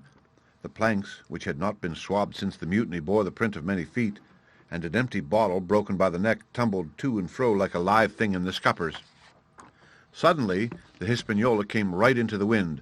The jibs behind me cracked aloud, the rudder slammed to, the whole ship gave a sickening heave and shudder, and at the same moment the main boom swung inboard, the sheet groaning in the blocks, and showed me the lee after deck. There were the two watchmen, sure enough, a red cap on his back, as stiff as a handspike, with his arm outstretched like those of a crucifix, and his teeth showing through his open lips. Israel Hands propped against the bulwarks, his chin on his chest, his hands lying open before him on the deck, his face as white under its tan as a tallow candle. For a while the ship kept bucking and sidling like a vicious horse, the sails filling, now on one tack, now on another, and the boom swinging to and fro till the mast groaned aloud under the strain. Now and again, too, there would come a cloud of light sprays over the bulwark, and a heavy blow of the ship's bows against the swell. So much heavier weather was made of it by this great-rigged ship than by my home-made lopsided coracle now gone to the bottom of the sea. At every jump of the schooner, Redcap slipped to and fro, but what was ghastly to behold, neither his attitude nor his fixed teeth disclosing grin was any way disturbed by this rough usage. At every jump, too, Hans appeared still more to sink into himself and settle down upon the deck, his feet sliding even the further out, and the whole body canting towards the stern, so that his face became, little by little, hid from me, and at last I could see nothing beyond his ear and the frayed ringlet of one whisker. At the same time I observed around both of them splashes of dark blood upon the planks, and began to feel sure that they had killed each other in their drunken wrath. While I was thus looking and wondering in a calm moment, when the ship was still, Israel Hands turned partly round, and with a low moan writhed himself back to the position in which I had seen him first. The moan, which told of pain and deadly weakness, and the way in which his jaw hung open, went right to my heart. But when I remembered the talk I had overheard from the apple barrel, all pity left me. I walked aft until I reached the main mast. "Come aboard, Mr. Hands," I said ironically. He rolled his eyes round heavily, but he was too far gone to express surprise. All he could do was to utter one word, "Brandy." It occurred to me there was no time to lose, and dodging the boom as it once more lurched across the deck, I slipped aft and down the companion stairs into the cabin. It was such a scene of confusion as you can hardly fancy. All the lockfast places had been broken open in quest of the chart. The floor was thick with mud where ruffians had sat down to drink or consult after wading in the marshes around their camp. The bulkheads, all painted in clear white and beaded round with gilt, bore a pattern of dirty hands. Dozens of empty bottles clinked together in corners to the rolling of the ship. One of the doctor's medical books lay open on the table, half of the leaves gutted out, I suppose, for pipe lights. In the midst of all this, the lamp still cast a murky glow, obscure and brown as umber. I went into the cellar. All the barrels were gone, and of the bottles, a most surprising number had been drunk out and thrown away. Certainly, since the mutiny began, not a man of them could ever have been sober. Foraging about, I found a bottle with some brandy left for Hans, and for myself I routed out some biscuits, some pickled fruits, a great bunch of raisins, and a piece of cheese. With these I came on deck, put down my own stock behind the rubber head, and, well out of the coxswain's reach, went forward to the water breaker and had a good deep drink of water, and then, and not till then, gave Hans the brandy. He must have drunk a gill before he took the bottle from his mouth. "Aye," said he, "by thunder, but I wanted some of that." I had sat down already in my own corner and began to eat. "Much hurt?" I asked him. He grunted, or rather, I might say he barked. "If that doctor was on board," he said, "I'd be right enough in a couple of turns. But I don't have no manner of luck, you see, and that's what's the matter with me. As for that swab, he's good and dead, he is," he added, indicating the man with the red cap. "He warn't no seaman anyhow. And where mout you have come from?" "Well," said I, "I've come aboard to take possession of this ship, Mr. Hands, and you'll please regard me as your captain until further notice." He looked at me sourly enough, but said nothing. Some of the color had come back into his cheeks, though he still looked very sick, and still continued to slip out and settle down as the ship banged about. "By the by," I continued, "I can't have these colours, Mr. Hands, and by your leave I'll strike 'em. Better none than these." And again, dodging the boom, I ran to the colour lines, handed down their cursed black flag, and chucked it overboard. "God save the King," said I, waving my cap, "and there's an end to Captain Silver." He watched me keenly and slyly, his chin all the while on his breast. "I reckon," he said at last, "I reckon, Captain Hawkins, you'll kind of want to get to shore now. Suppose we talks." "Why, yes," says I, "with all my heart, Mr. Hands. Say on." And I went back to my meal with a good appetite. "This man," he began, nodding feebly at the corpse, "O'Brien were his name, a rank Irelander. This man and me got the canvas on her, meaning for to sail her back. Well, he's dead now, he is, as dead as bilge, and who's to sail the ship I don't see. Without I gives you a hint, you ain't that man as far as I can tell. Now look here, you gives me food and drink, and old scarf or handkercher to tie my wound up, you do, and I'll tell you how to sail her, and that's about square all around, I take it." "I'll tell you one thing," says I. "I'm not going back to Captain Kidd's anchorage. I mean to get into North Inlet and beach her quietly there." "To be sure you did," he cried. "Why, I ain't sich an infernal lubber after all. I can't see, can I? I've tried my fling, I have, and I've lost. And it's you as the wind of me. North Inlet? Why, I haven't no choice, does I? I'd help you sail her up to Execution Dock, by thunder, so I would." Well, as it seemed to me there was some sense in this, we struck our bargain on the spot. In 3 minutes I had the Hispaniola sailing easily before the wind along the coast of Treasure Island, with good hopes of turning the northern point ere noon, and beating down again as far as North Inlet before high water, when we might beach her safely and wait till the subsiding tide permitted us to land. Then I lashed the tiller and went below to my own chest, where I got a soft silk handkerchief of my mother's. With this, and with my aid, Hans bound up the great bleeding stab he had received in the thigh, and after he had eaten a little and had a swallow or two more of the brandy, he began to pick up visibly, sat straighter up, spoke louder and clearer, and looked in every way another man. The breeze served us admirably. We skimmed before it like a bird, the coast of the island flashing by and the view changing every minute. Soon we were past the high lands and bowling beside low, sandy country sparsely dotted with dwarf pines, and soon we were beyond that again, and had turned the corner of the rocky hill that ends the island on the north. I was greatly elated with my new command, and pleased with the bright sunshiny weather and these different prospects of the coast. I had now plenty of water and good things to eat, and my conscience, which had smitten me hard for my desertion, was quieted by the great conquest I had made. I should, I think, have had nothing left me to desire but for the eyes of the coxswain as they followed me derisively about the deck, and the odd smile that appeared continuously on his face. It was a smile that had in it something both of pain and weakness, a haggard old man's smile, but there was, beside that, a grain of derision, a shadow of treachery in his expression, as he craftily watched and watched and watched me at my work. The end. Part 5. My Sea Adventure. Chapter 26. Israel Hands. The wind, serving us to a desire, now hauled into the west.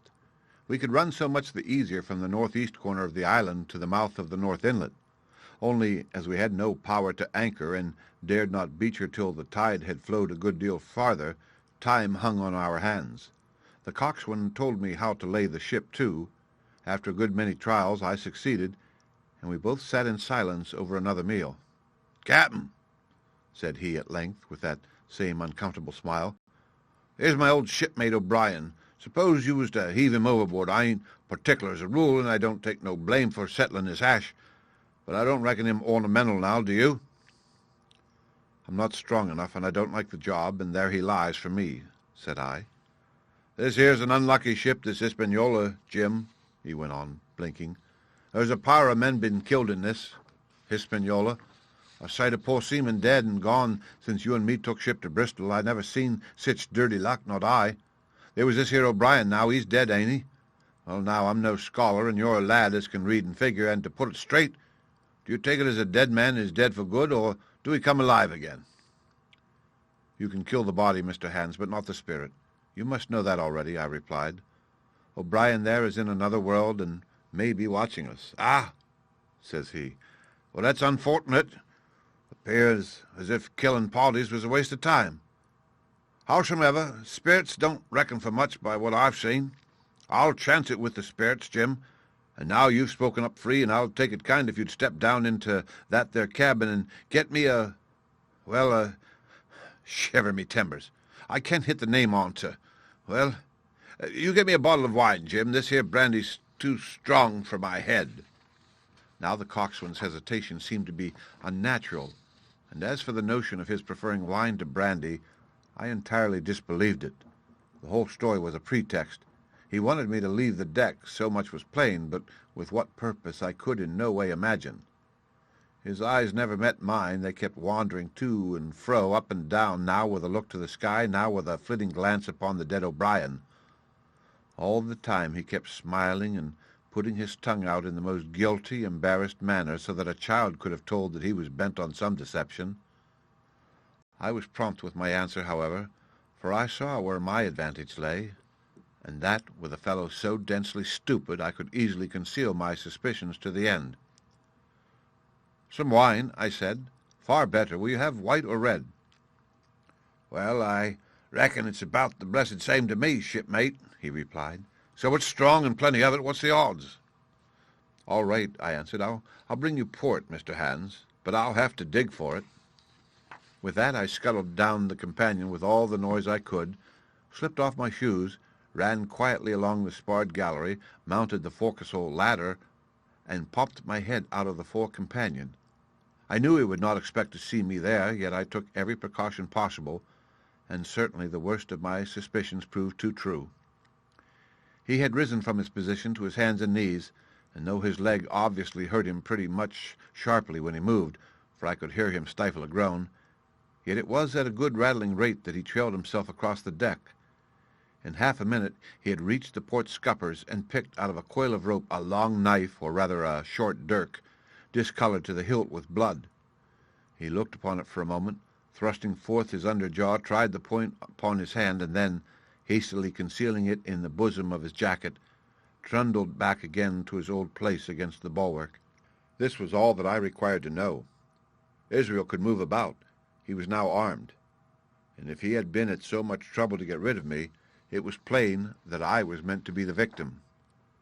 What he would do afterwards, whether he would try to crawl right across the island from North Inlet to the camp among the swamps, or whether he would fire Long Tom, trusting that his own comrades might come first to help him, was of course more than I could say. Yet I felt sure that I could trust him in one point, since in that our interests jumped together, and that was in the disposition of the schooner. We both desired to have her stranded safe enough in a sheltered place, and so that, when the time came, she could be got off again with as little labor and danger as might be, and until that was done I considered that my life would certainly be spared. While I was thus turning the business over in my mind, I had not been idle with my body. I had stolen back to the cabin, slipped once more into my shoes, and laid my hand at random on a bottle of wine, and now, with this for an excuse, I made my reappearance on the deck. Hans lay as I had left him, all fallen together in a bundle, and with his eyelids lowered as though he were too weak to bear the light. He looked up, however, at my coming, knocked the neck off the bottle like a man who had done the same thing often, and took a good swig with his favorite toast of, "Here's luck." Then he lay quiet for a little, and then pulling out a stick of tobacco, begged me to cut him a quid. "Cut me a junk of that," says he, "for I haven't no knife, and hardly strength enough, so be as I had, Jim? Jim, I reckon I've missed stays. Cut me a quid, and I'll as likely be the last lad for my long home, and no mistake." "Well," said I, "I'll cut you some tobacco, but if I was you and thought myself so badly, I would go to my prayers like a Christian man." "Why?" said he. "Now you tell me why." "Why?" I cried. "You were asking me just now about the dead. You've broken your trust. You've lived in sin and lies and blood. There's a man you killed lying at your feet this moment, and you ask me why? For God's mercy, Mr. Hand, that's why." I spoke with a little heat, thinking of the bloody dirk he had hidden in his pocket, and designed in his ill thoughts to end me with. He, for his part, took a great draught of the wine, and spoke with the most unusual solemnity. "For 30 years," he said, "I've sailed the seas and seen good and bad, better and worse, fair weather and foul, provisions running out, knives a-going, and what not. Well, now I tell you, I never seen good come of goodness yet. Him as strikes first is my fancy. Dead men don't bite, them's my views. Amen, so be it. And now, you look here," he added, suddenly changing his tone. "We've had about enough of this foolery. The tide's made good enough by now. You just take my orders, Captain Hawkins, and we'll sail slap in and be done with it." All told, we had scarce 2 miles to run, but the navigation was delicate. The entrance to this northern anchorage was not only narrow and shoal, but lay east and west, so that the schooner must be nicely handled to be got in. I think I was a good, prompt subaltern, and I am very sure that Hans was an excellent pilot, for we went about and dodged in, shaving the banks with a certainty and a neatness that were a pleasure to behold. Scarcely had we passed the heads before the land closed around us. The shores of North Inlet were as thickly wooded as those of the southern anchorage, but the space was longer and narrower and more like what in truth it was, the estuary of a river. Right before us at the southern end we saw the wreck of a ship in the last stages of dilapidation. It had been a great vessel of 3 masts, but had lain so long exposed to the injuries of the weather that it was about hung with great webs of dripping seaweed, and on the deck of it shore bushes had taken root, and now flourished thick with flowers. It was a sad sight, but it showed us that the anchorage was calm. "Now," said Hans, "look there, there's a pet bit for to beach a ship in. Fine flat sand, never a cat's paw, trees all around it, and flowers a-blowing like a garden on that old ship." And once beach, I inquired, "How shall we get her off again?" "Why so," he replied. "You take a line ashore there on the other side at low water. You take a turn about one of them big pines, bring it back, take a turn around the capstan, and lie to for the tide. Come high water, all hands take a pull upon the line, and off she comes as sweet as nature. And now, boy, you stand by. We're near the bit now, and she's too much way on her. Starboard a little, so, steady. Starboard. Larboard a little, steady, steady." So he issued his commands, which I breathlessly obeyed, till, all of a sudden, he cried, "Down, my hearty luff!" And I put the helm hard up, and the Hispaniola swung around rapidly and ran stem on for the low-wooded shore. The excitement of these last manoeuvres had somewhat interfered with the watch I had kept hitherto sharply enough upon the coxswain. Even then I was still so much interested waiting for the ship to touch, that I had quite forgot the peril that hung over my head, and stood craning over the starboard bulwarks and watching the ripples spreading wide before the bows. I might have fallen without a struggle for my life had not a sudden disquietude seized upon me and made me turn my head. Perhaps I had heard a creak or seen his shadow moving with the tail of my eye. Perhaps it was instinct, like a cat's. But sure enough, when I looked round, there was Hans already halfway towards me with a dirk in his right hand. We must both have cried out aloud when our eyes met, but while mine was the shrill cry of terror, his was a roar of fury like a charging bully's. At the same instant he threw himself forward, and I leapt sideways toward the bows. As I did so, I let go of the tiller, which sprang sharp to leeward, and I think this saved my life, for it struck Hans across the chest and stopped him for the moment dead. Before he could recover, I was safe out of the corner where he had me trapped, with all the deck to dodge about. Just forward of the mainmast I stopped, drew a pistol from my pocket, took a cool aim, though he had already turned, and was once more coming directly after me, and drew the trigger. The hammer fell, but there followed neither flash nor sound. The priming was useless with sea-water. I cursed myself for my neglect. Why had not I long before reprimed and reloaded my only weapons? Then I should not have been as now a mere fleeing sheep before this butcher. Wounded as he was, it was wonderful how fast he could move, his grizzled hair tumbling over his face, and his face itself as red as a red ensign with his haste and fury. I had no time to try my other pistol, nor indeed much inclination, for I was sure it would be useless. One thing I saw plainly. I must not simply retreat before him, or he would speedily hold me boxed into the bows, as a moment since he had so nearly boxed me in the stern. Once so caught, and 9 or 10 inches of the blood-stained dirk would be my last experience on this side of eternity. I placed my palms against the mainmast, which was of a goodish bigness, and waited every nerve upon the stretch. Seeing that I meant to dodge, he also paused, and a moment or two passed in feints on his part and corresponding movements upon mine. It was such a game as I had often played at home about the rocks of Black Hill Cove, but never before, you may be sure, with such a wildly beating heart as now. Still, as I say it was a boy's game, and I thought I could hold my own at it against an elderly seaman with a wounded thigh. Indeed, my courage had begun to rise so high that I allowed myself a few darting thoughts on what would be the end of the affair, and while I saw certainly that I could spin it out for long, I saw no hope of any ultimate escape. Well, while things stood thus, suddenly the Hispaniola struck, staggered, ground for an instant in the sand, and then, swift as a blow, canted over to the port side till the deck stood at an angle of 45 degrees, and about a puncheon of water splashed into the scupper holes and lay in a pool between the deck and the bulwark. We were both of us capsized in a second, and both of us rolled almost together into the scuppers, the dead redcap, with his arms still spread out, tumbling stiffly after us. So near were we, indeed, that my head came against the coxswain's foot with a crack that made my teeth rattle. Blow and all, I was the first afoot again, for Hans had got involved with the dead body.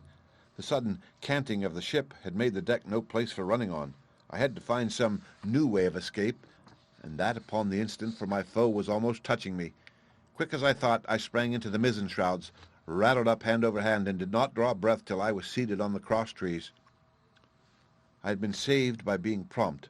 The dirk had struck not half a foot below me as I pursued my upward flight, and there stood Israel Hands with his mouth open and his face upturned to mine, a perfect statue of surprise and disappointment. Now that I had a moment to myself, I lost no time in changing the priming of my pistol, and then, having one ready for service and to make assurance doubly sure, I proceeded to draw the load of the other and recharge it afresh from the beginning. My new employment struck Hans all of a heap. He began to see the dice going against him, and after an obvious hesitation, he also hauled himself heavily into the shrouds, and with the dirk in his teeth began slowly and painfully to mount. It cost him no end of time and groans to haul his wounded leg behind him, and I had quietly finished my arrangements before he was much more than a third of the way up. Then, with a pistol in either hand, I addressed him. "One more step, Mr. Hans," said I, "and I'll blow your brains out. Dead men don't bite, you know," I added with a chuckle. He stopped instantly. I could see by the working of his face that he was trying to think, and the process was so slow and laborious that, in my newfound security, I laughed aloud. At last, with a swallow or two, he spoke, his face still wearing the same expression of extreme perplexity. In order to speak, he had to take the dagger from his mouth, but in all else he remained unmoved. "Jim," says he, "I reckon we're fouled, you and me, and we'll have to sign articles. I'd have had you but for that there lurch, but I don't have no luck, not I, and I reckon I'll have to strike, which comes hard, you see, for a master mariner to a ship's yonker like you, Jim." I was drinking in his words and smiling away, as conceited as a cock upon a wall, when all in a breath back went his right hand over his shoulder. Something sang like an arrow through the air. I felt a blow and then a sharp pang, and there I was, pinned by the shoulder to the mast. In the horrid pain and surprise of the moment, I scarce can say it was by my own volition, and I am sure it was without a conscious aim. Both my pistols went off, and both escaped out of my hands. They did not fall alone. With a choked cry, the coxswain loosed his grasp upon the shrouds and plunged head first into the water. The end. Part 5. My Sea Adventure. Chapter 27. Pieces of 8. Owing to the cant of the vessel, the masts hung far out over the water, and from my perch on the cross trees I had nothing below me but the surface of the bay. Hans, who was not so far up, was in consequence nearer to the ship, and fell between me and the bulwarks. He rose once to the surface in a lather of foam and blood, and then sank again for good. As the water settled, I could see him lying huddled together on the clean, bright sand in the shadow of the vessel's sides. A fish or two whipped past his body. Sometimes, by the quivering of the water, he appeared to move a little, as if he were trying to rise, but he was dead enough for all that, being both shot and drowned, and was food for fish in the very place where he had designed my slaughter. I was no sooner certain of this than I began to feel sick, faint, and terrified. The hot blood was running over my back and chest. The dirk, where it had pinned my shoulder to the mast, seemed to burn like a hot iron.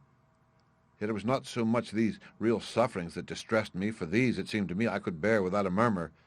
It was the horror I had upon my mind of falling from the cross-trees into that still green water beside the body of the coxswain. I clung with both hands till my nails ached, and I shut my eyes as if to cover up the peril. Gradually my mind came back again, my pulses quieted down to a more natural time, and I was once more in possession of myself. It was my first thought to pluck forth the dirk, but either it stuck too hard or my nerve failed me, and I desisted with a violent shudder. Oddly enough, that very shudder did the business. The knife, in fact, had come the nearest in the world to missing me altogether. It held me by a mere pinch of skin, and this the shudder tore away.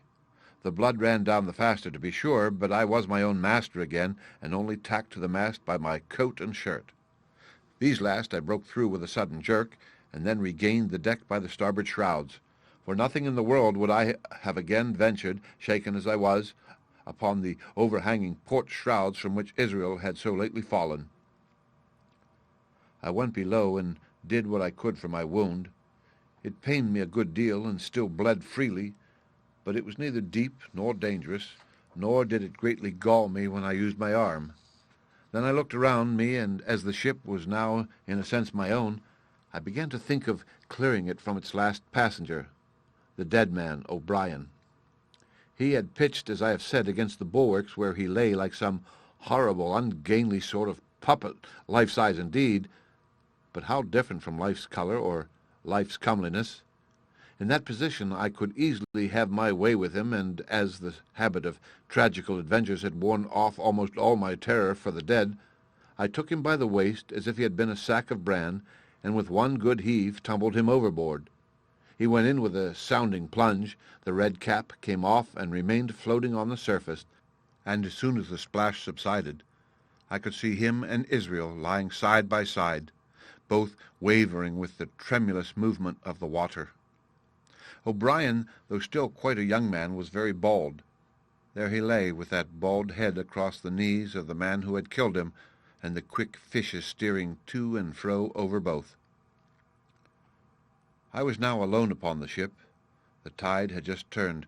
The sun was within so few degrees of setting that already the shadow of the pines upon the western shore began to reach right across the anchorage and fall in patterns on the deck. The evening breeze had sprung up, and though it was well warded off by the hill with the two peaks upon the east, the cordage had begun to sing a little softly to itself, and the idle sails to rattle to and fro. I began to see a danger to the ship.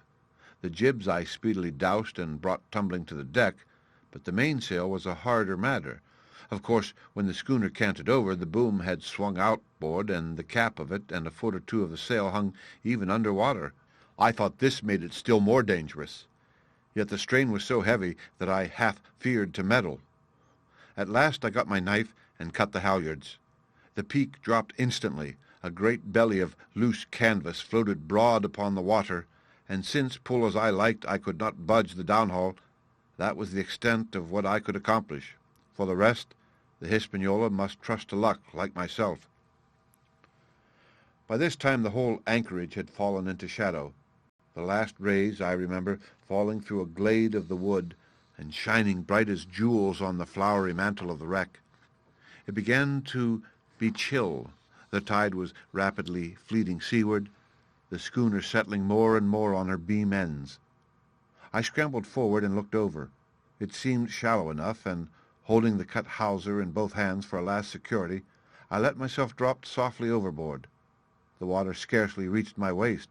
The sand was firm and covered with ripple marks, and I waded ashore in great spirits, leaving the Hispaniola on her side, with her mainsail trailing wide upon the surface of the bay.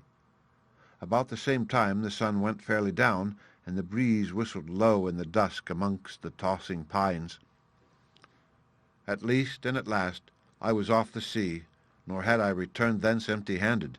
There lay the schooner, clear at last from buccaneers, and ready for our own men to board and get to sea again. I had nothing nearer my fancy than to get home to the stockade and boast of my achievements. Possibly I might be blamed a bit for my truantry, but the recapture of the Hispaniola was a clenching answer, and I hoped that even Captain Smollett would confess I had not lost my time. So thinking, and in famous spirits, I began to set my face homeward for the blockhouse and my companions. I remembered that the most easterly of the rivers which drain into Captain Kidd's anchorage ran from the two-peaked hill upon my left, and I bent my course in that direction that I might pass the stream while it was small. The wood was pretty open, and keeping along the lower spurs, I had soon turned the corner of that hill, and not long after waded to the mid-calf across the watercourse. This brought me near to where I had encountered Ben Gunn, the Maroon, and I walked more circumspectly, keeping an eye on every side. The dusk had come nigh, hand completely, and as I opened out the cleft between the two peaks, I became aware of a wavering glow against the sky, where, as I judged, the man of the island was cooking his supper before a roaring fire. And yet I wondered in my heart that he should show himself so careless, for if I could see this radiance, might it not reach the eyes of Silver himself where he camped upon the shore amongst the marshes? Gradually the night fell blacker. It was all I could do to guide myself even roughly towards my destination. The double hill behind me and the spyglass on my right hand loomed faint and fainter. The stars were few and pale, and in the low ground where I wandered I kept tripping among bushes and rolling into sandy pits. Suddenly a kind of brightness fell about me. I looked up. A pale glimmer of moonbeams had alighted on the summit of Spyglass, and soon after I saw something broad and silvery moving low down behind trees, and knew the moon had risen. With this to help me, I passed rapidly over what remained to me of my journey, and sometimes walking, sometimes running, impatiently drew near to the stockade. Yet as I began to thread the grove that lies before it, I was not so thoughtless but that I slacked my pace and went a trifle warily. It would have been a poor end of my adventures to get shot down by my own party in mistake. The moon was climbing higher and higher. Its light began to fall here and there in masses through the more open districts of the wood, and right in front of me a glow of a different color appeared among the trees. It was red and hot, and now and again it was a little darkened, as it were the embers of a bonfire smoldering. For the life of me I could not think what it might be. At last I came right down upon the borders of the clearing. The western end was already steeped in moonshine. The rest and the blockhouse itself still lay in a black shadow checkered with long silvery streaks of light. On the other side of the house an immense fire had burned itself into clear embers and shed a steady red reverberation, contrasted strongly with the mellow paleness of the moon. There was not a soul stirring, nor a sound beside the noises of the breeze. I stopped with much wonder in my heart, and perhaps a little terror also. It had not been our way to build great fires. We were indeed, by the captain's orders, somewhat niggardly of firewood, and I began to fear that something had gone wrong while I was absent. I stole round by the eastern end, keeping close in shadow, and at a convenient place, where the darkness was thickest, crossed the palisade. To make assurance surer, I got upon my hands and knees and crawled, without a sound, towards the corner of the house. As I drew nearer, my heart was suddenly and greatly lightened. It is not a pleasant noise in itself, and I have often complained of it at other times, but just then it was like music to hear my friends snoring together so loud and peaceful in their sleep.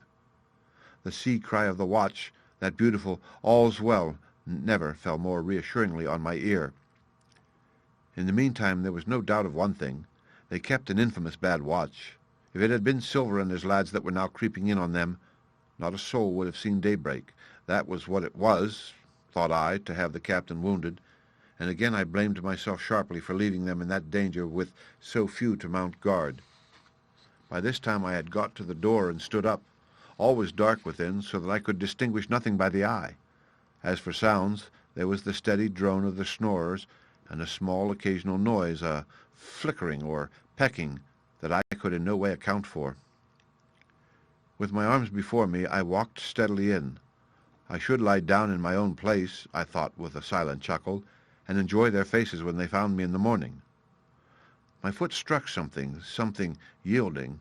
It was a sleeper's leg, and he turned and groaned, but without awakening. And then, all of a sudden, a shrill voice broke forth out of the darkness. "Pieces of 8, pieces of 8, pieces of 8, pieces of 8, pieces of 8, and so forth, without pause or change, like the clacking of a tiny mill. Silver's green parrot, Captain Flint. It was she whom I had heard pecking at a piece of bark. It was she, keeping better watch than any human beings, who thus announced my arrival with her wearisome refrain. I had no time left me to recover. At the sharp clipping tone of the parrot, the sleepers awoke and sprang up, and with a mighty oath, the voice of Silver cried out, "Who goes?" I tried to run, struck violently against one person, recoiled, and ran full into the arms of a second, who for his part closed upon and held me tight. "Bring a torch, Dick," said Silver when my capture was thus assured, and one of the men left the log house and presently returned with a lighted brand. The end. Part 6. Captain Silver. Chapter 28. In the enemy's camp. The red glare of the torch lighting up the interior of the blockhouse showed me the worst of my apprehensions realized. The pirates were in possession of the house and stores. There was the cask of cognac. There were the pork and bread as before, and, what tenfold increased my horror, not a sign of any prisoner. I could only judge that all had perished, and my heart smote me sorely that I had not been there to perish with them. There were 6 of the buccaneers, all told. Not another man was left alive. 5 of them were on their feet, flushed and swollen, suddenly called out of the first sleep of drunkenness. The 6th had only risen upon his elbow. He was deadly pale, and the blood-stained bandage around his head told me that he had recently been wounded, and still more recently dressed. I remembered the man who had been shot and had run back among the woods in the great attack, and doubted not that this was he. The parrot sat, preening her plumage, on Long John's shoulder. He himself, I thought, looked somewhat paler and more stern than I was used to. He still wore the fine broadcloth suit in which he had fulfilled his mission, but it was bitterly the worse for wear, daubed with clay and torn with the sharp briars of the wood. "So," said he, "here's Jim Hawkins, shiver me timbers. Dropped in like, eh? Well, come, I take that friendly." And thereupon he sat down across the brandy cask and began to fill a pipe. "Give me a loan of the link, Dick," said he, and then, when he had a good light, "That'll do, lad," he added. "Stick the glim in the wood heap, and you gentlemen bring yourselves to. You needn't stand up for Mr. Hawkins. He'll excuse you, you may lay to that. And so, Jim," stopping the tobacco, "here you were, and quite a pleasant surprise for poor old John. I see you were smart when first I set my eyes on you, but this here gets away from me clean, it do." To all this, as may be well supposed, I made no answer. They had set me with my back against the wall, and I stood there, looking Silver in the face, pluckily enough, I hoped, to all outward appearance, but with black despair in my heart. Silver took a whiff or two of his pipe with great composure, and then ran on again. "Now you say, Jim, so be as you are here," says he. "I'll give you a piece of my mind. I've always liked you, I have, for a lad of spirit, and the picture of my own self when I was young and handsome. I always wanted you to jine and take your share and die a gentleman, and now, my cock, you've got to. Captain Smollett's a fine seaman, as I'll own up to any day, but stiff on discipline. Duty is duty," says he, and right he is. "Just you keep clear of the captain. The doctor himself is gone dead again you, ungrateful scamp," was what he said. And the short and the long of the whole story is about here. You can't go back to your own lot, for they won't have you. And without you start a third ship's company all by yourself, which might be lonely, you'll have to join with Captain Silver. So far so good. My friends then were still alive, and though I partly believed the truth of Silver's statement, that the cabin party were incensed at me for my desertion, I was more relieved than distressed by what I heard. "I don't say nothing as to your being in all hands," continued Silver, "though there you are, and you may lay to it. I'm all for argument. I never seen good coming out of threatening. If you like the service, well, you'll jine, And if you don't, Jim, why, you're free to answer no. Free and welcome, shipmate, and if fair can be said by mortal seamen, shiver my sides. Am I to answer, then? I asked with a very tremulous voice. Through all this sneering talk, I was made to feel the threat of death that overhung me, and my cheeks burned and my heart beat painfully in my breast. "Lad," said Silver, "no one's a-pressing of you. Take your bearings. None of us won't hurry you, mate. Time goes so pleasant in your company, you'll see." "Well," said I, growing a bit bolder, "if I'm to choose, I declare I have a right to know what's what, and why you're here, and where my friends are." "What's what?" repeated one of the buccaneers in a deep growl. "Ah, he'd be a lucky one as knowed that." "You'll perhaps batten down your hatches till you're spoke to, my friend," cried Silver truculently to the speaker, and then in his first gracious tones he replied to me. "Yesterday morning, Mr. Hawkins," said he, "in the dog watch down came Dr. Livesey with a flag of truce. Says he, 'Captain Silver, you're sold out. Ship's gone.' Well, maybe we'd been taking a glass and a song to help it round, I won't say no. Leastwise, none of us had looked out. We looked out, and by thunder, the old ship was gone. I never seen a pack of fools look fishier, and you may lay to that if I tells you that looked the fishiest. Well, says the doctor, let's bargain. We bargained, him and I, and here we are, stores, brandy, blockhouse, the firewood you was thoughtful enough to cut, and in the manner of speaking, the whole blessed boat from Cross Trees to Kelson. As for them, they're tramped. I don't know where they are." He drew again quietly at his pipe. "And lest you should take it into that head of yours," he went on, "that you was included in the treaty, here's the last word that was said. 'How many are you,' says I, 'to leave?' 'Four,' says he. 'Four, and one of us wounded. As for that boy, I don't know where he is, confound him,' says he, 'nor I don't much care. We're about sick of him.' These was his words." "Is that all?" I asked. "Well, it's all that you're to hear, my son," returned Silver. "And now I am to choose?" "And now you ought to choose, and you may lay to that," said Silver. "Well," said I am not such a fool, but I know pretty well what I have to look for. Let the worst come to the worst, it's little I care. I've seen too many die since I fell in with you. But there's a thing or two I have to tell you," I said, and by this time I was quite excited. "And the first is this. Here you are, in a bad way, ship lost, treasure lost, men lost, your whole business gone to wreck, and if you want to know who did it, it was I. I was in the apple barrel the night we sighted land, and I heard you, John, and you, Dick Johnson, and Hans, who is now at the bottom of the sea, and told every word you said before the hour was out. And as for the schooner, it was I who cut her cable, and it was I that killed the men you had aboard of her, and it was I who brought her where you'll never see her more, not one of you, the laugh's on my side. I've had the top of this business from the first. I no more fear you than I fear a fly. Kill me if you please, or spare me. But one thing I'll say, and no more. If you spare me, bygones are bygones, and when you fellows are in court for piracy, I'll save you all I can. It is for you to choose. Kill another and do yourselves no good, or spare me and keep a witness to save you from the gallows." I stopped, for I tell you I was out of breath, and to my wonder not a man of them moved, but all sat staring at me like as many sheep. And while they were still staring, I broke out again. "And now, Mr. Silver," I said, "I believe you're the best man here, and if things go to the worst, I'll take it kind of you to let the doctor know the way I took it." "I'll bear it in mind," said Silver with an accent so curious that I could not for the life of me decide whether he were laughing at my request or had been favorably affected by my courage. "I'll put one to that," cried the old mahogany-faced seaman, Morgan by name, whom I'd seen in Long John's public-house upon the quays of Bristol. "It was him that knowed Black Dog." "Well, then, see here," added the sea cook, "I'll put another again to that, by thunder, for it was this same boy that faked the chart from Billy Bones, first and last. We've split upon Jim Hawkins."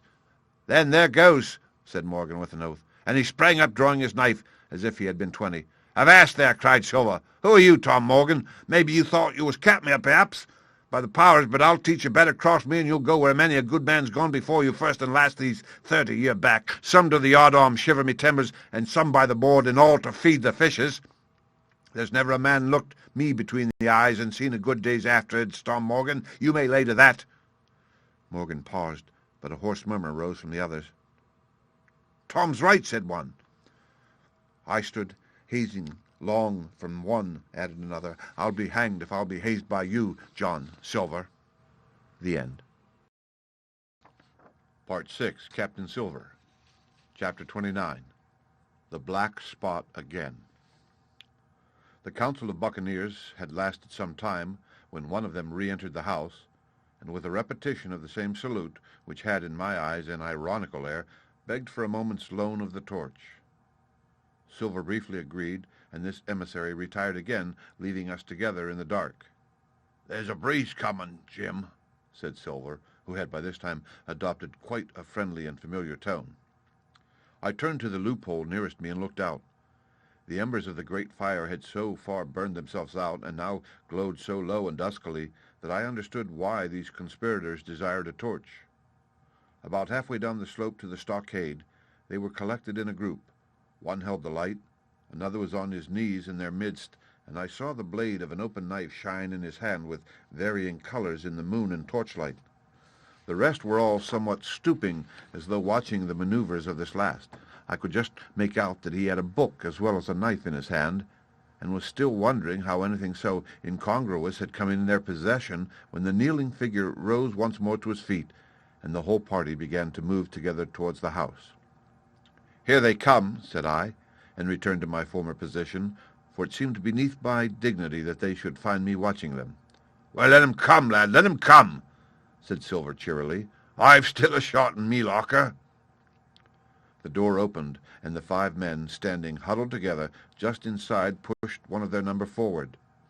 In any other circumstances, it would have been comical to see his slow advance, hesitating as he set down each foot, but holding his closed right hand in front of him. "Step up, lad," cried Silver. "I won't eat you. Hand it over, lubber. I know the rules, I do. I won't hurt a deputation."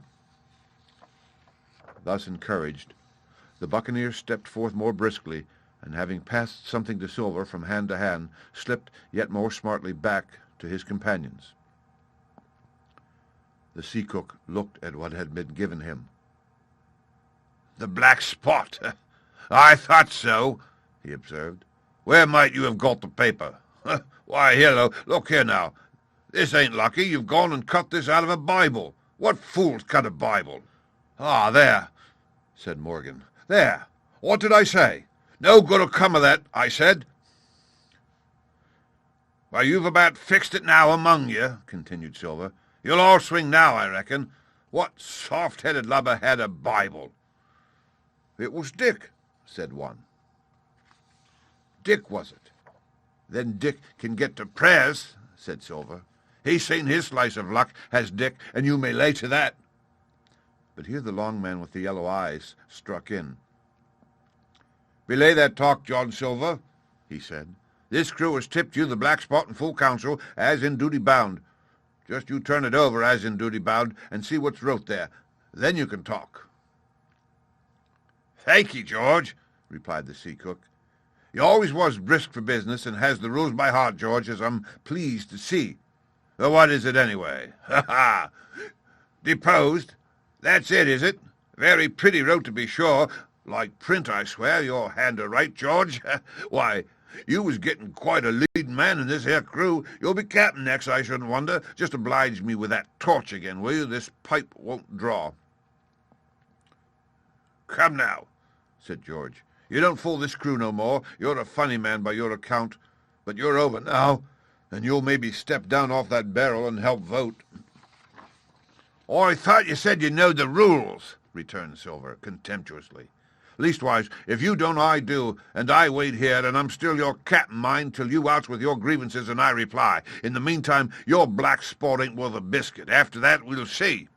"Oh," replied George, "you don't be under no kind of apprehension. We're all square, we are. First, you've made a hash of this cruise. You'll be a bold man to say no to that. Second, you let the enemy out of this here trap for nothing. Why did they want out? I don't know, but it's pretty plain they wanted it. Third, you wouldn't let us go at them upon the march. Oh, we see through you, John Silver. You want to play booty, that's what's wrong with you. And then fourth, there's this here boy."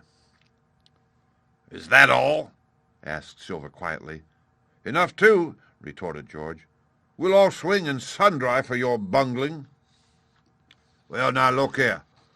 I'll answer these 4 points, one after another. I'll answer 'em. I made a hash of this cruise, did I? Well, now, you all know what I wanted, and you all know if that had been done that we'd have been aboard the Hispaniola this night as ever was, every man of us alive and fit and full of good plum duff and the treasure in the hold of her, by thunder.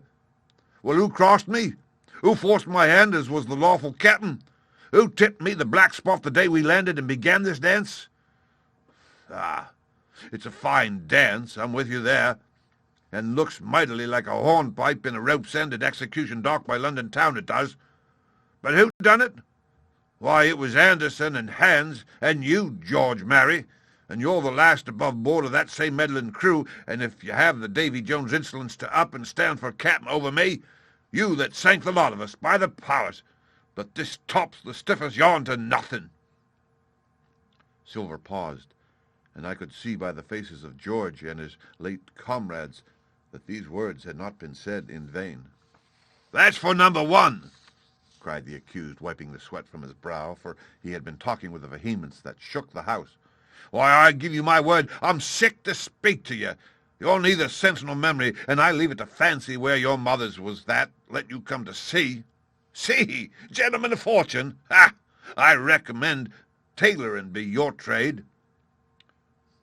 "Go on, John," said Morgan. "Speak up to the others." "Ah, the others," returned John. "They're a nice lot, ain't they? You say this cruise is bungled? Ah, by gum, if you could understand how bad it's bungled, you would see. We're that near the gibbet that my neck's stiff with thinking on it. You've seen 'em, maybe, hanged in chains, birds about 'em, seamen tighten 'em out as they go down with the tide. 'Who's that?' says one. 'That, why, that's John Silver. I knowed him well,' says another. 'And you can hear the chains a-jangle as you go about and reach for the other buoy.' Now that's about where we are, every mother's son of us, thanks to him and Hans and Anderson and other ruination fools of you. And if you want to know about number 4, and that boy, why, shiver my timbers, isn't he a hostage? Are we going to waste a hostage? No, not us. He might be our last chance, and I shouldn't wonder. Kill that boy, not me, mates. And number 3, well, there's a deal to say to number 3. Maybe you don't count it to nothing to have a real college doctor to see you every day. You, John, with your head broke, or you, George Mary, that had the egg shakes upon you not 6 hours agone, and has your eyes the colour of lemon peel to this here same moment on the clock.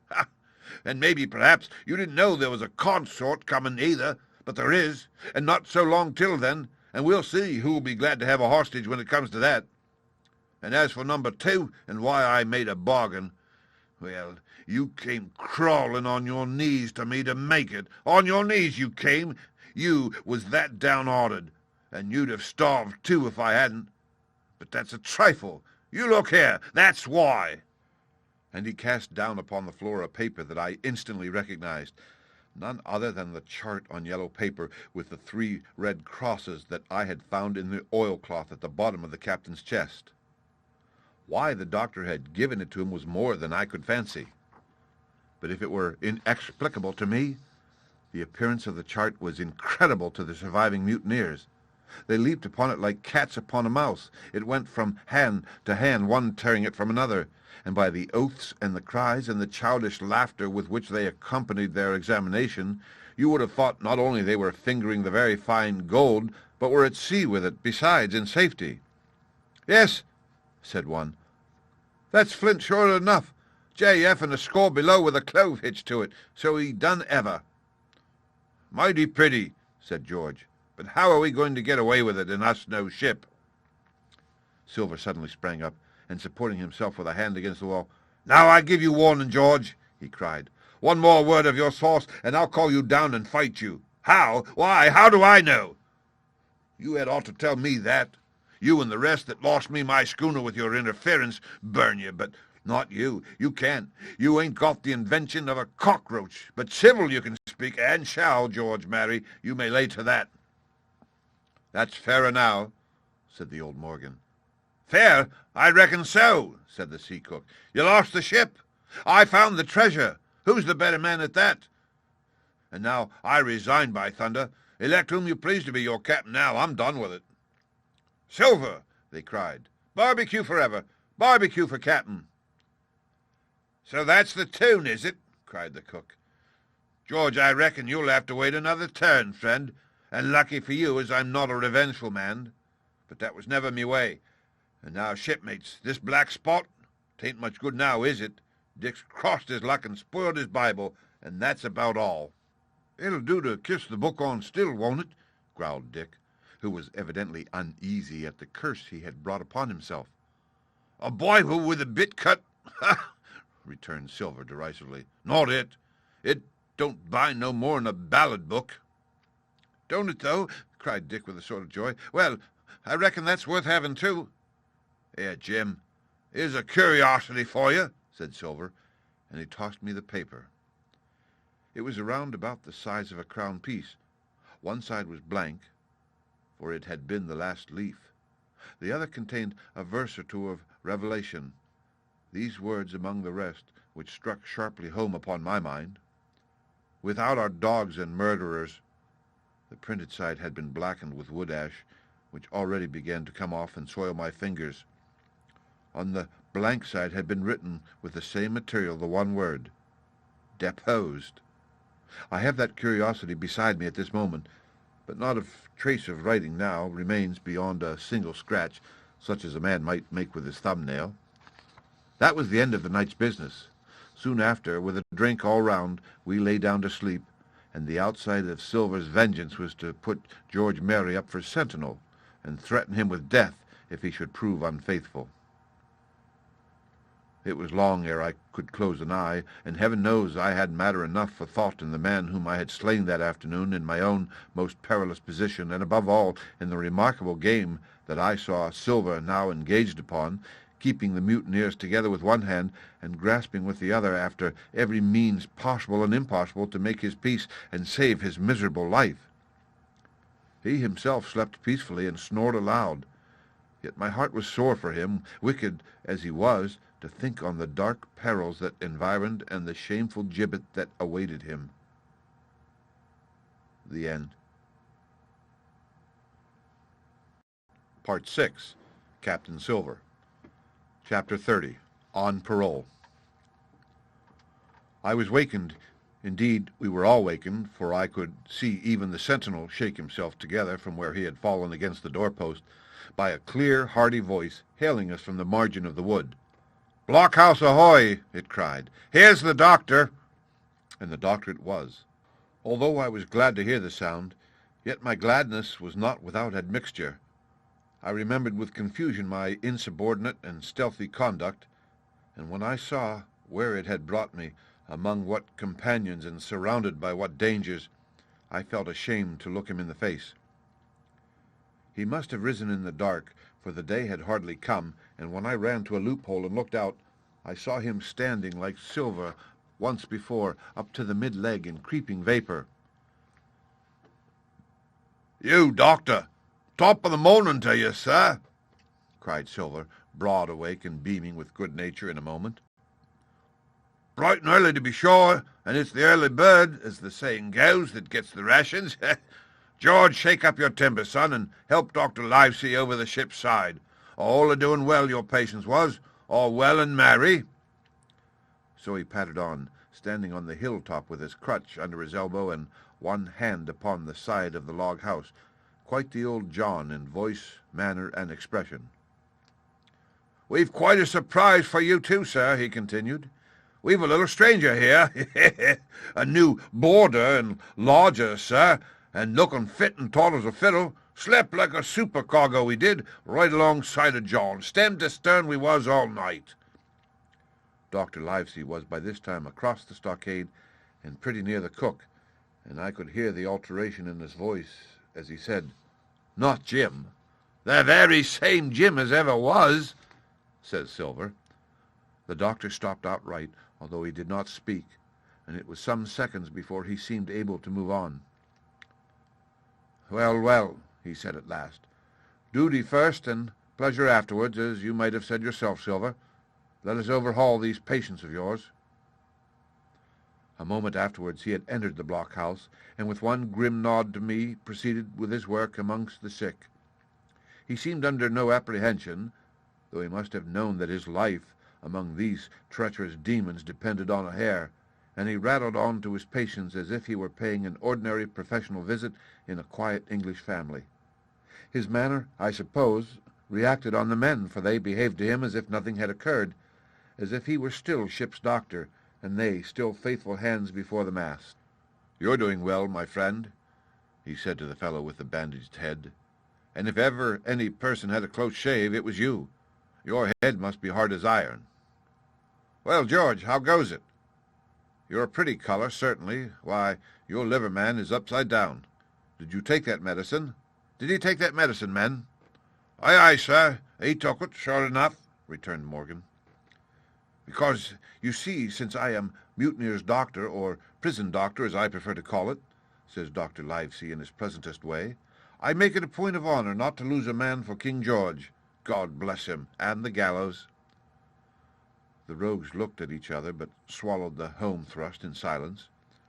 "Dick don't feel well, sir," said one. "Doesn't he?" replied the doctor. "Well, step up here, Dick, and let me see your tongue." "No, I shouldn't be surprised if he did. The man's tongue is fit to frighten the French. Another fever." "Ah, there," said Morgan.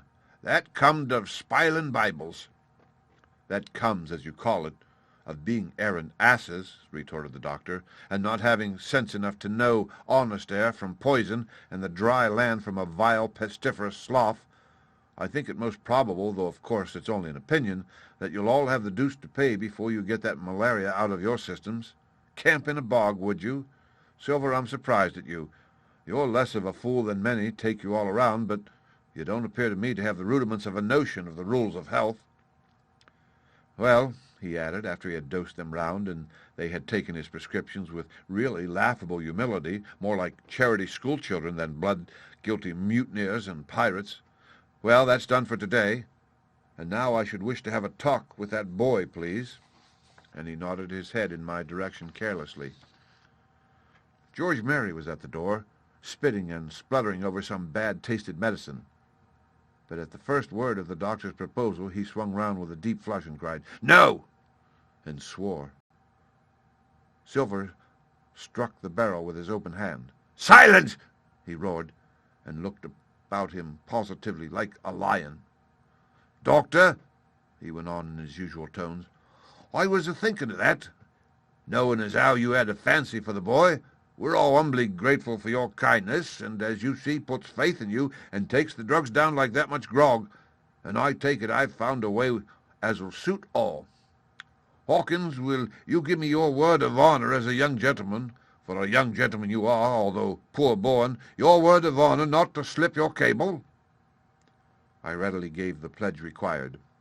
"Then, doctor," said Silver, "you just step outside of the stockade, and once you're there, I'll bring the boy down on the inside, and I reckon you can yawn through the spars. Good day to you, sir, and all our duties to the squire and Captain Smollett." The explosion of disapproval, which nothing but Silver's black looks had restrained, broke out immediately the doctor had left the house. Silver was roundly accused of playing double, of trying to make a separate peace for himself, of sacrificing the interests of his accomplices and victims, and, in one word, of the identical, exact thing that he was doing. It seemed to me so obvious in this case that I could not imagine how he was to turn their anger. But he was twice the man the rest were, and his last night's victory had given him a huge preponderance on their minds. He called them all fools and dolts, you can imagine, said it was necessary I should talk to the doctor, fluttered the chart in their faces, asked them if they could afford to break the treaty the very day they were bound to treasure hunting. "No, by thunder!" he cried. "It's us must break the treaty when the time comes. Until then I'll gammon that doctor if I have to ile his boots with brandy." And then he bade them get the fire lit, and stalked out upon his crutch with his hand on my shoulder, leaving them in a disarray and silenced by his volubility rather than convinced. "Slow, lad, slow," he said. "They might round upon us in a twinkle of an eye if we were seen to hurry." Very deliberately, then, did we advance across the sand to where the doctor awaited us on the other side of the stockade, and as soon as we were within easy speaking distance, Silver stopped. "You'll make a note of this here also, doctor," says he. "And the boy'll tell you how I saved his life, and were deposed for it too, and you may lay to that. Doctor, when a man's steering as near the wind as me, playing chuck farthing with the last breath in his body, like you wouldn't think it too much, mayhap, to give him one good word? You'll please bear in mind, it's not my life only now, it's that boy's into the bargain, and you'll speak me fair, Doctor, and give me a bit of hope to go on for the sake of mercy." Silver was a changed man once he was out there and had his back to his friends in the blockhouse. His cheeks seemed to have fallen in, his voice trembled. Never was a soul more dead in earnest. "Why, John, you're not afraid?" asked Dr. Livesey. "Doctor, I'm no coward, no, not I, not so much," and he snapped his fingers. "If I was, I wouldn't say it. But I'll own up fairly, I've the shakes upon me for the gallows. You're a good man and a true, I never seen a better man, and you'll not forget what I done good, not any more than you'll forget the bad, I know. And I step aside, see here, and leave you and Jim alone, and you'll put that down for me too, for it's a long stretch is that." So saying, he stepped back a little way till he was out of earshot, and there sat down upon a tree stump and began to whistle, spinning round now and again upon his seat so as to command a sight, sometimes of me and the doctor, and sometimes of his unruly ruffians as they went to and fro in the sand between the fire, which they were busy rekindling, and the house, from which they brought forth pork and bread to make the breakfast. "So, Jim," said the doctor sadly, "here you are. As you have brewed, so shall you drink, my boy. Heaven knows I cannot find it in my heart to blame you, but this much I will say, be it kind or unkind, when Captain Smollett was well, you dared not have gone off, and when he was ill and couldn't help it, by George, it was downright cowardly." I will own that I here began to weep.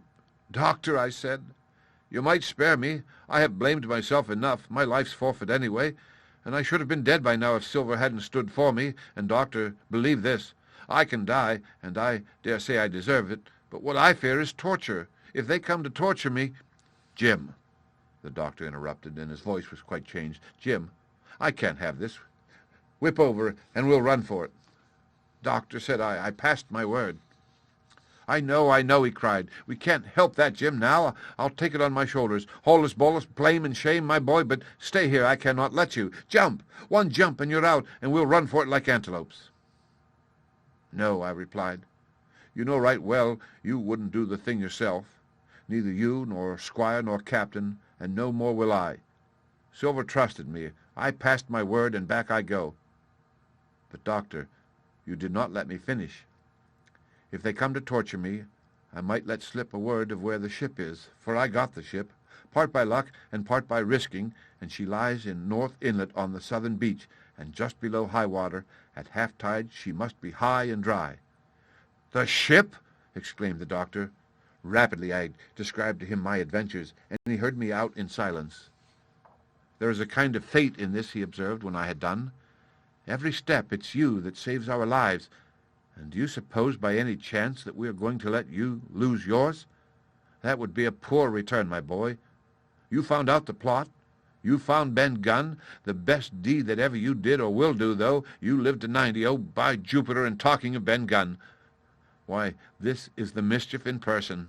Silver!" he cried. "Silver, I'll give you a piece of advice," he continued as the cook drew near again. "Don't you be in any great hurry after that treasure." "Why, sir, I do my possible, which that ain't," said Silver. "I can only, asking your pardon, save my life and the boys' by seeking for that treasure, and you may lay to that." "Well, Silver," replied the doctor, "if that is so, I'll go one step further. Look out for squalls when you find it." "Sir," said Silver, "as between man and man, that's too much and too little. What you're after, why you left the blockhouse, why you given me that there child, I don't know now, do I? And yet I done your bidding with my eyes shut and never a word of hope. But no, this here's too much. If you won't tell me what you mean plain out, just say so, and I'll leave the helm." "No," said the doctor musingly. "I've no right to say more. It's not my secret, you see, Silver, or I give you my word I'd tell it to you. But I'll go as far with you as I dare go, and a step beyond, for I'll have my wigs sorted by the captain, or I'm mistaken. And first, I'll give you a bit of hope. Silver, If we both get alive out of this wolf trap, I'll do my best to save you short of perjury." Silver's face was radiant. "You couldn't say more, I'm sure, sir, not if you was me mother," he cried. "Well, that's my first concession," added the doctor. "My second is a piece of advice. Keep the boy close beside you, and when you need help, halloo, I'm off to seek it for you, and that itself will show if I speak at random. Goodbye, Jim." And Dr. Livesey shook hands with me through the stockade, nodded to Silver, and set off at a brisk pace into the wood. The end. Part 6. Captain Silver. Chapter 31. The Treasure Hunt. Flint's Pointer. "Jim," said Silver when we were alone, "if I saved your life, you saved mine, and I'll not forget it. I seen the doctor waving you to run for it, with the tail of me eye I did, and I seen you say no as plain as hearing. Jim, that's one to you. This is the first glint of hope I had since the attack failed, and I owe it to you. And now, Jim, we're to go in for this here treasure hunting with sealed orders too, and I don't like it. And you and me must stick close, back to back like, and we'll save our necks in spite of fate and fortune." Just then a man hailed us from the fire that breakfast was ready, and we were soon seated here and there about the sand over biscuit and fried junk.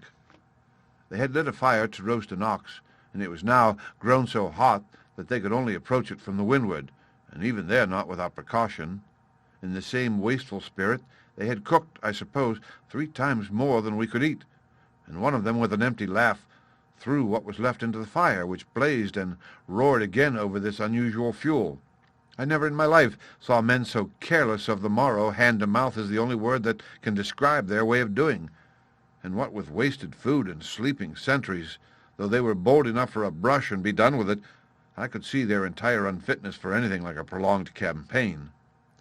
Even Silver, eating away with Captain Flint upon his shoulder, had not a word of blame for their recklessness. And this the more surprised me, for I thought he had never shown himself so cunning as he did then. "Aye, mates," said he, "it's lucky you have barbecue to think for you with this here head. I got what I wanted, I did. Sure enough, they have the ship. Where they have it I don't know yet, but once we hit the treasure, we'll have to jump about and find out. And then, mates, us that has the boats, I reckon, has the upper hand." Thus he kept running on, with his mouth full of the hot bacon. Thus he restored their hope and confidence, and I, more than suspect, repaired his own at the same time. "As for hostage," he continued, "that's his last talk, I guess, with them he loves so dear. I've got my piece of news, and thank you to him for that, but it's over and done. I'll take him in a line when we go treasure hunting, for we'll keep him like so much gold in case of accidents, you mark, and in the meantime, once we got the ship and treasure both and off to sea like jolly companions, why then we'll talk Mr. Hawkins over, we will, and we'll give him his share, to be sure, for all his kindness." It was no wonder the men were in a good humour now. For my part, I was horribly cast down. Should the scheme he had now sketched prove feasible, Silver, already doubly a traitor, would not hesitate to adopt it. He had still a foot in either camp, and there was no doubt he would prefer wealth and freedom with the pirates to a bare escape from hanging, which was the best he had to hope on our side. Nay, and even if things so fell out that he was forced to keep his faith with Dr. Livesey, even then what danger lay before us?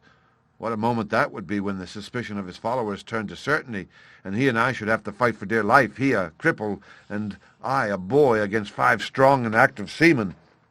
Add to this double apprehension the mystery that still hung over the behavior of my friends, their unexplained desertion of the stockade, their inexplicable cession of the charter, harder still to understand, the doctor's last warning to Silver. "Look out for squalls when you find it." And you will readily believe how little taste I found in my breakfast, and with how uneasy a heart I set forth behind my captors on the quest for treasure. We made a curious figure, had anyone been there to see us, all in soiled sailor clothes, and all but me armed to the teeth. Silver had 2 guns slung about him, one before and one behind, besides the great cutlass at his waist, and a pistol in each pocket of his square-tailed coat. To complete his strange appearance, Captain Flint sat perched upon his shoulder, and gabbling odds and ends of purposeless sea talk. I had a line about my waist, and followed obediently after the sea cook, who held the loose end of the rope, now in his free hand, now between his powerful teeth. For all the world I was led like a dancing bear. The other men were variously burthened, some carrying picks and shovels, for that had been the very first necessity they brought ashore from the Hispaniola, others laden with pork, bread, and brandy for the midday meal. All the stores, I observed, came from our stock, and I could see the truth of Silver's words the night before. Had he not struck a bargain with the doctor, he and his mutineers, deserted by the ship, must have been driven to subsist on clear water and the proceeds of their hunting. Water would have been little to their taste. A sailor is not usually a good shot, and beside all that, when they were so short of eatables, it was not likely they would be very flush of powder. Well, thus equipped, we all set out, even the fellow with the broken head, who should certainly have kept in shadow, and straggled one after another to the beach, where the 2 gigs awaited us. Even these bore trace of the drunken folly of the pirates, one in a broken thwart, and both in their muddy and unbaled condition. Both were to be carried along with us for the sake of safety, and so, with our numbers divided between them, we set forth upon the bosom of the anchorage. As we pulled over, there was some discussion on the chart. The Red Cross was, of course, far too large to be a guide, and the terms of the note on the back, as you will hear, admitted of some ambiguity.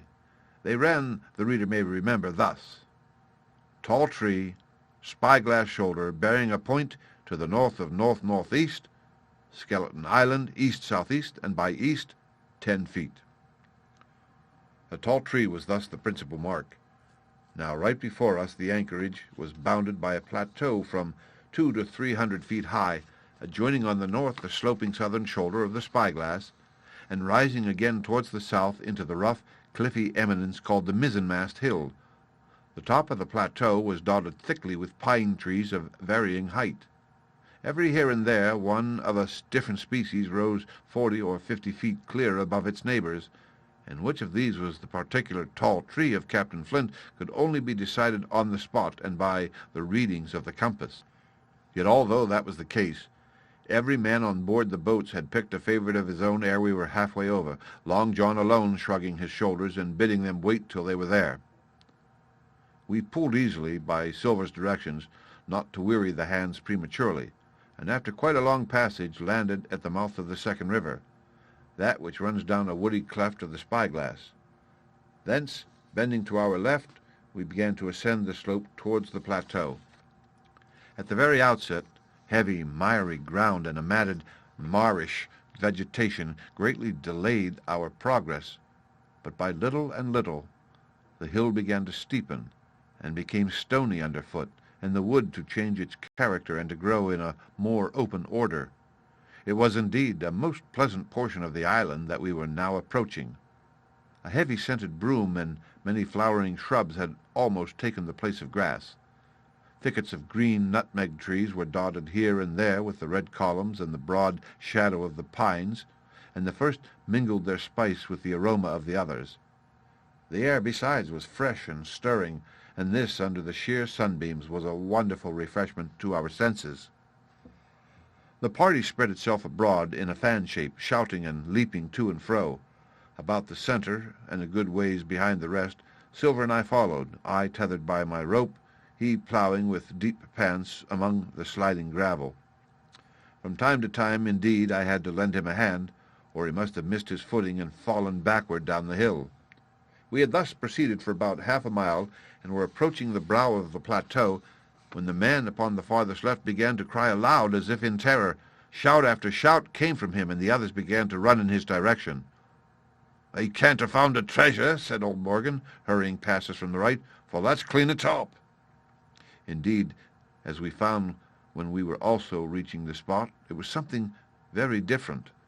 At the foot of a pretty big pine, and involved in a green creeper, which had even partly lifted some of the smaller bones, a human skeleton lay, with a few shreds of clothing on the ground. I believe a chill struck for a moment to every heart. "He was a seaman," said George Merry, who, bolder than the rest, had gone up close and was examining the rags of clothing. "Leastways, This is good sea cloth." "Aye, aye," said Silver. "Like enough you wouldn't look to find a bishop here, I reckon. But what sort of a way is that for bones to lie? 'Tain't in nature." Indeed, on second glance, it seemed impossible to fancy that the body was in a natural position. But for some disarray, the work perhaps of the birds that had fed upon him, or of the slow-growing creeper that had gradually enveloped his remains, the man lay perfectly straight, his feet pointing in one direction, his hands raised above his head like a diver's, pointing directly in the opposite. "I've taken a notion into my old numbskull," observed Silver. "Here's the compass. There's the tip-top point of Skeleton Island sticking out like a tooth. Just take a bearing wheel along the line of them bones." It was done. The body pointed straight in the direction of the island, and the compass read duly east-southeast and by east. "I thought so," cried the cook. "Here is a pinter. Right up there is our line for the pole store and the jolly dollars, but by thunder, if it don't make me cold inside to think of Flint. This is one of his jokes, and no mistake. Him and these 6 was alone here. He killed 'em every man, and this one he hauled here and laid down by compass. Shiver my timbers! They're long bones, and the hair's been yellow. Aye, that would be Allardyce. You mind Allardyce, Tom Morgan?" "Aye, aye," returned Morgan. "I mind him. He owed me money, he did, and took my knife ashore with him." "Speaking of knives," said another, "why don't we find his lying round? Flint want the man to pick a seaman's pocket, and the birds, I guess, would leave it be." "By the powers, and that's true!" cried Silver. "There ain't a thing left here," said Mary, still feeling around among the bones. "Not a copper do it, nor a baccy box. It don't look natural to me." "No, by gum, it don't," agreed Silver. "Not natural, nor not nice, says you. Great guns, messmates, but if Flint was living, this would be a hot spot for you and me. 6 they were, and 6 are we, and bones is what they are now." "I saw 'em dead with these here deadlights," said Morgan. "Billy took me in. There he laid, with penny pieces on his eyes." "Dead? Aye, sure enough he's dead and gone below," said the fellow with the bandage. "But if ever spirit walked, it would be Flint's. Dear heart, but he died bad, did Flint." "Aye, that he did," observed another. Now he raged, and now he hollered for the rum, and now he sang 15 Men were his only song-mates, and I tell you true, I never rightly liked to hear it since. It was main hot, and the windy was open, and I hear that old song coming out as clear, and the death hole on the man already." "Come, come," said Silver. "Stow this talk. He's dead, and he don't walk, that I know. Leastwise, he won't walk by day, and you may lay it to that. Care killed a cat. Fetch a head for the doubloons." We started, certainly, but in spite of the hot sun and the staring daylight, the pirates no longer ran separate and shouting through the wood, but kept side by side and spoke with bated breath. The terror of the dead buccaneer had fallen on their spirits. The end. Part 6. Captain Silver. Chapter 32. The Treasure Hunt. The Voice Among the Trees. Partly from the damping influence of this alarm, partly to rest Silver and the sick folk, the whole party sat down as soon as they had gained the brow of the ascent. The plateau being somewhat tilted towards the west, this spot on which we had paused commanded a wide prospect on either hand. Before us, over the tree-tops, we beheld the cape of the woods, fringed with surf. Behind, we not only looked down upon the anchorage and Skeleton Island, but saw, clear across the spit and the eastern lowlands, a great field of open sea upon the east. Sheer above us rose the spyglass, here dotted with single pines, there black with precipices. There was no sound but that of the distant breakers, mounting from all around, and the chirp of countless insects in the brush. Not a man, not a sail upon the sea. The very largeness of the view increased the sense of solitude. Silver, as he sat, took certain bearings with his compass. "There are 3 tall trees," said he, "about in the right line from Skeleton Island. Spyglass shoulder, I take it, means that lower point there. It's child's play to find the stuff now. I've half a mind to dine first." "I don't feel sharp," growled Morgan. "Thinking of Flint, I think it were as done me." "Ah, well, my son, you praise your stars he's dead," said Silver. "He were an ugly devil," cried a third pirate with a shudder. "That blew in the face, too." "That was how the rum took him," added Mary. "Blue. Well, I reckon he was blue, that's a true word." Ever since they had found the skeleton and got upon this train of thought, they had spoken lower and lower, and they had almost got to whispering by now, so that the sound of their talk hardly interrupted the silence of the wood. All of a sudden, out of the middle of the trees in front of us, a thin, high, trembling voice struck up the well-known air and words. 15 men on the dead man's chest, yo-ho-ho, and a bottle of rum. I never have seen men more dreadfully affected than the pirates. The colour went from their 6 faces like enchantment. Some leaped to their feet, some clawed hold of others. Morgan grovelled on the ground. "It's Flint, by—" cried Mary. The song had stopped as suddenly as it began, broken off, you would have said, in the middle of a note, as though someone had laid his hand upon the singer's mouth. Coming through the clear, sunny atmosphere among the green tree-tops, I thought it had sounded airily and sweetly, and the effect on my companions was the stranger. "Come," said Silver, struggling with his ashen lips to get the word out. "This won't do. Stand by to go about. This is a rum start, and I can't name the voice, but it's someone skylarking, someone that's flesh and blood, and you may lay to that." His courage had come back as he spoke, and some of the colour to his face along with it. Already the others had begun to lend an ear to this encouragement, and were coming a little to themselves, and when the same voice broke out again, not this time singing, but in a faint, distant hail that echoed yet fainter among the clefts of the spyglass. "Darby McGraw," it wailed, for that is the word that best describes the sound. "Darby McGraw! Darby McGraw!" again and again and again, and then rising a little higher, and with an oath that I leave out, "Fetch after rum, Darby!" The buccaneers remained rooted to the ground, their eyes starting from their heads. Long after the voice had died away, they still stared in silence, dreadfully, before them. "That fixes it," gasped one. "Let's go." "They was his last words," moaned Morgan. "His last words above board." Dick had his Bible out and was praying volubly. He had not been well brought up, had Dick, before he came to sea and fell among bad companions. Still, Silver was unconquered.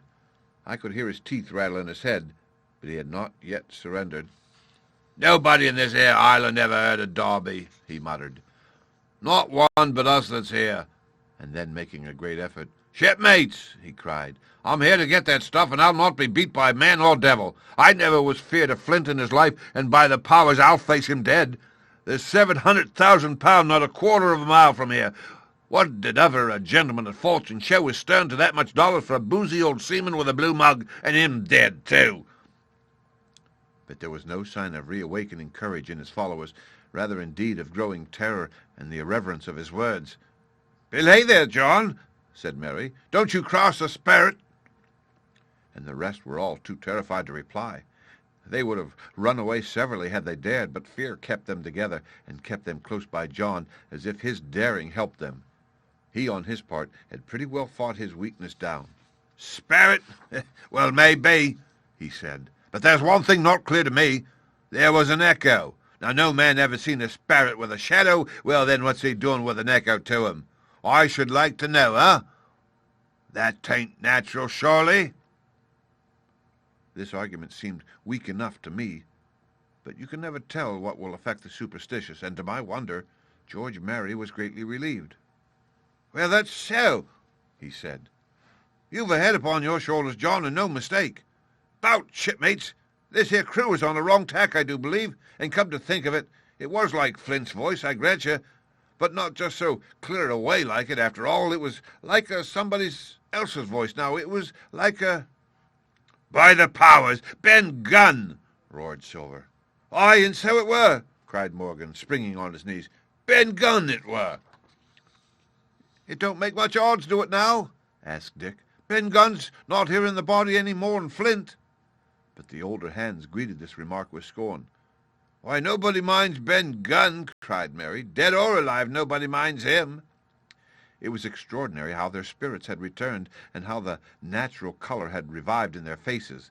Soon they were chatting together with intervals of listening, and not long after, hearing no further sound, they shouldered the tools and set forth again, Mary walking first with Silver's compass to keep them on the right line with Skeleton Island. He had said the truth. Dead or alive, nobody minded Ben Gunn. Dick alone still held his Bible and looked around him as he went, with fearful glances, but he found no sympathy, and Silver even joked him on his precautions. "I told you," said he. "I told you you'd spiled your Bible. If it ain't no good to swear by, what do you suppose a sperrit would give for it? Not that." And he snapped his big fingers, halting a moment on his crutch. But Dick was not to be comforted. Indeed, it was soon plain to me that the lad was falling sick. Hastened by heat, exhaustion, and the shock of his alarm, the fever predicted by Dr. Livesey was evidently growing swiftly higher. It was fine open walking here upon the summit. Our way lay a little downhill, for, as I have said, the plateau tilted towards the west. The pines, great and small, grew wide apart, and even between the clumps of nutmeg and azalea wide open spaces baked in the hot sunshine.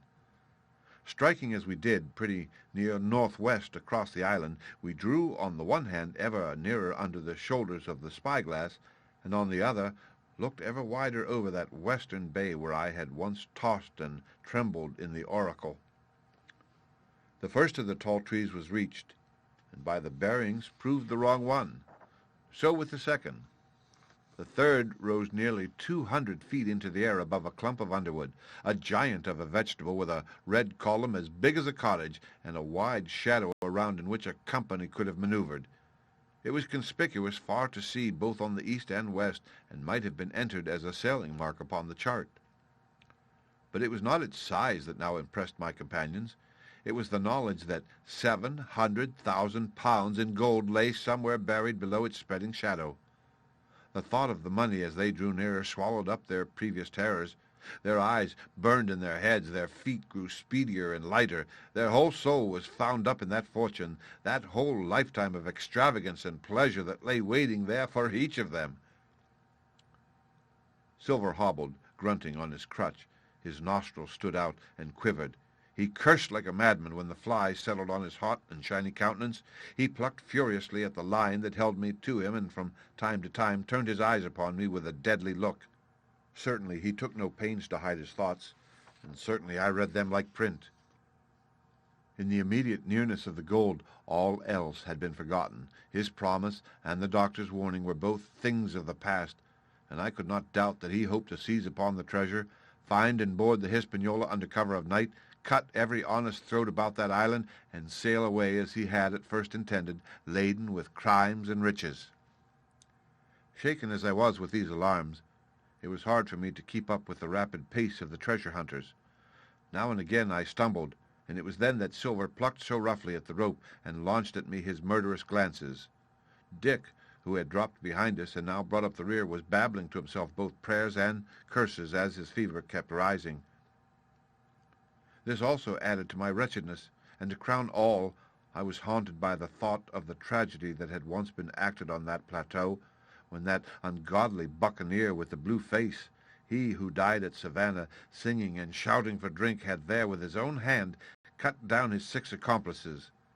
This grove that was now so peaceful must have then rung with cries, I thought, and even with the thought I could believe I heard it ringing still. We were now at the margin of the thicket. "Huzzah, mates, all together!" shouted Mary, and the foremost broke into a run. And suddenly, not 10 yards farther, we beheld them stop. A low cry arose. Silver doubled his pace, digging away with the foot of his crutch like one possessed, and next moment he and I had come also to a dead halt. Before us was a great excavation, not very recent, for the sides had fallen in, and grass had sprouted on the bottom. In this were the shaft of a pick broken in two, and the boards of several packing cases strewn around. On one of these boards I saw, branded with a hot iron, the name Walrus, the name of Flint's ship. All was clear to probation. The cash had been found and rifled. The 700,000 pounds were gone.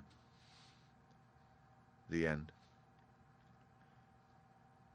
Part 6, Captain Silver. Chapter 33, The Fall of a Chieftain. There never was such an overturn in this world. Each of these 6 men was as though he had been struck. But with Silver the blow passed almost instantly. Every thought of his soul had been set full stretch like a racer on that money. Well, he was brought up in a single second dead, and he kept his head, found his temper, and changed his plan before the others had had time to realize the disappointment. "Jim," he whispered, "take that and stand by for trouble." And he passed me a double-barreled pistol. At the same time, he began quietly moving forward, and a few steps had put the hollow between us 2 and the other 5. Then he looked at me and nodded as much to say, "Here is a narrow corner," as indeed I thought it was. His looks were not quite friendly, and I was so revolted at these constant changes that I could not forbear whispering, "So you've changed sides again?" There was no time left for him to answer in. The buccaneers, with oaths and cries, began to leap, one after another, into the pit, and to dig with their fingers, throwing the boards aside as they did so. Morgan found a piece of gold. He held it up with a perfect spout of oaths. It was a 2-guinea piece, and it went from hand to hand among them for a quarter of a minute. 2 guineas, roared Mary, shaking it at Silver. "That's your 700,000 pounds, is it? You're the man for bargains, ain't you? You're him that never bungled nothing, you wooden-headed lubber." "Dig away, boys," said Silver with the coolest insolence. "You'll find some pig nuts, I shouldn't wonder." "Pig nuts!" repeated Mary in a scream. "Mates, do you hear that? I tell you now, that man there knew it all along. Look in the face of him, and you'll see it wrote there." "Ah, Mary," remarked Silver. "Standing for captain again?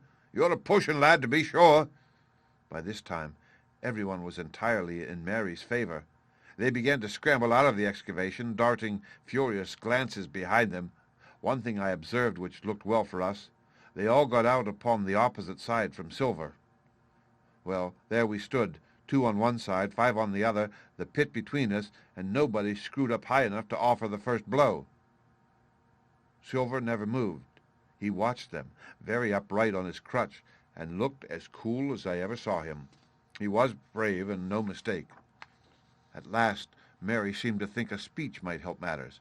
"Mates," says he, "there's 2 of them alone there. One's the old cripple that brought us all here and blooded us down to this. The other's that cub that I mean to have the heart of. Now, mates." He was raising his arm and his voice, and plainly meant to lead a charge, but just then, crack, crack, crack, 3 musket shots flashed out of the thicket. Mary tumbled head foremost into the excavation. The man with the bandage spun around like a teetotum and fell all his length upon his side, where he lay dead, but still twitching, and the other 3 turned and ran for it with all their might. Before you could wink, Long John had fired 2 barrels of a pistol into the struggling Mary, and as the man rolled up his eyes at him in the last agony, "George," said he, "I reckon I settled you." At the same moment, the doctor, Gray, and Ben Gunn joined us with smoking muskets from among the nutmeg trees. "Forward!" cried the doctor. "Double quick, my lads. We must head 'em off the boats." And we set off at a great pace, sometimes plunging through the bushes to the chest. I tell you, but Silver was anxious to keep up with us. The work that man went through, leaping on his crutch till the muscles of his chest were fit to burst, was work no sound man ever equaled, and so thinks the doctor. As it was, he was already 30 yards behind us and on the verge of strangling when we reached the brow of the slope. "Doctor!" he hailed. "See there? No hurry." Sure enough, there was no hurry. In a more open part of the plateau, we could see the 3 survivors still running in the same direction as they had started, right for Mizzenmast Hill. We were already between them and the boats, and so we 4 sat down to breathe, while Long John, mopping his face, came slowly up with us. "Thank ye kindly, doctor," says he. "You came in about the nick, I guess, for me and Hawkins, and so it's you, Ben Gunn," he added. "Well, you're a nice un, to be sure." "I'm Ben Gunn, I am," replied the maroon, wriggling like an eel in his embarrassment.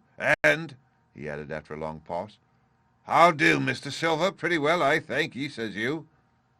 "Ben, Ben," murmured Silver. "To think as you've done me!" The doctor sent back Gray for one of the pickaxes deserted in their flight by the mutineers, and then, as we proceeded leisurely downhill to where the boats were lying, related in a few words what had taken place. It was a story that profoundly interested Silver, and Ben Gunn, the half-idiot maroon, was the hero from beginning to end. Ben, in his long, lonely wanderings about the island, had found the skeleton. It was he that had rifled it. He had found the treasure. He had dug it up. It was the haft of his pickaxe that lay broken in the excavation. He had carried it on his back in many weary journeys from the foot of the tall pine to a cave he had on the two-pointed hill at the northeast angle of the island, and there it had lain stored in safety since 2 months before the arrival of the Hispaniola. When the doctor had wormed this secret from him on the afternoon of the attack, and when next morning he saw the anchorage deserted, he had gone to Silver, given him the chart, which was now useless, given him the stores, for Ben Gunn's cave was well supplied with goat's meat salted by himself, given anything and everything to give him a chance of moving in safety from the stockade to the two-pointed hill, there to be clear of malaria and keep a guard upon the money.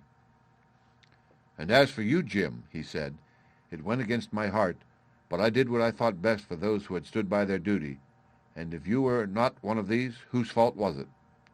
That morning, finding that I was to be involved in the horrid disappointment he had prepared for the mutineers, he had run all the way to the cave, and leading the squire to guard the captain, had taken Gray and the maroon and started making the diagonal across the island to be at hand beside the pine. Soon, however, he saw that our party had the start of him, and Ben Gunn, being fleet of foot, had been dispatched in front to do his best alone.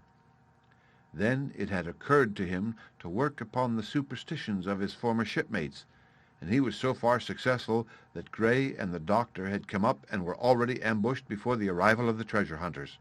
"Ha ha!" said Silver. "It were fortunate for me that I had Hawkins here. You would have let old John be cut to bits and never given it a thought, Doctor." "Not a thought," replied Dr. Livesey cheerily. And by this time we had reached the gigs. The doctor, with the pickaxe, demolished one of them, and then we all got aboard the other and set out to go round by sea for North Inlet. This was a run of 8 or 9 miles. Silver, though he was almost killed already with fatigue, was set to an oar like the rest of us, and we were soon skimming swiftly over a smooth sea. Soon we passed out of the straits and doubled the southeast corner of the island, round which 4 days ago we had towed the Hispaniola. As we passed the two-pointed hill, we could see the black mouth of Ben Gunn's cave, and a figure standing by it leaning on a musket. It was the squire, and we waved a handkerchief and gave him 3 cheers, in which the voice of Silver joined as heartily as any. 3 miles farther, just inside the mouth of North Inlet, what should we meet but the Hispaniola, cruising by herself? The last flood had lifted her, and had there been much wind or a strong tide current as in the southern anchorage, we should never have found her more, or found her stranded beyond help. As it was, there was little amiss beyond the wreck of the mainsail. Another anchor was got ready and dropped in 1.5 fathoms of water. We all pulled round again to Rum Cove, the nearest point for Ben Gunn's treasure house, and then Gray, single-handed, returned with the gig to the Hispaniola, where he was to pass the night on guard. A gentle slope ran up from the beach to the entrance of the cave. At the top the squire met us. To me he was cordial and kind, saying nothing of my escapade either in the way of blame or praise. At Silver's polite salute he seemed somewhat flushed. "John Silver," he said, "you're a prodigious villain and impostor, a monstrous impostor, sir. I am told I am not to prosecute you. Well, then I will not. But the dead men, sir, hang about your neck like millstones." "Thank you kindly, sir," replied Long John, again saluting. "I dare you to thank me," cried the squire. "It is a gross dereliction of my duty. Stand back." And thereupon we all entered the cave. It was a large, airy place, with a little spring and a pool of clear water overhung with ferns. The floor was sand. Before a big fire lay Captain Smollett, and in a far corner, only duskily flickered over by the blaze, I beheld great heaps of coin and quadrilaterals built of bars of gold. That was Flint's treasure that we had come so far to seek, and that had cost already the lives of 17 men from the Hispaniola. How many it had cost in the amassing, what blood and sorrow, what good ships scuttled on the deep, what brave men walking the plank blindfold, what shot of cannon, what shame and lies and cruelty, perhaps no man alive could tell. Yet there were still 3 upon that island, Silver and old Morgan and Ben Gunn, who had each taken his share in these crimes, as each had hoped in vain to share in the reward. "Come in, Jim," said the captain. "You're a good boy in your line, Jim, but I don't think you and me'll go to sea again. You're too much of the born favorite for me." "Is that you, John Silver? What brings you here, man?" "Come back to me duty, sir," returned Silver. "Ah," said the captain, and that was all he said. What a supper I had of it that night, with all my friends around me, and what a meal it was, with Ben Gunn's salted goat and some delicacies and a bottle of old wine from the Hispaniola. Never, I am sure, were people gayer or happier, and there was Silver sitting back almost out of the firelight, but eating heartily, prompt to spring forward when anything was wanted, even joining quietly in our laughter, the same bland, polite, obsequious seaman of the voyage out. The end. Part 6, Captain Silver. Chapter 34. And Last. The next morning we fell early to work, for the transportation of this great mass of gold near a mile by land to the beach, and thence 3 miles by boat to the Hispaniola, was a considerable task for so small a number of workmen. The 3 fellows still aboard upon the island did not greatly trouble us. A single sentry on the shoulder of the hill was sufficient to ensure us against any sudden onslaught, and we thought besides they had had more than enough of fighting. Therefore the work was pushed on briskly. Gray and Ben Gunn came and went with the boat, while the rest during their absences piled treasure on the beach. 2 of the bars, slung in a rope's end, made a good load for a grown man, one that he was glad to walk slowly with. For my part, as I was not much use at carrying, I was kept busy all day in the cave, packing the minted money into bread bags. It was a strange collection, like Billy Bones' hoard for the diversity of coinage, but so much larger and so much more varied that I think I never had more pleasure than in sorting them. English, French, Spanish, Portuguese, Georges and Louises, doubloons and double guineas and moidores and sequins, the pictures of all the kings of Europe for the last 100 years, strange oriental pieces stamped with what looked like wisps of string or bits of spider's web, round pieces and square pieces, and pieces bored through the middle as if to wear them around your neck. Nearly every variety of money in the world must, I think, have found a place in that collection. And for number, I am sure they were like autumn leaves, so that my back ached with stooping and my fingers with sorting them out. Day after day this work went on. By every evening a fortune had been stowed aboard, but there was another fortune waiting for the morrow, and all this time we heard nothing of the 3 surviving mutineers. At last, I think it was on the 3rd night, the doctor and I were strolling on the shoulder of the hill where it overlooks the lowlands of the isle, when, from out the thick darkness below, the wind brought us a noise between shrieking and singing. It was only a snatch that reached our ears, followed by the former silence. "Heaven forgive them," said the doctor. "'Tis the mutineers." "All drunk, sir," struck in the voice of Silver from behind us. Silver, I should say, was allowed his entire liberty, and in spite of daily rebuffs, seemed to regard himself once more as quite a privileged and friendly dependent. Indeed, it was remarkable how well he bore these slights, and with what unwearying politeness he kept on trying to ingratiate himself with all. Yet I think none treated him better than a dog, unless it was Ben Gunn, who was still terribly afraid of his old quartermaster, or myself, who had really something to thank him for. Although, for that matter, I suppose I had reason to think even worse of him than anybody else, for I had seen him meditating on a fresh treachery upon the plateau, Accordingly, it was pretty gruffly that the doctor answered him.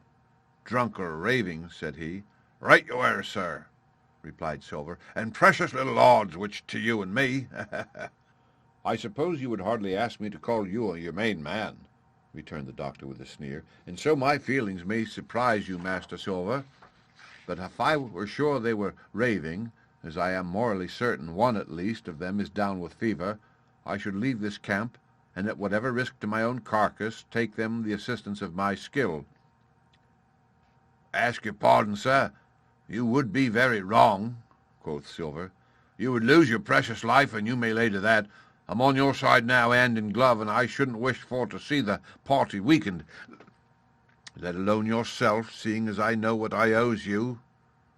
But these men down there, they couldn't keep their word, no, not supposing they wished to, and what's more, they couldn't believe as you could."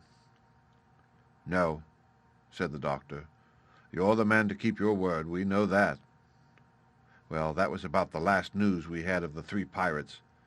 Only once we heard a gunshot a great way off, and supposed them to be hunting. A council was held, and it was decided that we must desert them on the island, to the huge glee, I must say, of Ben Gunn, and with the strong approval of Gray.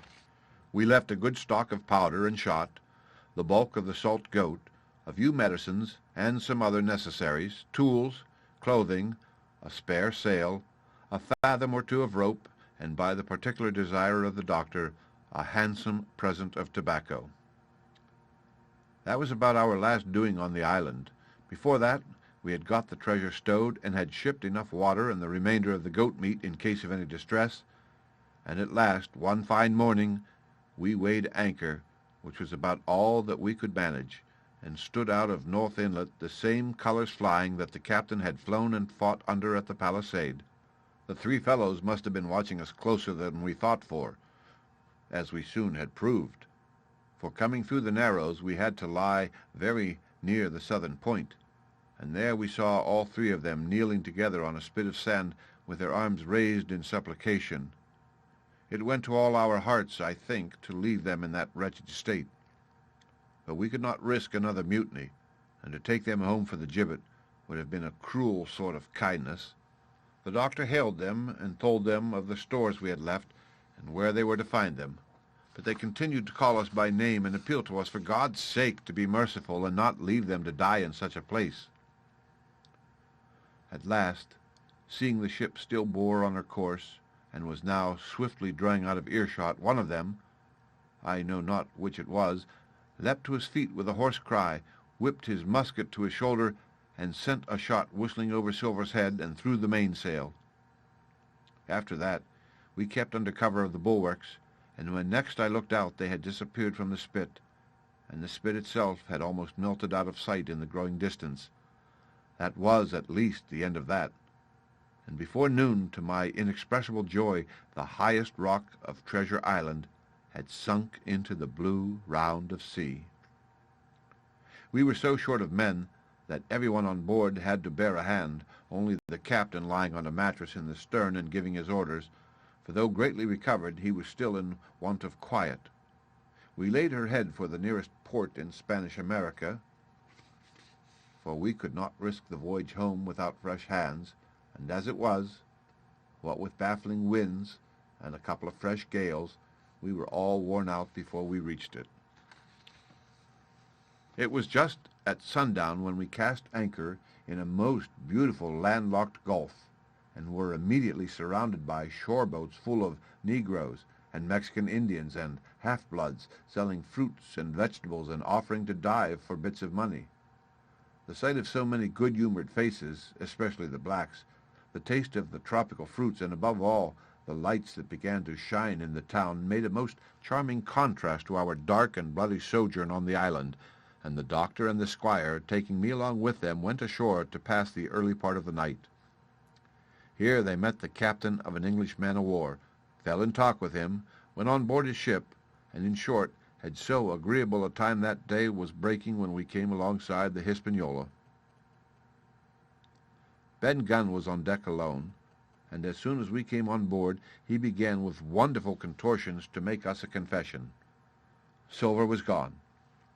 The Maroon had connived at his escape in a shore boat some hours ago, and he now assured us he had only done so to preserve our lives, which would certainly have been forfeit if that man with the one leg had stayed aboard. But this was not all. The sea cook had not gone empty-handed. He had cut through a bulkhead unobserved and had removed one of the sacks of coin, worth perhaps 300 or 400 guineas, to help him on his further wanderings. I think we were all pleased to be so cheaply quit of him. Well, to make a long story short, we got a few hands on board, made a good cruise home, and the Hispaniola reached Bristol just as Mr. Blandley was beginning to think of fitting out her consort. 5 men only of those who had sailed returned with her. Drink and the devil had done for the rest, with a vengeance, although, to be sure, we were not quite in so bad a case as that other ship they sang about. With 1 man of her crew alive, what put to sea with 75? All of us had an ample share of the treasure, and used it wisely or foolishly according to our natures. Captain Smollett is now retired from the sea. Gray not only saved his money, but, being suddenly smit with the desire to rise, also studied his profession, and he is now mate and part owner of a fine full-rigged ship, married besides, and the father of a family. As for Ben Gunn, he got £1,000, which he spent or lost in 3 weeks, or, to be more exact, in 19 days, for he was back begging on the 20th. Then he was given a lodge to keep, exactly as he had feared upon the island, and he still lives, a great favourite, though something of a butt, with the country boys, and a notable singer in church on Sundays and saints' days. Of Silver we have heard no more. That formidable seafaring man with one leg has at last gone clean out of my life. But I dare say he met his old negress, and perhaps still lives in comfort with her and Captain Flint. It is to be hoped so, I suppose, for his chances of comfort in another world are very small. The bar silver and the arms still lie, for all that I know, where Flint buried them, and certainly they shall lie there for me. Oxen and wain ropes would not bring me back again to that accursed island, and the worst dreams that ever I have are when I hear the surf booming about its coasts, or start upright in bed with the sharp voice of Captain Flint still ringing in my ears, "Paces of 8, paces of 8." The end. Read by Rick Kistner for Lit2Go on the web at fcit.usf.edu.